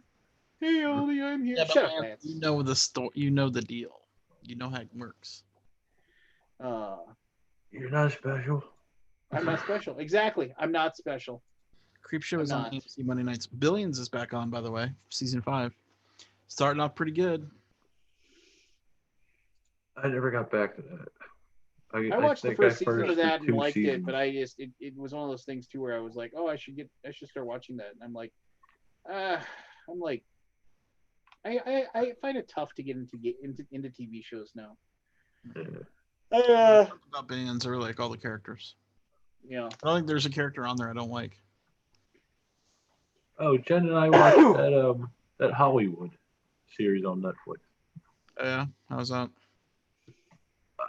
Interesting. It's basically this guy is running a gas station that's pimping out guys to these Hollywood women, and then they end up making a movie, and it mentions like Rock Hudson, and the ending. Some of it was true, some of it wasn't. But it was pretty good. You know, Jen liked it. She gets into that. She watches them old black and white I have come to the very true and honest opinion that I cannot stand any sort of home makeover show. They all just drive me crazy because they're all You so. try being a fucking carpenter and having your wife watch this shit. I just everybody talks about how they all say the same thing. Oh, I don't know. It just whoever is in, they always have unexpected stuff happen with their Yeah, with they're a with form. with the you know, I mean it's obvious. It's like, oh, we had no idea there was termite damage, or oh, that wall's load bearing. We thought we could get rid of it, but now we can't. Oh, it's going to be another $78,000 for a beam or something. It's like, whoever your guy is that comes in and gives you your quote, fire him because he's horrible. You know, Are you watching the Chip and Joanna Gaines ones or something else? No, I don't watch them. I walk through the room as my wife watches, and she digs them. She enjoys them. That's fine. She can. You know, I mean, and if she gets enjoyment out of it, then that's great for her. But for me, it's like it's this perfect, you know, whatever 22-minute or 51-minute show that fits in each one of them progresses the exact same way. It's like, here's this insurmountable problem, here's our suggestion, here's it going well, here's our problem, we don't have enough money, we don't have enough time, oh look, we've somehow managed to pull it off at the very end. You know, and it's just like, and I get it, I understand why people like that stuff, but I can't stand it. You know, I will say this: there's that cooking show on Netflix that's called like Nailed It or something like that, where they basically take people that have no clue how to cook at all, and then they say, "Here, make this really, really amazing looking dessert." You know? And they make them like try to make like a chocolate mousse, like a chocolate deer or something, and they're like trying to put it together, and then they reveal it, and of course it just looks like complete and total garbage. But I mean, at least that's real. It's like these people have no clue what they're doing. Do you remember like old days cooking show when they had like really really like untouchable cooks on there, like you could never possibly do what they were doing? Do you remember those days? No. There was some shows on there that were like, you'll never be able to make what they're making. I just like those. Like now what, it's on down. Food Now it's Network? down to, like, throw some shit on a plate and we're gonna judge it. Yeah. Right, like lowest common denominator, food entertainment. I like that. What is it? The Great British Bacon Show, I think it's called. Great British Bake Off. Is it British? Yeah. Yeah, it's great. Yeah, it's none of the drama and shit. I mean, there's like, oh no, there's very little drama. Yeah, but it's not like you were saying them home improvement shows. I was watching one with Jen, and it's like, oh my god, this is a big problem. They have to have drama. It's like a contractor would look at that and say, all right, that's 10 minutes. Yeah, the Yankee. Yeah. Was it Yankee Trader? What was that guy's name? Norm, the new. Yeah. Oh no. His name? I can't remember. You're talking about the new Yankee Workshop? Yeah, like people don't like that doesn't bring people back to watch it, right? Because there's no drama. It's just the guy doing it. Yeah. Well, I think it would do good on YouTube more than TV. Yeah, I can see that. Because he would go through the measurements and all that shit. Yeah. It was a useful show. It showed you how to actually do stuff. Yeah. These other ones, they don't show you how to do anything. They just do it, and then they swap, and then you come back, and it's a reveal. And, like, the reveal is, like, half the show. Yeah. And they never show somebody's like, I fucking hate this. Yeah. Do you remember that show, is it Trading Spaces or Trading, not Trading Spaces. There's a couple really hated it, and they got it on camera. Really? Yeah. They aired it? Yeah. Wow. That's surprising. If you Google Trading Spaces worst episodes, or like, you'll see some of them where the ladies, like, there was this one lady where she just starts crying, and the husband, you're gonna fix this. I did see that there was my wife said there was one it was some show or whatever that like I think it was the one. I think it was the Love It or List It show. Yeah. Where like the renovations that they did to the house or something like that, like they completely screwed them up in some way and like ended up doing damage to the house, and then they sued them. They sued the show, just like maybe if you Google it, you I can think find those out. shows probably will fix the problems, right? Versus, or they sign on their life away on those things. Like, you're not gonna come after us for doing something weird. A North Carolina couple is suing the popular HGTV show Love It or Listed, claiming the show made shoddy renovations to their home and subjected them to unfair trade practices in the statement. This is back in 2016. And she says that every single, I just can't do it. I can't do it. I can't bring this in the budget. She always says, I'm just like, you pull it off every week. Every week you pull it off. But yeah, I miss like the History Channel, and they actually showed history. The Learning Channel, and it was actually something about learning. Yeah, the Learning Channel now is garbage. Discovery Channel or iffy, here and there they have some stuff. So I still like National Geographic. Let's say claiming Dina Murphy and Tim Stone turned to the design show after deciding to start another renovation project. The couple was drawn to the show advertising, encouraging whose home or for whatever reason doesn't suit their needs to apply. So they filed a lawsuit against the show's production company, Big Coat TV, and the contractor hired to do the remodel. Aaron Fitz Construction reported The Observer. According to the lawsuit, the couple claims the construction company did shoddy work, broke contract, and violated North Carolina general contractor laws. In the lawsuit, contend the floor was irreparably damaged and ductwork left holes in the floor through which vermin could enter the house. They also claimed low-grade industrial cover was installed and many windows were painted shut. Just like we just standard, we can't comment on this, blah blah blah. And then like they said, the characters are actors. These characters, like they're mentioning, the people on the show are actors or television personalities playing a role for the camera. The lawsuit says. Hillary Farr and David Bezenton, as well as Eric Aramita, who is portrayed as a general contractor, though the suit claims he is not licensed to work in North Carolina, and the lawsuit alleges that none of the actors involved played more than a casual role in the home's renovation. Couple would Observer reports that a part of the agreement with Big Coat, the couple would deposit $140,000 of production, who would then use the money to pay for construction work. The couple claims that Aaron Fitz was not the couple's choice, that they were concerned with his below average ratings online. Additionally, they say that they were never shown any homes on the market by a real estate agent who would actually be able to broker the sale. Big Coat TV admits that in the business of television production, not construction, and homeowners funds essentially pay the cost of creating a stage set for this television series. So, I don't know. I'm sure if I dug, you could find out if they ever said or did anything. But that's just like one of those things where, they need to make the movie or they need to make the show, right? It says property was settled in 2017. Who knows? I don't know. It's all a bunch of garbage.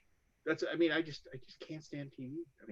I will say this. You know how everybody always bags on the History Channel for being like a total joke now? Like before, like History Channel was like, oh, look, we used to do this educational programming and talk about history. And then now it's turned into, searching for Sasquatch and what have you. Yeah. Which, he's real, by the way. He's in Idaho. We all agree that, that Bigfoot's real. His name's Eddie.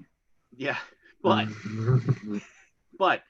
I watched a thing about it, and they actually showed the original like programs that History Channel had in like the very first year they were in existence, and they were just as nut job crazy. They just were like understated crazy. Like they did Leonard Nimoy had a kind of a sequel to In Search Of that was like Mysteries of the Unexplained or something like that.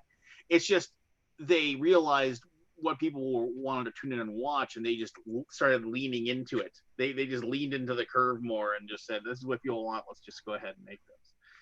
So, and yes, porcupines do eat their bones.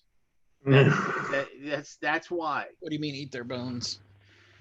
The reason why we haven't found any Bigfoot bones is because porcupines like to eat the bones of Bigfoot. They, so that's why we aren't able to. It's a delicacy to them. So I mean, it makes sense.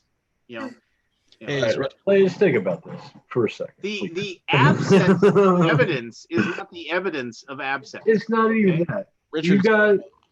You say Bigfoot's real, right? And they're mating. There's got to be a population of. I said right? of. You're going to tell me big a things, possum is going to eat these fucking bones from all these Bigfoot. Let me reiterate, of the big things that I said, of like conspiracy theories, well, there's some conspiracy theories I think there might be a short truth, but like of supernatural things like ghosts and UFOs and just garbage like that, most of them you can disprove just with a little bit of common knowledge. But out of all of them, the one that like it could be real, I'm not saying I'm going to say it's like a 0.001% chance, but the chance that there is a large bipedal mammal that we have not discovered in the greater Pacific Northwest is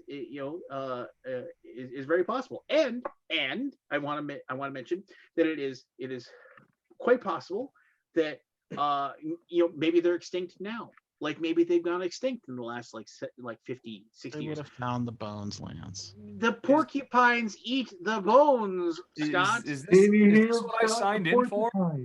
I don't want to talk about this stuff. Let's move on to something. Richard, do you have a Bigfoot What are you playing, spray Richard? in your house? No. Actually, I have a question for Richard. I have a question for Richard because I actually have a question that I have to give you specifically because I got into a large Star Wars discussion online. All right. And no. And like everybody was bagging on the prequels and bagging on this, that, it's like, oh, this person's acting wasn't great, or this thing, I didn't like this, and Jar Jar is Haters horrible, gonna hate. Stuff. Yeah, and then which fine, whatever. You can definitely say acting maybe wasn't the best, maybe the script wasn't awesome, whatever. But I said that I can't do it justice. I said, but Richard Hamm had a very, very good explanation as to why the midichlorians was actually not a horrible idea, and your idea. And I did want to paraphrase you, so I'm going to give you the floor. But basically, the premise that like the Jedi Council was more about like facts and figures, and they had lost their way, kind of thing. Yes. That's why Qui-Gon. Yeah. I thought it was an ancient religion. Am I supposed to make an impassioned plea? Well, I want to say so. My understanding, and you can is that the midichlorians was actually more of a representation that the Jedi Council was now like, oh, let's check these for these little midichlorian counts, and I just actually thought about that. Actually, almost kind of ties into the whole Last Jedi thing, which is probably why I like it so much, is because anybody can be a Jedi. Because the Jedi Council had gotten away from the idea that the Force was all around us. Oh, but only these people that we test their blood and see how many of these little. Yes, that is my feeling. I have no idea if Lucas has ever confirmed this. That is what midichlorians are about in terms of a storytelling conceit. Because as far as I'm concerned, ignoring. Well, I mean, what I was about to say, there is no 7, 8, and 9. Concerning the fact that there are only movies 1 through 6, the overarching narrative of the thematic thrust of the entire thing is about bringing balance. And everybody assumed that means bringing balance by getting rid of the Sith. But the Jedi were just as out of balance. They spend the entire prequel demonstrating over and over again through things like strict adherence to midichlorian counts, as opposed to listening to the true living force that Qui-Gon Jinn tries to espouse. And, it even tells his young Padawan, Obi-Wan Kenobi, one of his very first lines of the movie, be mindful of the living force, which is a particular sect of force stuff that has to do more with nature and oneness and the connection between all things. But they don't really worry about that on the council. They say, well, what's the midichlorian count? Because that's how we judge whether we should indoctrinate children into our cult, because that's what it is. The Jedi religion, by the time of the prequels, has become a cult of fear. Fear because anger leads to hate. Hate leads to suffering. But what's that? Oh, we're afraid of anger. And this is why Anakin ultimately falls, is so corruptible, because he was not given the emotional support, because he basically got in with a group of emotionless wannabe Vulcan monks who just told him, look, stifle that shit. Families for losers. You want to become a monk. And, I mean, because he had no emotional support, he was not in balance with the Force and was able to be turned over to the dark side. People complain about how much Rey is a Mary Sue, how she could just do anything, just instantly with no training. Luke is the same. Luke is every bit as much of a Mary Sue. With almost no training, he is making 1 in a million shots. He is doing force pulls. With only a couple weeks in a swamp, he is able to go toe-to-toe with Darth Vader. Yes, he lost, but he's still able to do amazing things with almost zero training. These are the same things that in the prequels, it was demonstrated, yeah, we bring these kids in from a very, very young age, and they have to spend their entire life studying. Whereas Luke and Rey was able to pick all this stuff up on an instinctual, intuitive level and just, excel at a way that it seems impossible. Young Annie was the same way. They make a big deal in the prequels about how he was capable of doing things in a pod racer that no human should be able to do. And it's because he had this instinctual mastery of the Force, was able to take out a Star Destroyer too. And the Jedi would say, "Oh, well, that's because he has a high midi-chlorian count."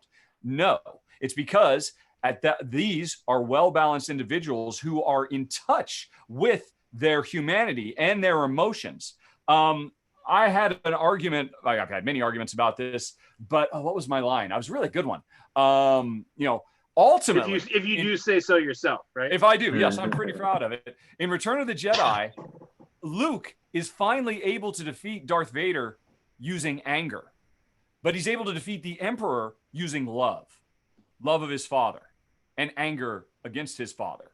And that represents a character who has balance. And that is why he's such an amazing Force user. That is why Rey, with no training, which is the barest precepts of an understanding of what's going on, is able to do things, because these are balanced individuals, because they were not indoctrinated into a mind-washing cult that's got to get those. I mean, Anakin Skywalker, as a 8-year-old boy, was too old. We can't mold them into an emotionless warrior monk like we need to. Everything about the Jedi was fucked up. And that's the underlying thing, that it wasn't. By the end of the first 3 movies, half of balance has been restored because the Jedi are gone. Darth Vader, Anakin Skywalker, has fulfilled half of his prophecy. He got rid of one half, and by the end of Return of the Jedi, he's responsible for getting rid of the other half by taking out the Sith as well. And that's the overarching story. And midi-chlorians are just one small bit of it. When everybody complains that, Lucas has forgotten the spiritual nature and connectedness of everything, it's like, no, Lucas hasn't forgotten. The Jedi have forgotten, and that's what he's trying to make clear. Yoda has a line at one point in the prequel saying, losing touch with the Force we are. Do not understand why there is darkness. They had no idea why they were so out of whack. Anyway, that's. I think they should have beat it over our heads a little more, I guess. And maybe if you're going to read that much into it. Yeah, this is all subtle stuff. If it was really that stuff. But it's it's actually, this is all the stuff I enjoy more than anything else about Star Wars. Right. It's why I really enjoy the prequels, even though they're problematic. As I've said before. Things about the prequels. Huh? I like certain things about the prequels. I like almost everything about the prequels. The one mistake he made was not getting a co-script writer to help him with the dialogue, because I think all the plot beats work. Oh, yeah, and I agree with what he was trying to do. He was purposely he was telling these actors who are good actors. Christian Haydenson has put in really good performances. Natalie Performance is an amazing actress, but he said, no, I want you to be wooden. I want you to be stiff, because that's the vibe we're going for. And it was a reasonable thing, but he didn't have the chops to pull it off. And I know he has himself said in multiple interviews, yeah, you know what? I'm really not a dialogue guy. And certainly Harrison Ford has said that on more than one occasion. You can write this shit, but you sure you don't have to say it. So that's, I mean, I've always been very, very impressed by what he pulled together. And to me, that's the most interesting thing about Star Wars.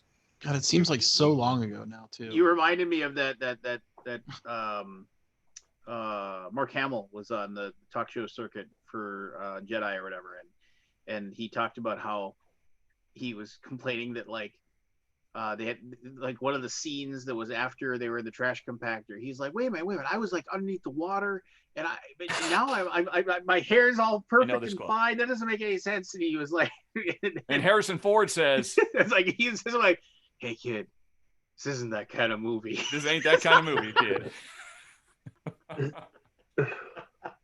Yeah, Harrison Ford got it. I love the fact that Harrison Ford was renovating George Lucas's house, and he just said, "Could you just sit in and do the lines?" Because whatever guy that was supposed to be there to do the lines wasn't there, and that's how he got the job. You guys know Dave, right? The Dave from Game Night, the actor, Yeah, writer. yeah. The guy, he got offered the role in THX for the kid. Robert Duvall? Not that he was the kid. Okay. Dave was a kid at the time in Hollywood, and got offered the role, except he didn't want to shave his head. Can you imagine that? Can you imagine if Dave took that role? I mean, I don't know what happened to that kid. Yeah. If it's anybody, might be somebody. Probably another Jake Lloyd situation where his life was destroyed. Yeah, probably. By all the haters, the THX 1138 haters. Well, Dave was a child actor. He was in a few movies. Who is this Dave you're talking about? I missed who you said it was. David Arnott. You met him? The guy runs a puzzle hunt. He's on Game Night. He does all the explanations for Game Night. Oh, really? Yeah, you know Dave. Yes. Okay. Yeah. Yeah. The stout fellow.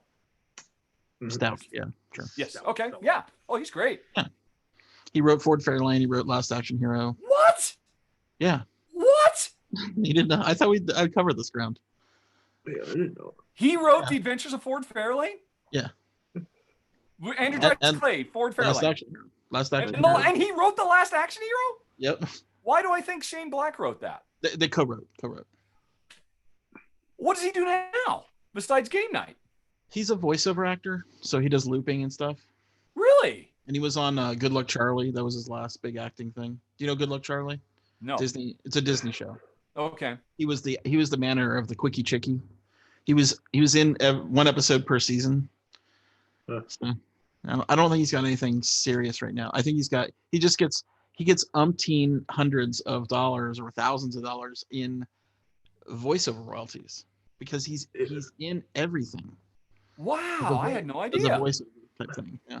I have to admit, now that you say this, it occurs to me, I don't know who any of the Game Night people are. I mean, other than Lincoln and Nikki, and I guess Deborah. Aaron. Did he bring Deborah in through his acting connections? No, Deborah contacted us through Oh, really? He just out of the blue. Okay. Do you know Kevin Kelly? Which one's that? So Kevin Kelly works in entertainment industry, and he was at a Comic Con thing, or not Comic Con, something in LA, and he had just started working for Geek and Sundry, and Geek and Sundry had hired Deborah to do the D&D show, right? Her Relics and Rarities show. Okay, yeah. And Kevin's like, can you take Deborah to the blah blah blah, like get her there, make sure everything's cool. So they're in the elevator together, and Deborah goes to him and says, "Are you on Game Night?" She says that to him, and he's like, "Am I being punked?" He couldn't believe it. He was freaking out. So she, obviously, he's like, "Yeah." I don't know. I think she might have invited herself over. Wow. I don't know the exact story, but she basically got in touch with us. I think Kevin wrote to Lincoln and told Lincoln that she was interested in. Kevin is the tall one, right? No, Kevin is. I always describe him as the lead singer of LCD Sound System. He looks exactly like the lead singer of LCD Sound. He's not tall, and he's like 5'10". He's basically the same height as me. Okay. He's a little scruffy. He's got a little bit of a beard, but he's not a regular. He's on every once in a while. Oh, okay. All right. Yeah. So he doesn't make the logo. No, he's not one of the four in the logo. Yeah. Okay. Yeah, he's an alternate, but perfectly great guy. I mean, I love Kevin. Yeah, I met Kevin. He worked for G4. Do you remember G4 TV and all that stuff? Oh God, yeah. Adam Sessler, Morgan. He worked with Adam Sessler on the video game stuff. He did What's the Adam Sessler doing podcast. now? He did the podcast. Okay. So then that was how I met him. And he sort of basically said, "Hey, I'm into board games. Can I come to BGGCon?" It's like, sure. And then I met him and his wife and just became friends over the years. And Cool. Kevin was on the show. He lives in LA near Lincoln. And then Kevin went to work for Geek and Sundry, met Deborah in an elevator. Yep. And he wasn't even a regular, and he was.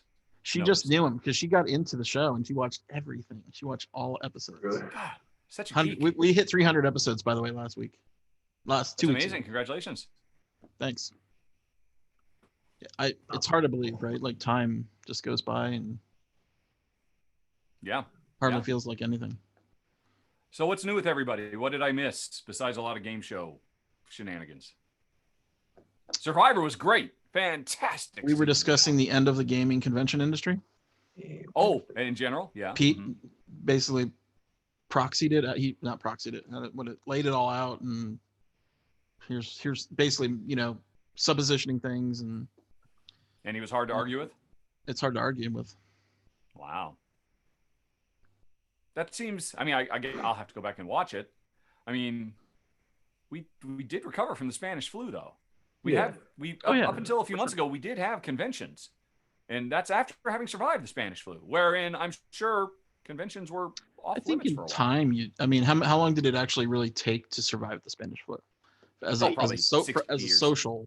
I think what you're missing out on here we're- is that yes, we survived the Spanish flu, but also we didn't have internet and mass communication And mass transit. and mass transit. By which you mean we had to recover from the Spanish flu. Well, yeah, we had no other option. If you wanted to, admittedly, we still have to produce food, and we still have to trap. We got robots for food that and stuff. Well, anyway, my point is that we can have virtual meetings and just there's tons of things. There are still going to be jobs and things that have to have boots on the ground to do them, but nobody's building anybody a house, virtually, But it's just like it's a different world. Yeah. Well, it's certainly true. Conventions are a completely superfluous thing. They are not even remotely necessary. There's nothing they do that cannot be done virtually, as I'm sure Aldi and now Tom Vassell are going to prove. Because Tom just announced he canceled Dice Tower, and is going to do a virtual event to It's coincide. not the same though, Richard. I mean, would you go to a concert without people? Would I go? Yeah. I'll have to embarrassingly admit I've never been to a concert in my life. Okay, well, what do you get into with that people gather at? Whatever. A movie, well, you can. But, I've been enjoying the live concerts with no audiences and just watching like bands play in front of nobody. There is one of the that's features. just weird to me. One of the features in VR, the VR goggles I've got, is there aren't very many of them, but there are live concert events that you can watch in VR. And they've just got, a 360-degree camera set up out in the audience, and you start it up. And I mean, VR goggles, the technology, I am shocked how good it is. I mean, it's as good as the movies wanted it to be right now. It totally tricks your brain. It does a really, really good job for the best of presentations. And yeah, I can imagine, that being a new way to go, potentially. I have watched a few of, Pete talked about this. One of the things he talked about, there's Big Screen is a VR application where, I could get on right now and watch movies or TV shows. I could host TV shows and people could come in, and I get in there and I was going to say there's a stadium full, but there's not. There's usually, 8 or 10 people in a given theater watching a movie. And it's different, of course, but it is still, there's something about it. The fact that I look over there and 2 seats over is another avatar, and I know that's a human being, and I can see which way their head is facing. I can see if they're looking at me, and I can see where their hands are, because of course their hands and their heads are really all that's tracked with VR gear. And it's not quite the same, but it's something. And it's something enough that makes me say, okay, I want to get the hell out of here because I want to be around these people. But and that does engender a real human response, even if it's a negative one. So I assume for other people it's a really positive response, that I'm here with actual people. and we're sharing an experience. It has to be. It has to be coming, and in an advanced, accelerated way. Because what else are you gonna do? Yeah, I mean, there's a need for it. Yeah, there's actually a new game that just came out, or it's about to go live. It's in an open beta right now, which, as I understand it, is a real killer app for VR. I forget what it's called, but it's kind of like a futuristic space game where everybody's floating around in zero G, basically kind of playing a Quidditch kind of thing, where they're trying to get the ball through the hoop and they're fighting each other and stuff like that. And apparently, it's awesome. And and it's making people go, oh, I'm really shy and I don't like being in these kind of social situations, but the game is so amazing. And it has that incredible feeling of, no, we're all in a sport and we're all here together, and it feels like you're person in a contiguous space with me, and we're engaged in this weird zero gravity sports game that would be impossible in real life. And that's really compelling stuff. I've been very impressed by it so far. Yeah, I got the first Oculus and I was not impressed. So I need to probably. How long ago was that? The first Oculus. The very 5 years now, I think. Yeah. Which now you can go to pretty much any charity shop used store in the country, and you'll see they've got like 15 used systems. Just sitting around because everybody jumped on and it was not ready for prime time. And also, I mean, until I can get custom nose plates or whatever, I always have light bleed because the shape of my I do have one. I ended up getting one on Amazon, and it basically it's a silicone one because I use mine mostly for exercise, so I sweat a lot, and I was really worried about how much liquid was getting into my faceplate. So I got one of these silicone ones, and then I just wear a headband, and but it pretty much completely eliminates 99% of the light. I have to actually look down. So, I can see just the tiniest sliver of light. Okay. Yeah, so they're getting better with all of this stuff now. Yeah, it's really accelerating. Okay. They can't keep them in stock. Every time a new line, a new shipment of Oculus Quest come in, they're sold out that day. It's like it was very, very hard to get late last year. It was hard. It continued to be. It'll be harder, even harder now because of. Oh yeah. Because this is the perfect time for VR. I don't know if you guys know this, but all the streaming gear, you cannot buy anything right now. Like anything having to do with like streaming or like online production of because we were trying to get a couple pieces for Eric and Beth. Yeah. And it's all back ordered. Why? I mean, because everybody's buying it. Yeah. I know. I've heard that webcams are incredibly hard to get because another guy all the webcams are sold out. All of the Elgato stuff is sold out. Most of the video switchers are sold out, except for the really expensive ones. But why is everybody doing that? I mean, not everybody's trying to create their own YouTube channel. I think they are. I think it's a lot of Zoom. It's a lot of Zoom meeting stuff. Could be Zoom meeting stuff. Yeah. I mean, well, think of all the small businesses that have 7 employees, right? That like they all got to work from home now. Yeah. And they need webcams. But I mean, does anybody still buy actual desktop PCs? Hasn't everybody only bought laptops for the last 5 years? All laptops come with webcams. Shitty one. I mean, there's a reason why I use the one I have. I mean, because the webcam is okay, but it's nowhere even close to the Logitech one that I have. Oh, sure. That's why I got it. I mean, it's just my experience lately, like trying to buy some of the most basic gear. Yeah, I was looking at some switchers and the HDMI thing. Elgato. Yeah, and you're right. They're extremely expensive, or they're not in stock. Yeah. Now we tried to get 2 Elgatos, and I had Beth order them order from their Best Buys because they couldn't get them shipped to them. So like they had them in stores, but you have to go pick it up, and then we're trying to figure out all these methods to get Eric one, who's in North Carolina, and it's just a runaround. Whereas normally you would go to Amazon and push the button and have it in 2 days. Yeah, exactly. That's not the case anymore. Yeah. Everything. I ordered a boom arm for my tripod to do an overhead camera, and it took a month to get here. Jeez. Wow. Okay. I got one of those bars, and I was thinking about getting a better one.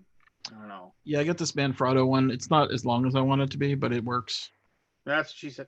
I was trying That is what she to said. do your green screen thing, Richard. Do you use like a piece of green cardboard or like a foam board or something? It is literally a piece Yep. of Green construction cardboard. paper. It was a pack of 10 sheets Yeah, in 10 that's what different colors. I bought. Yeah, that's what I bought. I kind of wish I'd gotten blue because I have a really hard There's time. Is there a lot of green and stuff? If you look at, I mean, there's enough green on in-game cards. Green's a pretty common color. Yeah. And so I have to put the sensitivity way down. So, you know, when you see actually what you see is my hand is fine, but the shadow it casts Yeah, just it's becomes a see-through. halo of green under my hand. Yeah, yeah. So Yeah, I figured. I need to try a different I don't know color, if there's but it's any- working fine. And honestly, the bar is pretty low. I mean, nobody else is doing it, so I'm still a maverick.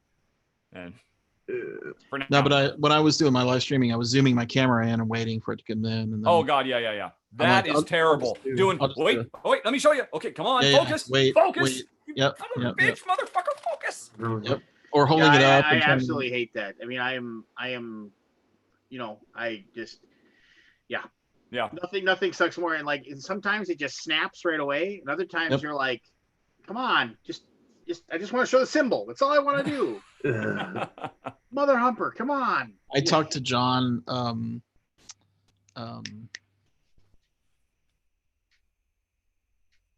John Gets Games. What's John's last name? I don't know what John's last name is. If you told me it, I would know. We know I know, who you're I'd talking recognize about. it. If I wasn't even thinking about it, I would know it. Anyway, so I was talking to John, and when he Just John. John Gets Games. Yeah, it's his last name is Gitskins. What's his name? Doesn't matter. Just get to the I know. story. So he was telling me how, because he showed me some videos he was doing for Portal, which never saw the light of day. Or I think one of them he did like 3 really, really, really good videos, like overview videos and stuff, like produced. And he said, did you say Portal? Portal game stuff? Yeah. Okay. Like stuff for yeah. Okay. And this was a couple years back. This not was the when video I game. first met John, and he basically said he would hold the card up, and I said, how did you get it to pull focus so fast? Because I was watching his video, and like, you put it up there and it would pull, and he goes, I would just sit there and wait for it to pull, and then I would chop out all the dead space. You know, I'm like, and you just had to keep his hand great perfectly job. still, so you didn't. It see was the a perfect. snap. It was a perfectly snapped focus shot, and it would go away, and it would perfectly snap back to the table. And I'm like, wow, how'd you do? He goes, oh, I just wait. Yeah. No, I mean, And God, edit it out. he has to work so hard on those videos. I mean, he sweats every little Totally detail. does. He works way hard on those videos. Yep. He recently put up a video of, hey, let me give you the full behind the scenes of how I do one of my standard videos, and it was just so painful Jonathan to watch. Cox. Every insanely little persnickety picayune thing that he sweats over that no one will notice in a million years except for him. Yeah. I have nothing but respect for him, but man, he could triple his output if he just dropped his standards by 10% and no one would notice the difference. Yeah. And you know what? I'm on his site and he never says his name anywhere. He Jonathan is Cox. just John. That is it. Jonathan. Yeah. He probably just leaves it. It's Jonathan Cox. What was it? COX Cox. Jonathan Cox. Oh, so he just doesn't want to be made fun of. There you go. He had enough of that on the playgrounds, and so he's put it behind him. I'm just John. Just John. John Gitskins, and that's it. When my daughter was in the NICU, one of her main NICU nurses, her name was Candy Cox. I was just like, it was like Nurse Cox, and it was just like, What were yeah, you thinking? it's like every single time, you know, it was like, all right, put your hands together, center stage. Don't forget to tip your waitresses. You know, just like, I have no idea what you're talking about, man. yeah, I'm sure you have no idea. That was never my scene either. I always get, everybody So, goes, yeah, sure. The No, video I was video always game like, scene was super into it. The one I was in, like well, they would then, go but eat lunch. For me, it was like, I don't want to go pay $7 for a beer. I was like, I don't.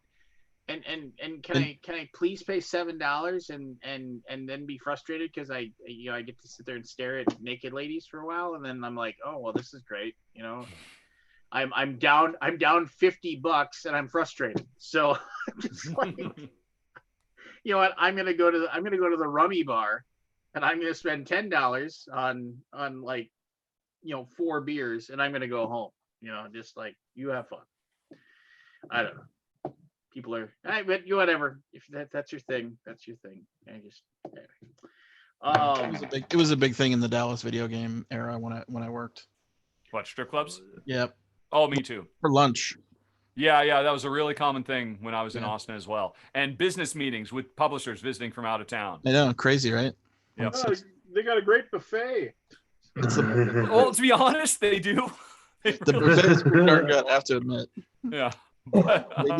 They want people to come in. Yeah. They want people to have an excuse to be able to come in. Well, the one that's well, of course, all the bars are dying now, but I mean, the one that's like in town in the Fargo-Moorhead area, it's if you come in the afternoon for the buffet, you don't have to pay the cover charge to get in, and then you can get stamped, and then you can come back later that night and you can get in still, and because you have the stamp on the back of your hand. You know a lot about that, Lance. Yeah. No, well, I lived in a house. I lived in a house. I lived in a house that was like 4 blocks away, and so the bar I went to was just down the street from it. That was like the bar that I mentioned before, like the one that sponsored our softball team and everything like that. And that was sweet because I would just walk to the bar and I'd walk home. I didn't have to worry about driving. I didn't have to worry about, and I could just drink whatever I wanted to drink. And plus, it was a rummy bar, the one I went to, where like What's a rummy bar? Like a total dive. It was like, it was like Monday nights was $1.75 for a 32-ounce mug of beer. You know, I mean, it was like you could go there with $15 in your pocket, and you leave with cash in your pocket when you left. The pool table still only costs 50 cents a play instead of $1. You know, I mean, so stuff like that. And let me think. It was Monday night was mug night. Tuesday night was Tuesday night was pitcher night. Windsor Wednesday. Any Windsor whiskey drink was like on a special. It was like $2.50. Thursday night was 35-cent draws. So you get a 12-ounce plastic cup of beer for 35 cents. And like when we would go there, and it would just be packed to the nines with college kids, and like you'd send somebody there early at like 7:30 Get a table to get a table, and then you'd sit there and it'd be like, and then you would go around. It's like you'd say, I got the next one. I got the next one. 10 of them. You just say, bring me 10, and you give the waitress $4, because it was like, and you got 10 beers you brought to the table, and then Friday night was the culture night, because that was Long Island iced teas, which they just mixed in a giant vat, the whole thing, and they would just pour it. There was no mixing it. Pour in liters of vodka and rum and tequila. Yeah, basically. Hey, so the Spiel des Jahres come out next Monday, right? Announce the nominees. Okay. Oh, wait a minute. Oh, that means your virtual thing is starting soon, then, right? It's next week. Yeah. So your virtual thing is next week. Okay. If Wingspan doesn't win every single award, I know it's been rigged. Wingspan won last year. Yeah. Wingspan is no longer. Wingspan, didn't you see the Golden Geeks? Wingspan should win everything. Everything. Did we get to talk about? We did talk about that, right? I feel like I've talked to somebody about it. We talked about it. Yeah, you and I argued for a while. I don't think we talked about it, did we? Did we actually cover it? Oh, do we have to? I don't care. We did talk. We did talk. We actually deserved all 8. Okay, we talked about it. Let's talk about this, and then I gotta go to bed. What are the nominations? Do we know what the nominations are? No, they come out on Monday. They come out on Monday. Okay, let's. But come on, you already know what they are. Come on. I don't know anything. They don't tell us. It's the Alaboom. No one's watching. You can spill. Let's thanks a lot, Rich. I have my suspicions. Okay. You want to do? I would like to say right now, Richard. I mean, if you with the shaggy gray hair. I mean, yeah. And the days of growth of beard. If you let your beard grow for like just a little bit longer, you at a quick glance, you would look a lot like my father. Just like, I mean, seriously, I mean, it's just like, just because he's had the kind of the same shaggy gray hair that you have right now, and he always has a little bit thicker beard. I think that would make our relationship a bit too weird. Yeah, that would be a bit too weird. But you are, it is weird how you're creeping. Lance Meister. If I told you once. No. You guys are the same age, aren't you?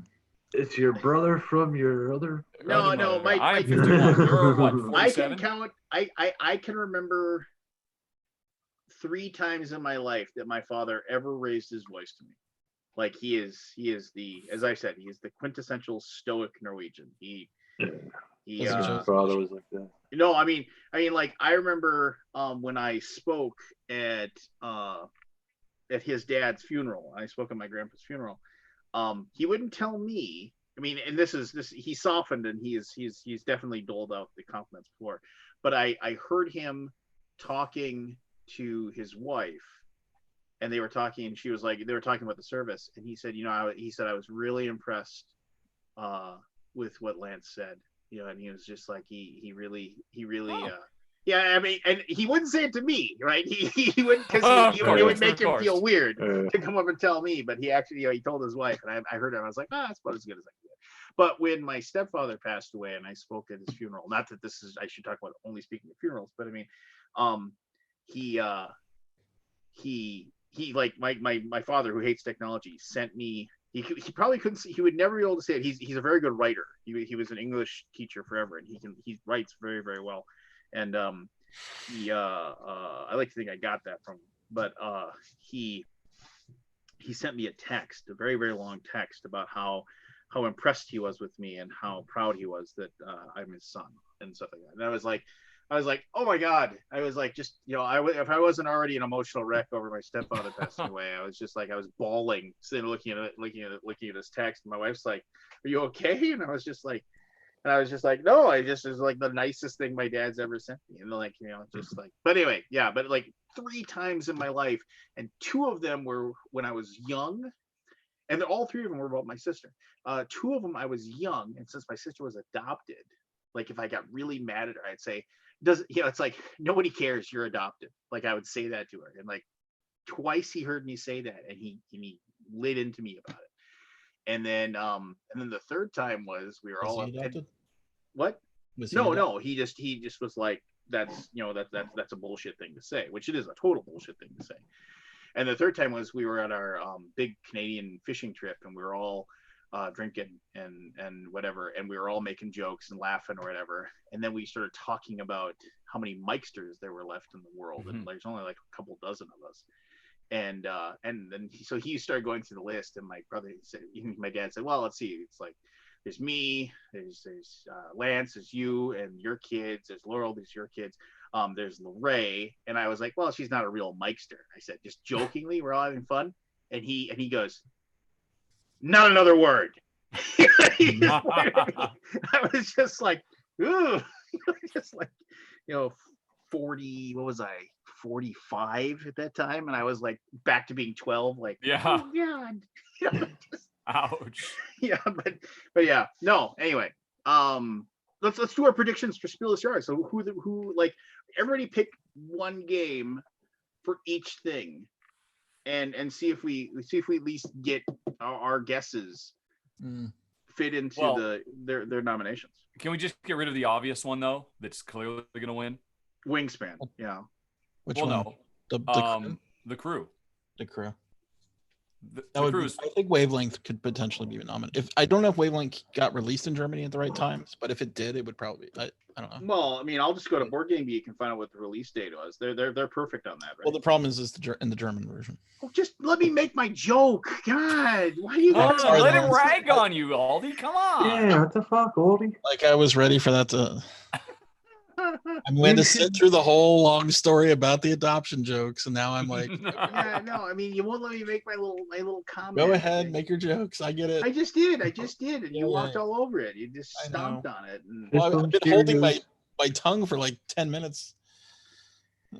All right, Frosthaven for sure will be nominated. Yeah, I mean, well, the question is, the crew is going to win. So what will come in second and third? What will be the also? I want to say that I think the crew is good. I think the crew is good, but it exacerbates if somebody at the table has no fucking clue how to play a trick-taking game. Oh God, yes. Learn. I am that guy. You don't want to play the crew with me. I'm just like a deer with my eyes in the headlights. I I don't know how many and I'm times just I've played terrified that. because I know everybody else at the table knows the right move and can intuit and all that. And I'm just like, I'm still trying to get my head around Trump and shit. Yeah, you're just like it's one of those things too where it's like you're sitting there and it's like, okay, I got to get this card into the captain's hand. So okay, well, just as long as nobody leads with red. What the fuck are you doing? Just like I'm just like, what? It's like, do you even know? I mean, you haven't. I don't know, but I mean, But the beautiful thing about the crew, though, is I mean, I am that guy you're talking about. The first time I played the crew was with 3 other people who were very experienced trick takers, and they just got it. And I'm just like, well, maybe I'll do this. Oh, geez, that was the one thing I shouldn't do. But it actually has a pretty good 2-player mode, and my wife and I have enjoyed it, and that has helped me literally get over my trick taping phobia, as I have had a safe space with just my wife and the dummy 3rd player, and we can start trying to get our head around the rhythm of how a trick-taking game works and how the unspoken communication and the intuition based on observation works. So I think it's pretty impressive on that level too. Yeah, I mean, that makes you feel bad because I mean, like Diamonds is like one of my favorite games that's come out in the last 6-7 years. I mean, because Diamonds was like just a trick-taking game, but it was really, really fun, and it actually bridged the gap really well for parents and like older siblings or whatever that you have that grew up playing Pinochle or Euchre or Hearts, and you're like, okay, I'm gonna give you this game. It has pretty much the exact same thing, but you have to deal with this like kind of weird vault system with these diamonds. I don't know. That was what I really liked. But anyway, so I think cartographers could potentially be nominated. I think cartographers should. I think cartographers is probably and I'm not trying to. I mean, Keith's a good friend, at least, and I like him very, very much. And cartographers is, I mean, that game is gold. I mean, it's like, I mean, I love role players. I mean, I just love. Oh, the role player is the best. But cartographers, I mean, if somebody gave me the choice, I'd play cartographers every single time. I mean, I love the whole process of cartographers. I just think it's so clever how to all those things to play it out. I mean, it's, I don't know. My daughter and I just fell in love with that game. Oh, it's very, very good. Broke my heart. I wanted to love it, but it is very good. No denying it. Why didn't you love it? Because a sizable portion of that game is wait. Give me your piece of paper. Okay, let's see. Yeah. Do you know the variant? Yes. That's why. Here you go. Enjoy. You know what? You should play with the solo variant for the monsters. The problem with that is, I assume that they would have presented that as an option because it's so blazingly obvious that they would so easily expand the reach of that game if they just included that as a variant. I'm not even saying it has to be that. Let the default way be that Lance can really screw his neighbor. Is it not in the rulebook? I thought it was in the rulebook. No. Oh. Well, I played a prototype. It's printed on the card. It's printed on the cards, so it probably. Hey, has Keith reached Wow, out to you know what? Well, I bitched about it mightily when I covered it for Kickstarter. Maybe he did. Maybe I'm jumping the gun. Yeah, Richard, has Keith reached out to you about doing a the video new one? For the new one? I just got an email today. Yeah, I mean that game is going to be. Oh, I've been waiting for it for a long time. Yeah. I worry about it a bit, but I got to give it a try. I loved Role Player. I was not crazy about the Role Player expansion. Was it Fiends and Foes, Monsters and Minions? Monsters and Minions, yeah. Yeah, because I mean, to me, so much of the joy of Role Player is, you're using a lot of dice, but you roll and then you figure out what to do, and throwing in that, now let's have a whole bunch of fighting bad guys and rolling high and trying to get critical hits, and it's like, you were better than this, Role Player. You didn't need this. And so I worry that, I mean, not that it'd be bad, but it just won't be a good fit for us. But it's cooperative, which I didn't realize at first, but that's really cool, which it should be, seeing as how it is supposed to replicate hey, I rolled up my RPG character. Now let me go out and adventure with my RPG character and all my friends, because we're going to fight the darkness together. So yeah, I'm very excited about that. Cool. I'm glad. I don't know I'm if- excited to hear what you have to say about it. I play tested Have it you a couple tried of it? times. Yeah, just because. Oh well, what is combat resolution still roll to resolve?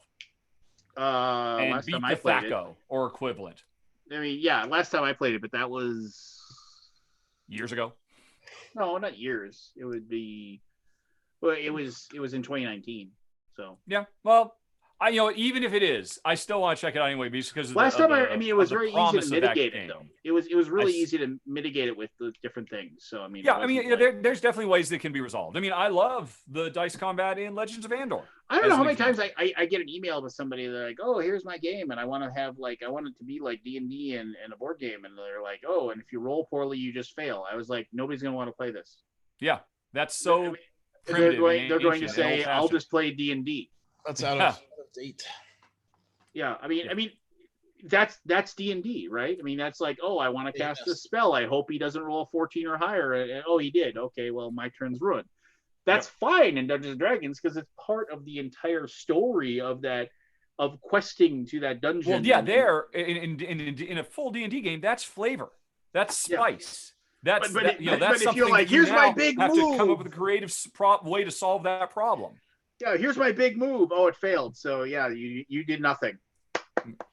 Well, that would be a bad DM. But here's my big move. Oh, you failed, and here's what happened, and then that gives the player a hook to do something. No, I'm talking else, right? about like there's so much stuff in D&D that's deterministic. If I swing my sword at you and I don't roll high enough to hit your armor class, I don't get a glancing blow. You just don't hit. I mean, if I cast Hold Person and my saving throw is 15 and the guy rolls a 17, well, he defeats the spell. I mean, that's just it's that's what D&D is. But I mean, D&D also has decades upon decades of groundwork. Of development history. It hides the bad game. Millions of people making it better. D&D is not a bad game. It is not a bad game at all. Well, I mean, if you take just the game mechanics of it, it is. No, if you're comparing it to modern day board game mechanics, right? Well, I mean, I know they tried to fix this in the last version. What are you gonna apples and oranges? You just made Barry leave. You were so outrageous. I know. Said, I'm out of here. I was trying to say something provocative. But no, but I mean, if you apple and orange it up, I mean, that's not fair. I mean, well, yeah, I mean, D&D or and games like it, strictly by the rules is, not particularly exciting. What makes it exciting is those rules just provide a framework for the dungeon master and the players to express creativity, and engage in communal storytelling. Let me ask you this, Lance: if you're playing D&D with your buddies, right? How true to combat do you stay? Do you ever fudge it and be like, "Yeah, you got him and you killed him," whereas you didn't even come close? In the past, I used to, but that's just poor. to get through it, right? Like, because that's a poor. So here, I'll tell a story. So, oh boy, no, shut up. No, so Are we done with the SDJs? I had a moment in a D&D game that I played, and it completely and totally changed my attitude about combat and about how I treated the players. And this is like from 4 or 5 years ago. Okay. In the past, only 4 or 5 years ago. Yeah, no, because in the past I would be like, it's like this isn't playing fair, or I would be like, oh, like if the monsters do really well, the monsters just do really well, and I'd be like, man, this troop of hobgoblins shouldn't be like smashing them right now. We'll like have some. We'll just do something to help. So you used to have a bit of fudge. You used to have a bit of wiggle. You fudge a bit, but then I was like, so here's the deal. So the thing is that as long as you present the players with a situation where like they can recognize there's a problem and maybe it's time to not face this right now. Like there's a pretty famous adventure from Frog God Games where like they're very sandboxy. They try to make it and the players can go looking for trouble and they can find trouble, but they're very good about hinting. Like there's a tomb that has like a huge dead ogre like laying half in, half out of the tomb, and it looks like he's been stabbed like hundreds of times, right?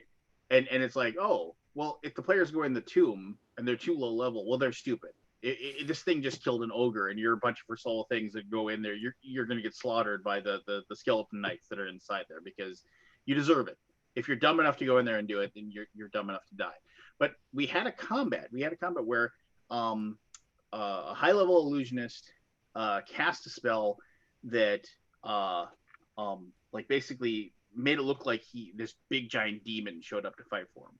And so like, and the way illusions work, depending upon the system, but the way illusions mostly work is that when somebody interacts with it, if the players, illusions are tough to pull off in D&D because you have to fool the player as well as fool the character.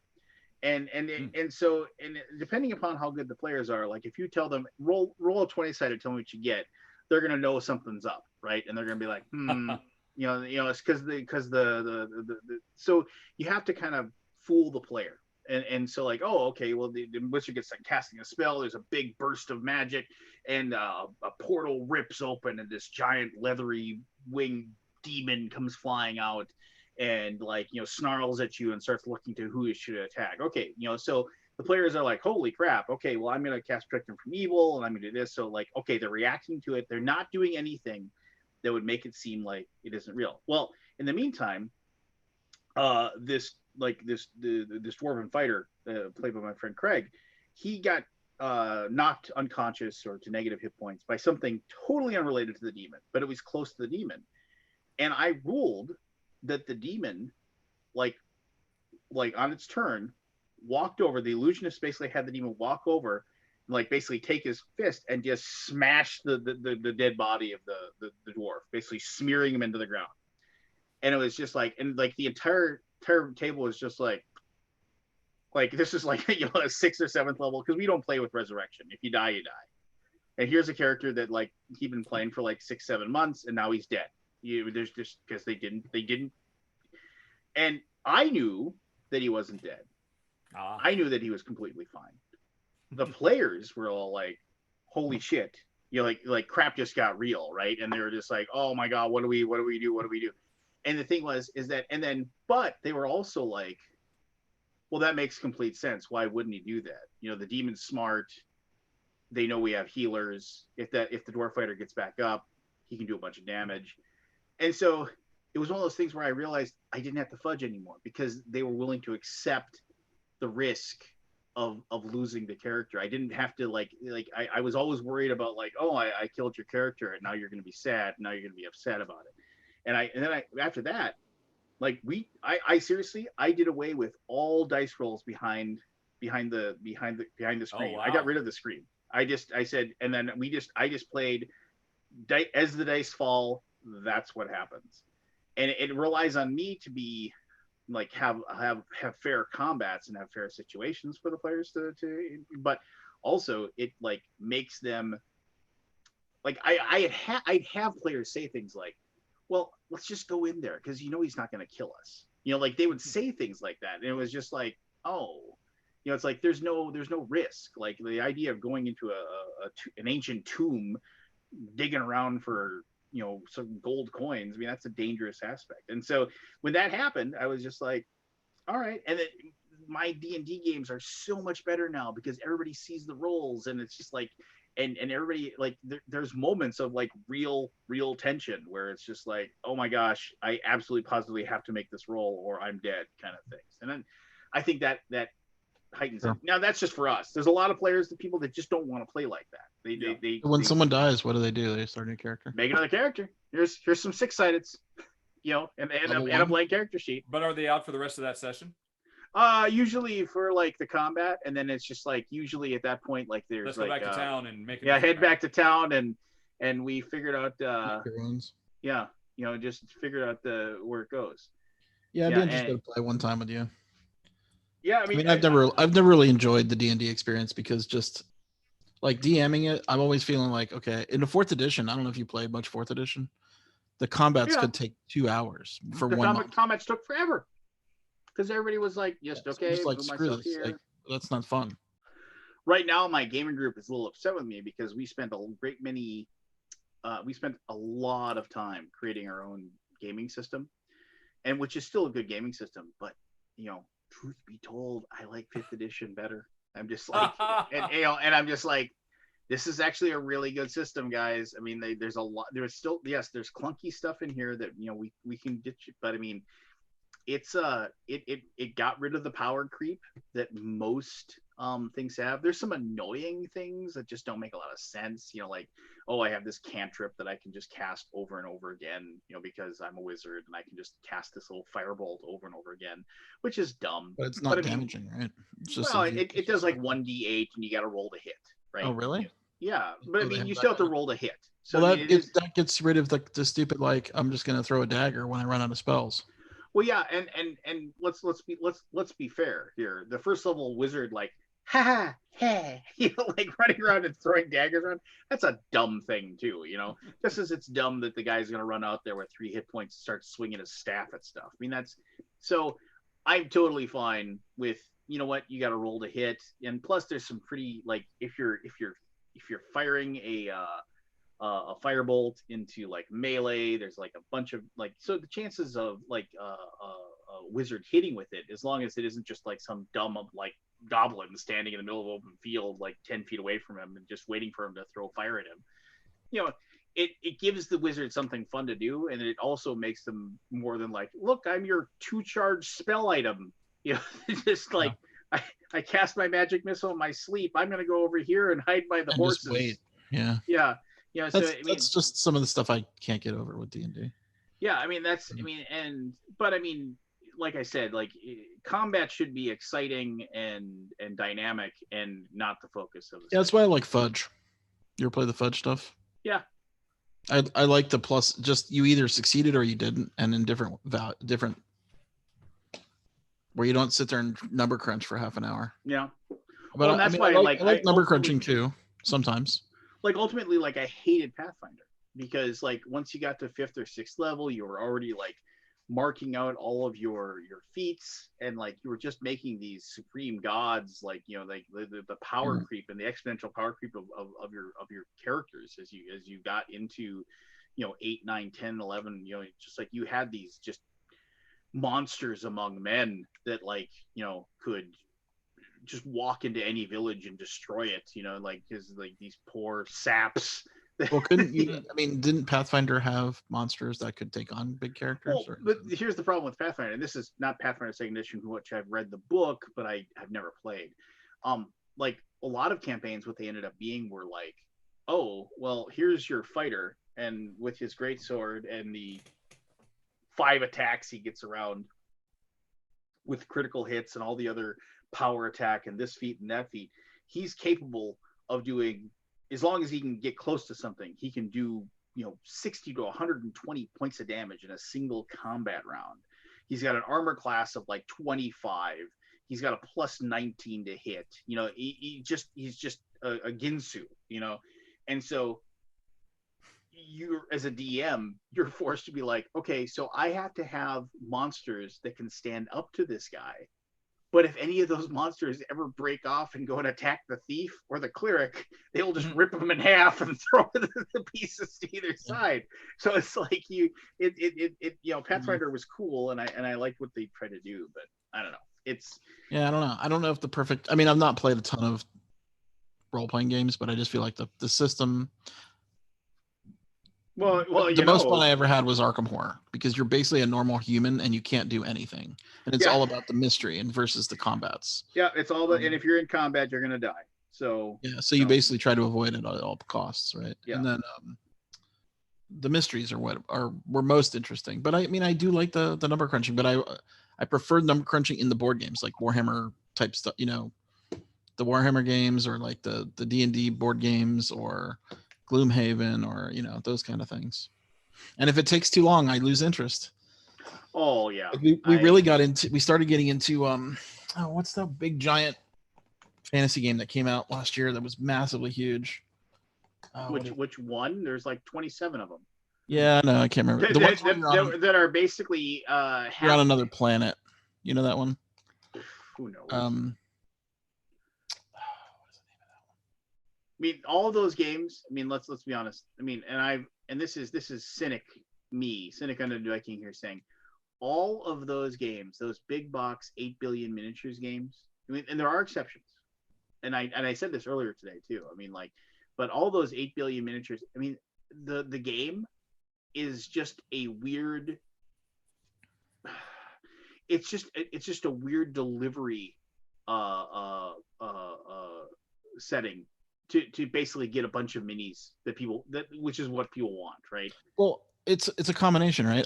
What I really like about things like that are I get to see monsters that have never been done before, unique combat mechanics, hopefully some sort of unique interactions. You think those combat mechanisms are unique? I mean, it's just like it's just some of them like, are.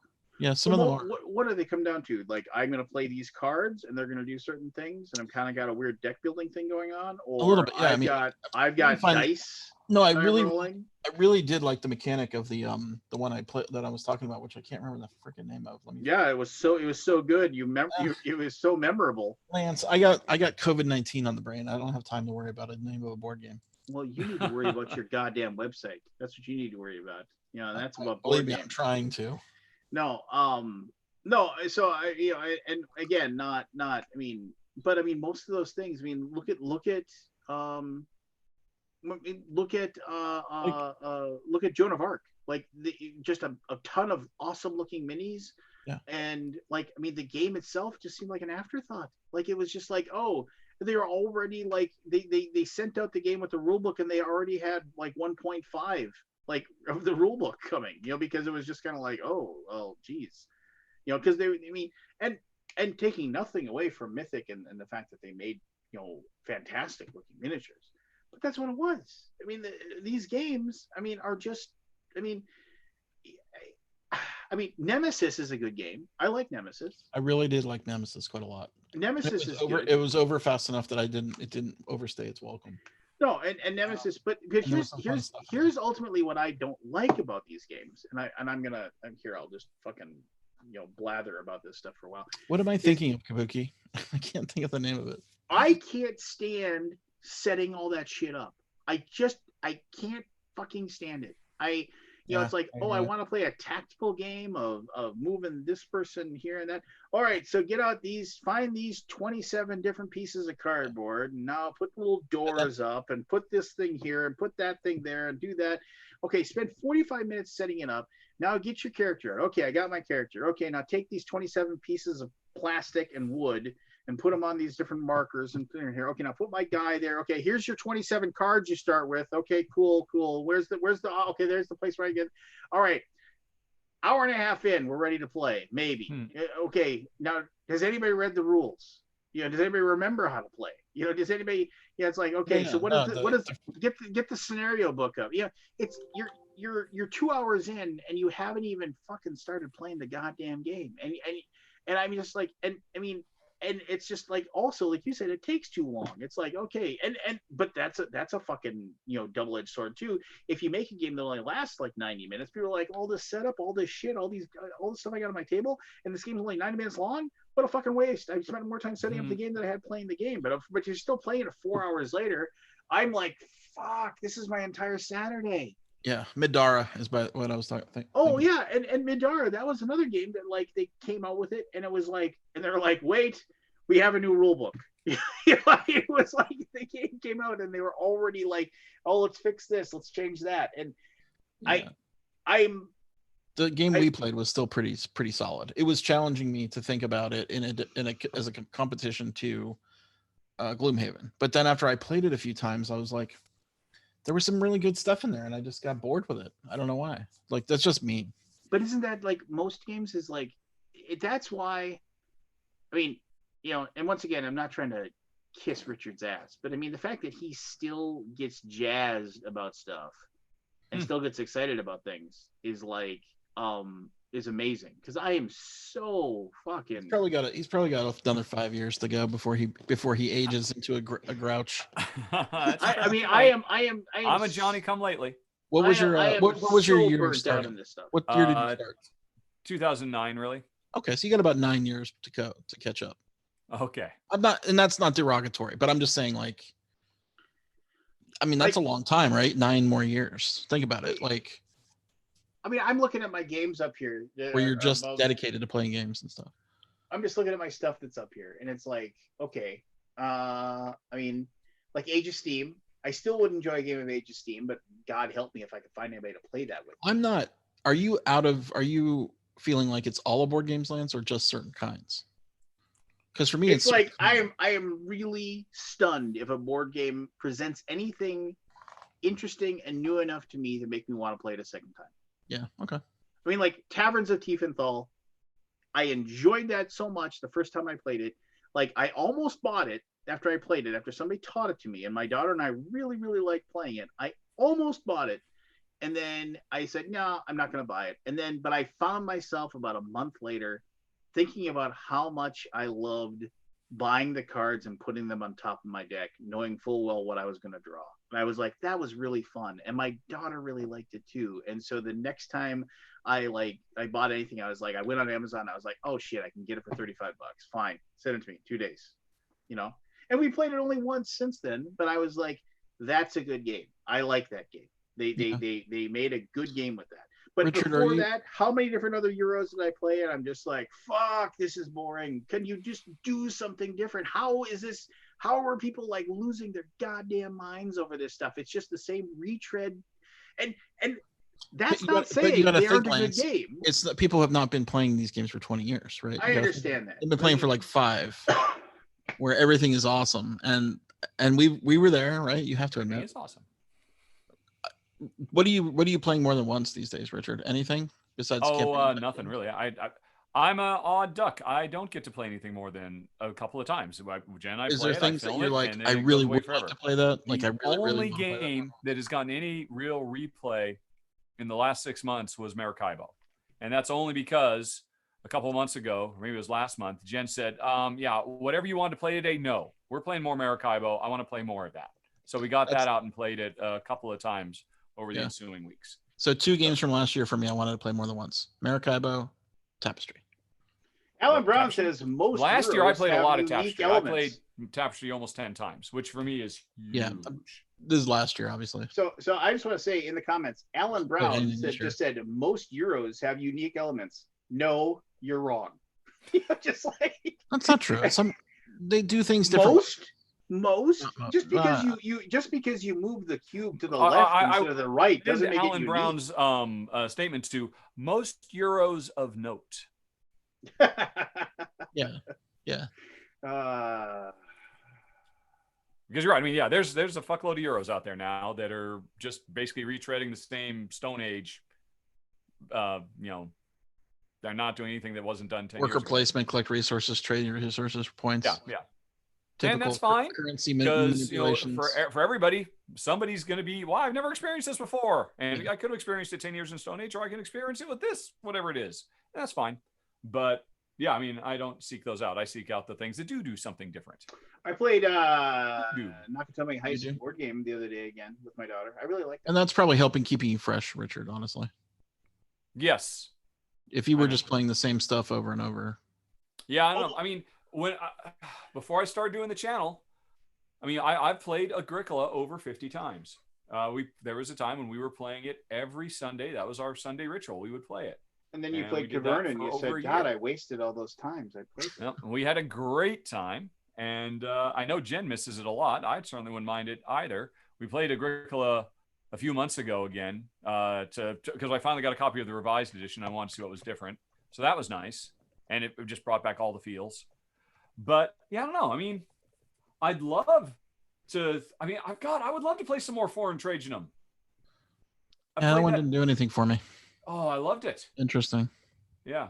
I almost hated it. Jen would kill to play Amerigo. And yeah, Amerigo. I still want to play my expansion for Merlin. I'm talking about spell stuff. I would like to play Cooper Island again. Coimbra, I was so in love with that. Coimbra is a very good game. Yeah, Coimbra was good. And the expansion really. What? The expansion for Coimbra? There's an expansion. And now you freeze? What are you talking about? Am I thinking of the wrong? Am I thinking of the wrong game? You're probably thinking of the wrong game. Am I thinking of the wrong game?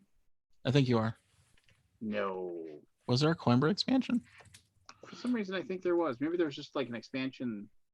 There, you froze right at the moment you said there was an expansion for Coimbra. What are you talking about?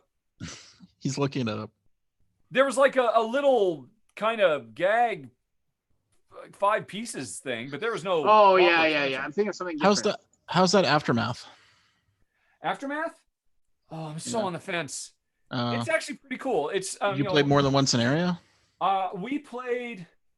What did we play? We played all the way through the first scenario, finished that one, and about halfway through the second, and then I started filming and haven't played it since. So you played a game and a half of it, basically. Yeah, or Did you yeah, see yeah. all I the- guess. I mean, section and a I'm half of it. assuming that's a game that reveals things to you. It's not all at once, right? Oh yeah.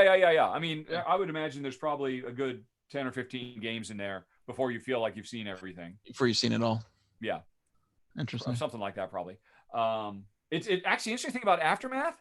Aftermath is Kingdom Death Monster for families. Is it really? Now Yeah, I'm because interested. there's this whole have a element. Okay, crafting once system? the adventure's over, now Yeah. we have to build up our town and our little society. Oh, and man. what happened to us out on the road will follow us back, and we have to deal Oh. with the consequences. I'm excited now. Yeah, I know, and nobody makes a big deal of it. But it's little things. It's more Yeah, yeah. like how Yeah. long does it take you to finish the mission? Because if you really dilly dally, there's a timer, and the longer you go over time, it'll let you take forever. You can open up every single treasure chest from here till Sunday, but the longer you take, the more your colony is getting ripped apart because you're out on the road instead of back home defending them. And so when you eventually make it back home, you're like, oh, well, this is what happened. All right, well, all that stuff we found, we can now pump back into our little economy here and try and build it back up, and buy new upgrades that will allow us to go out in the world, and so I mean that was really nice. I didn't expect that at all. Yeah, And that's it's the same dice combat system he's been pushing. Where we're drafting dice, but when the bad ones come out, the black dice, the evil dice, they start building up, and sooner or later enough of them build to where all the bad guys will attack. And Right. He's done this like in 3 different games, and this is definitely the best. Because honestly, I had no problems with it whatsoever. I thought it all worked well, and there was a lot of really cool stuff, but it has terrible rules, just terrible. And I'm still I considering. wonder if they getting just rid of got it. rushed to finish it by. Yeah, that's what it feels like. And I worry that if I go back and play it again, at least 20% of our play time will be spent with me Figuring trying out to the parse rules. these rules, figure out how this thing interacts with this thing, going on Board Game Geek, hoping somebody else asked the question, hoping somebody answered the question. And I just, because that happened every time we played. And Yeah, I hate that. and That really, unfortunate. that's so frustrating these days. Every time I have to go look up something in the rule book, I'm like, I get less and less tolerant of that over time.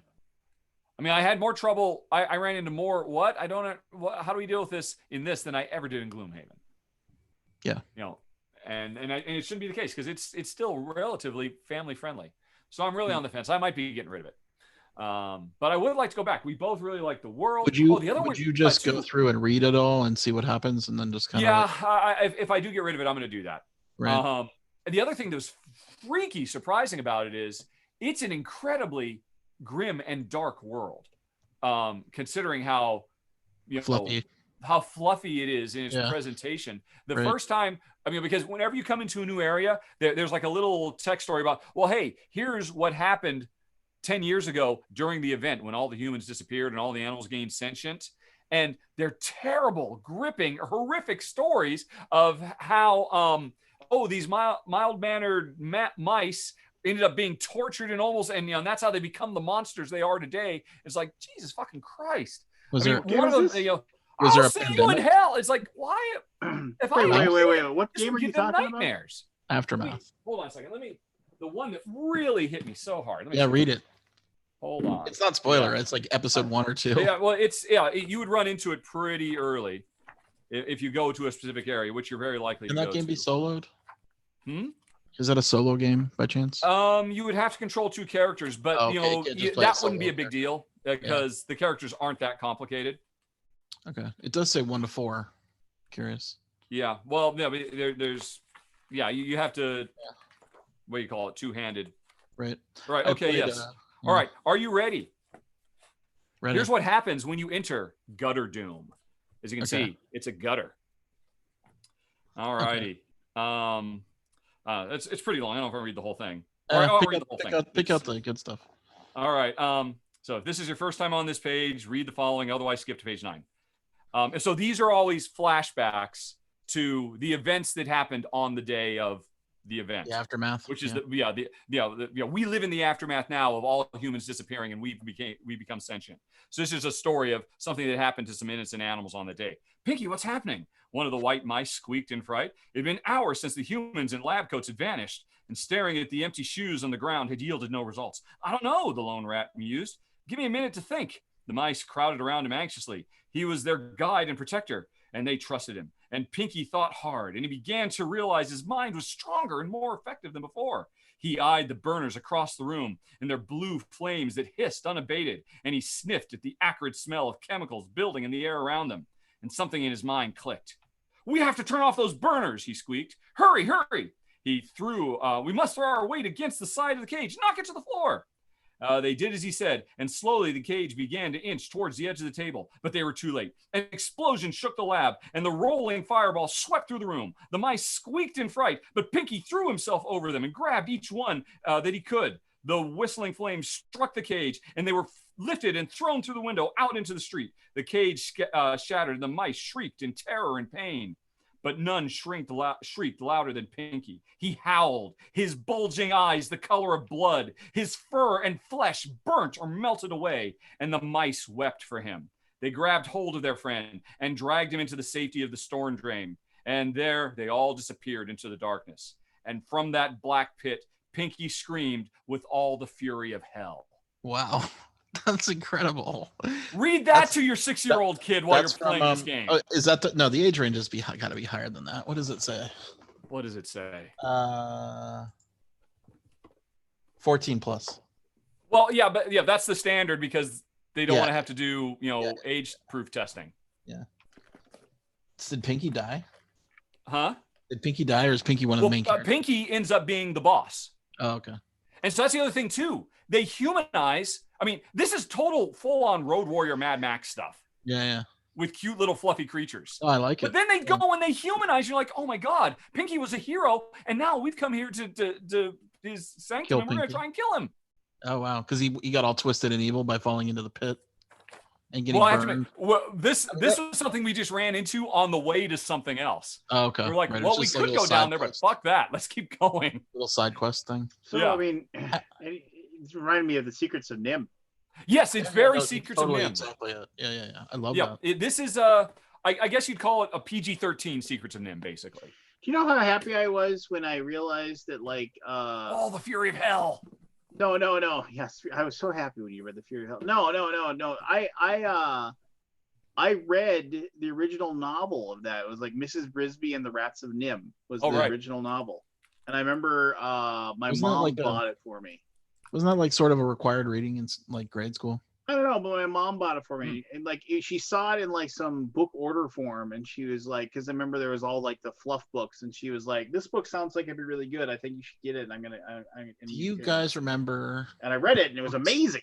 Door came to the school, and you could fill out what you want. Like they would set up all the books in a room, and you could go look at them all, and you could like check off the books you wanted to buy. You guys remember what that? I remember was getting the little pamphlet with the books that you wanted, and then like you'd check off which ones you wanted, and then you bring in a check, right, and you give that to the teacher, and then someday all the books would show up. Yeah, someday all the books would show up, and because I was a voracious reader, and that's pretty much all I ever did was read, like my stack of books was always like 2 or 3 times bigger than anybody else's. Yeah. And we always got the Choose Your Own Adventure books. Yep. Classics. Yep. Of course, back then I would always save my spot, so I could go back. Finger here. Yep, yeah, totally. And I would like in one sitting, I would read the entire book, and I figure out all the different possible endings in one sitting, and then I get it done in about maybe 2 hours, 3 hours. Go back, yeah. Well, that's interesting. I mean, and that's just one game out of 1,000 that came out last year. You played 1.5 games of it. Yeah. And then you move on. One of the 300 games I played last year. Yeah. And it's, I mean, I don't know. I am. Well, maybe there'll be less games. I wouldn't complain.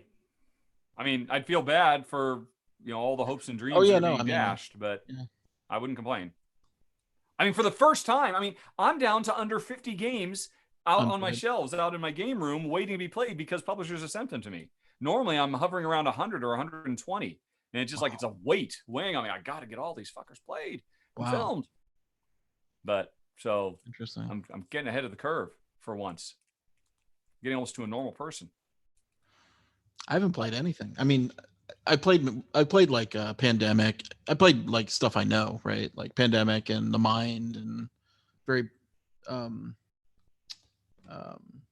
just favorites of ours, Azul, stuff like that. There ain't time for that.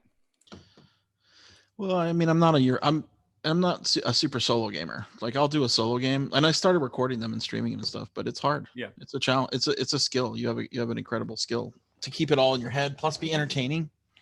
And yeah, no, it's great. Yeah.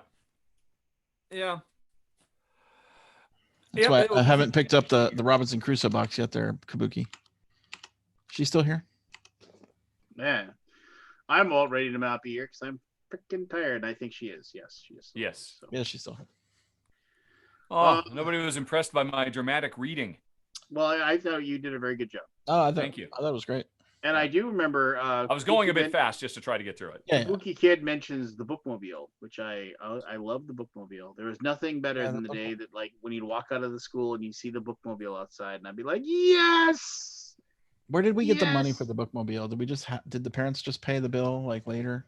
Like I always remember getting stuff, but like I never remember paying. Parents paid, obviously. Yeah, I mean, for us it was the Fargo Public Library, and just they just drove the bookmobile. There was an old crusty lady who drove it around town and the library bookmobile. I was thinking of buying stuff. No, maybe I'm misremembering. I mean, I think I checked out almost every damn book in my middle school.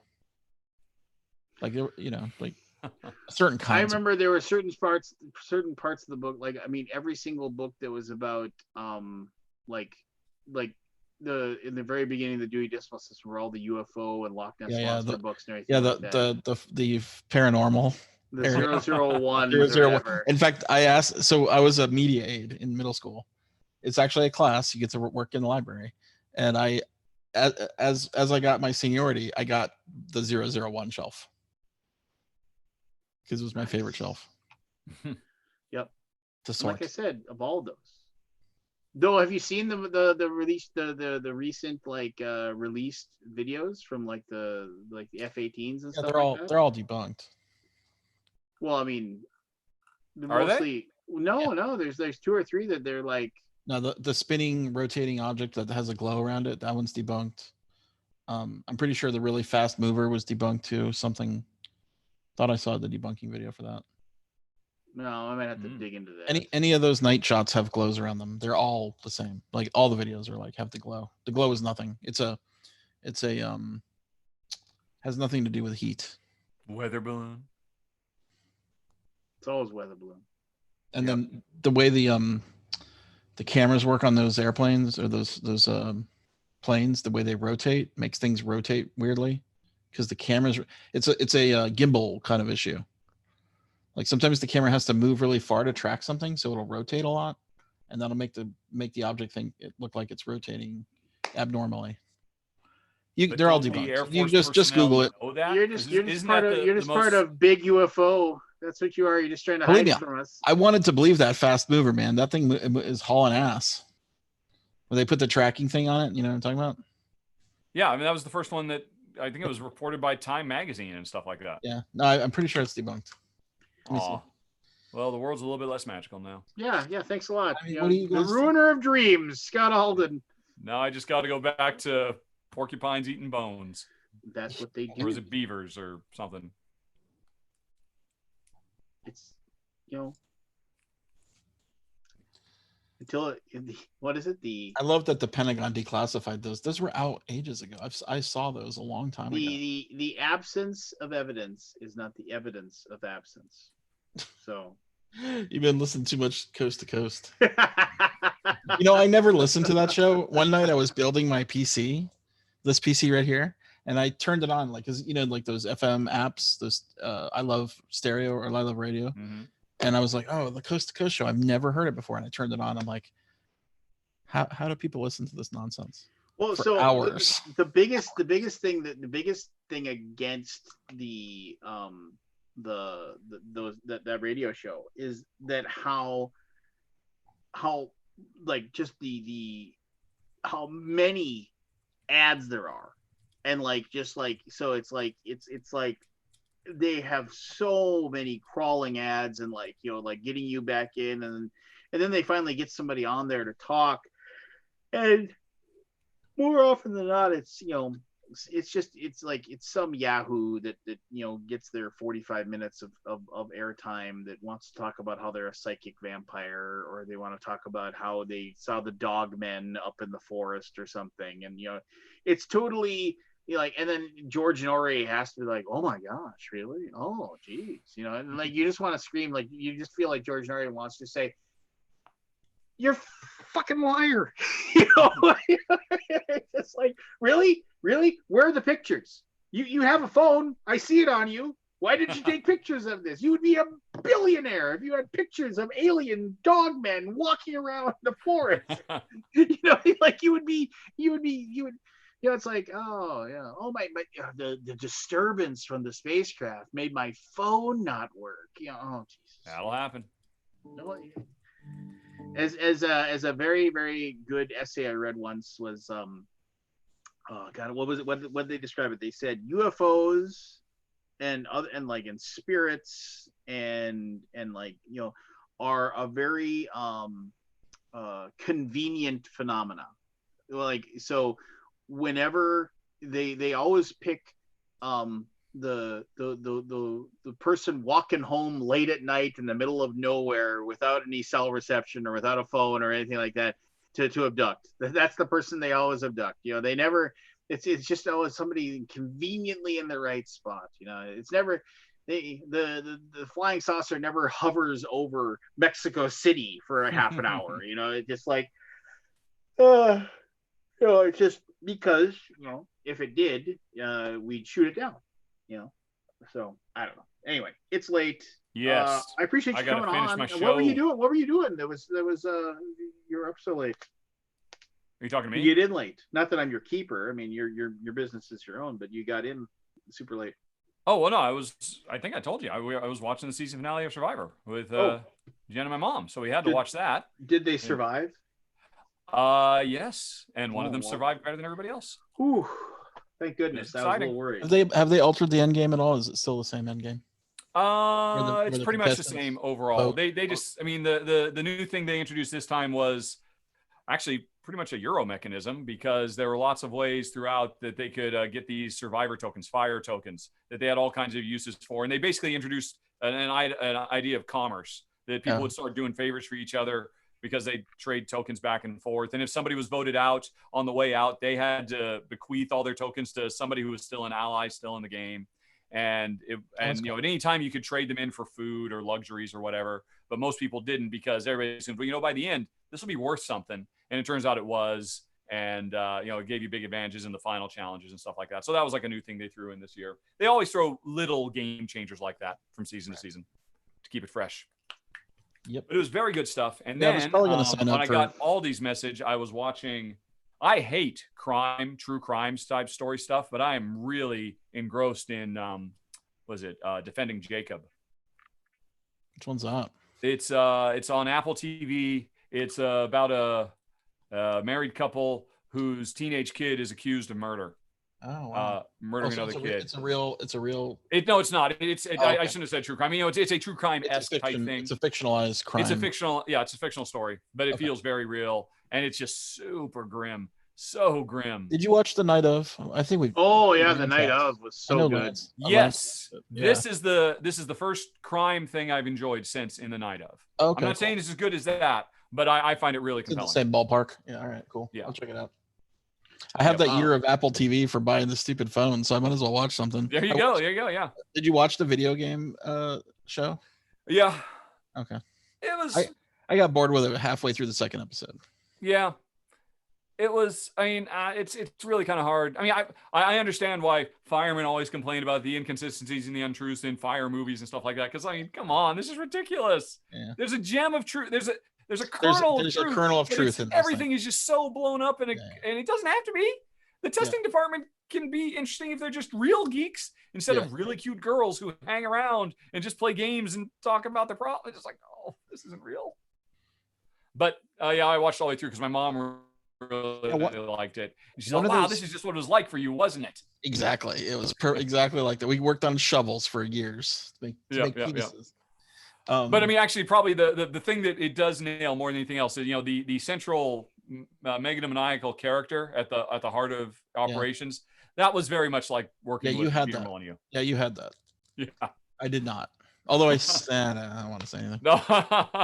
Who knows? George is everywhere. No, I really respected George. I like George. Yep. It was his ship, though. Yeah, I mean, I liked working for George. Yeah. I wanted to impress him and make everything great, for sure. Yeah. There's only so much you could do. But there's only, Yeah. Anyway. Yeah, cool. Well, good to see you guys. All right. Good to see everybody. We'll see what comes out on Monday. I picked the crew, wavelength, and probably either Parks or cartographers. I don't know if Parks is eligible, but Parks. I would like Parks to get something. Tiny Towns should get. Tiny Towns. Tiny Towns totally. And the other one, Tiny Towns is definitely in there. Tiny Towns that would the surprise one I'd throw in that they could do it would be Madara, or not Madara. Hadara. No, not Hadara either. No, because Hadara came out last year. God damn it. Mandala.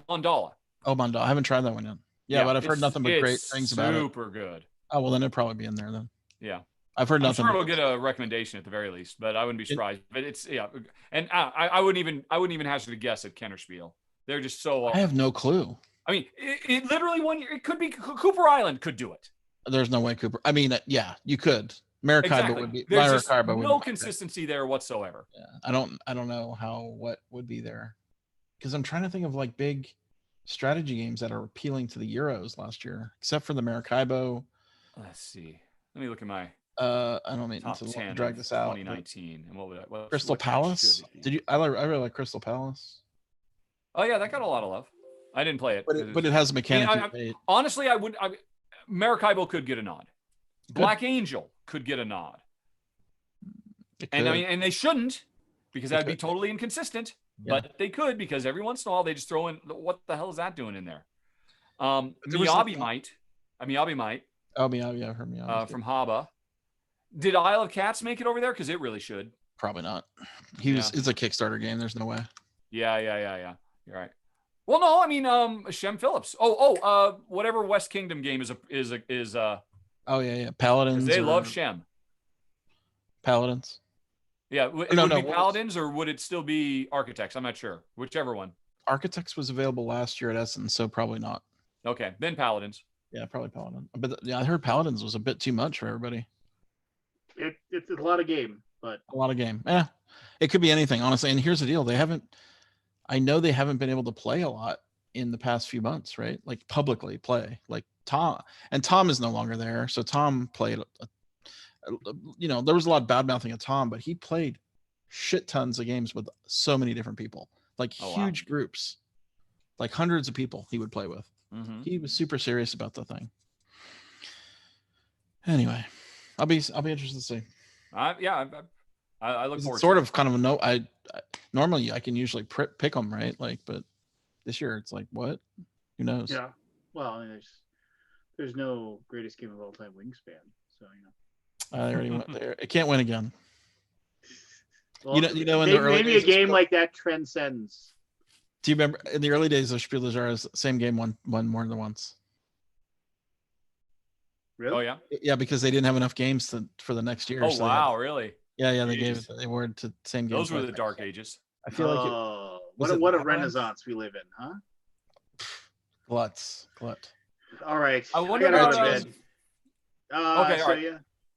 Yeah. No. We'll talk about it next week. What do you want to talk about? Oh no, I was going to keep on hypothesizing about which ones might get counter, but. Oh no, keep going. What do you got? I was going to say,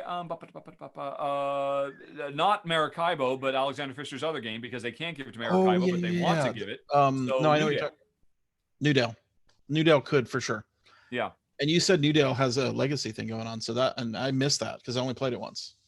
Well, not a legacy, a campaign. An evolving campaign. Yeah, a campaign. Yeah. Okay. All right. On the list for sure. Yeah, there you go. I've called it. We have something we can talk about on Wednesday. Not me. Well, maybe. Well, by So I'm doing the Wednesday show of next week, we'll be able to complain about whatever their choices were. Are you on Wednesday or Thursday, Lance, for our show? Wednesday. Okay. I may or may not be here. I don't know. We'll see. We'll see how I feel. I shouldn't be here today because it was a long day, and that was just a tech day. Yeah, I got trashed on by my friend, and you know how it is. What are you talking about? No, we were doing the tech. Okay. I came in. Quick short story is I came in to do for Gray Fox because we're going to be showing off Reavers. We were doing tech testing today for our stream next week. And so, like, the people before me were having these. Oh, are you sure? Will this work for you? Will that work for you? Does this thing? Is it? You know, we want to make sure we just handle everything. Oh, Lance is here. Yeah, this is it. Well, see you later. You know, just like get out. That's not true. But Lance is a professional. He knows this stuff. So it was kind of like a lot of these people have never done any live streaming production, been on camera. They just don't know. Oh, I see. Yeah. So we'll see how it works. Let's do this. Thanks, Richard. Thanks, Aldi. We'll talk soon.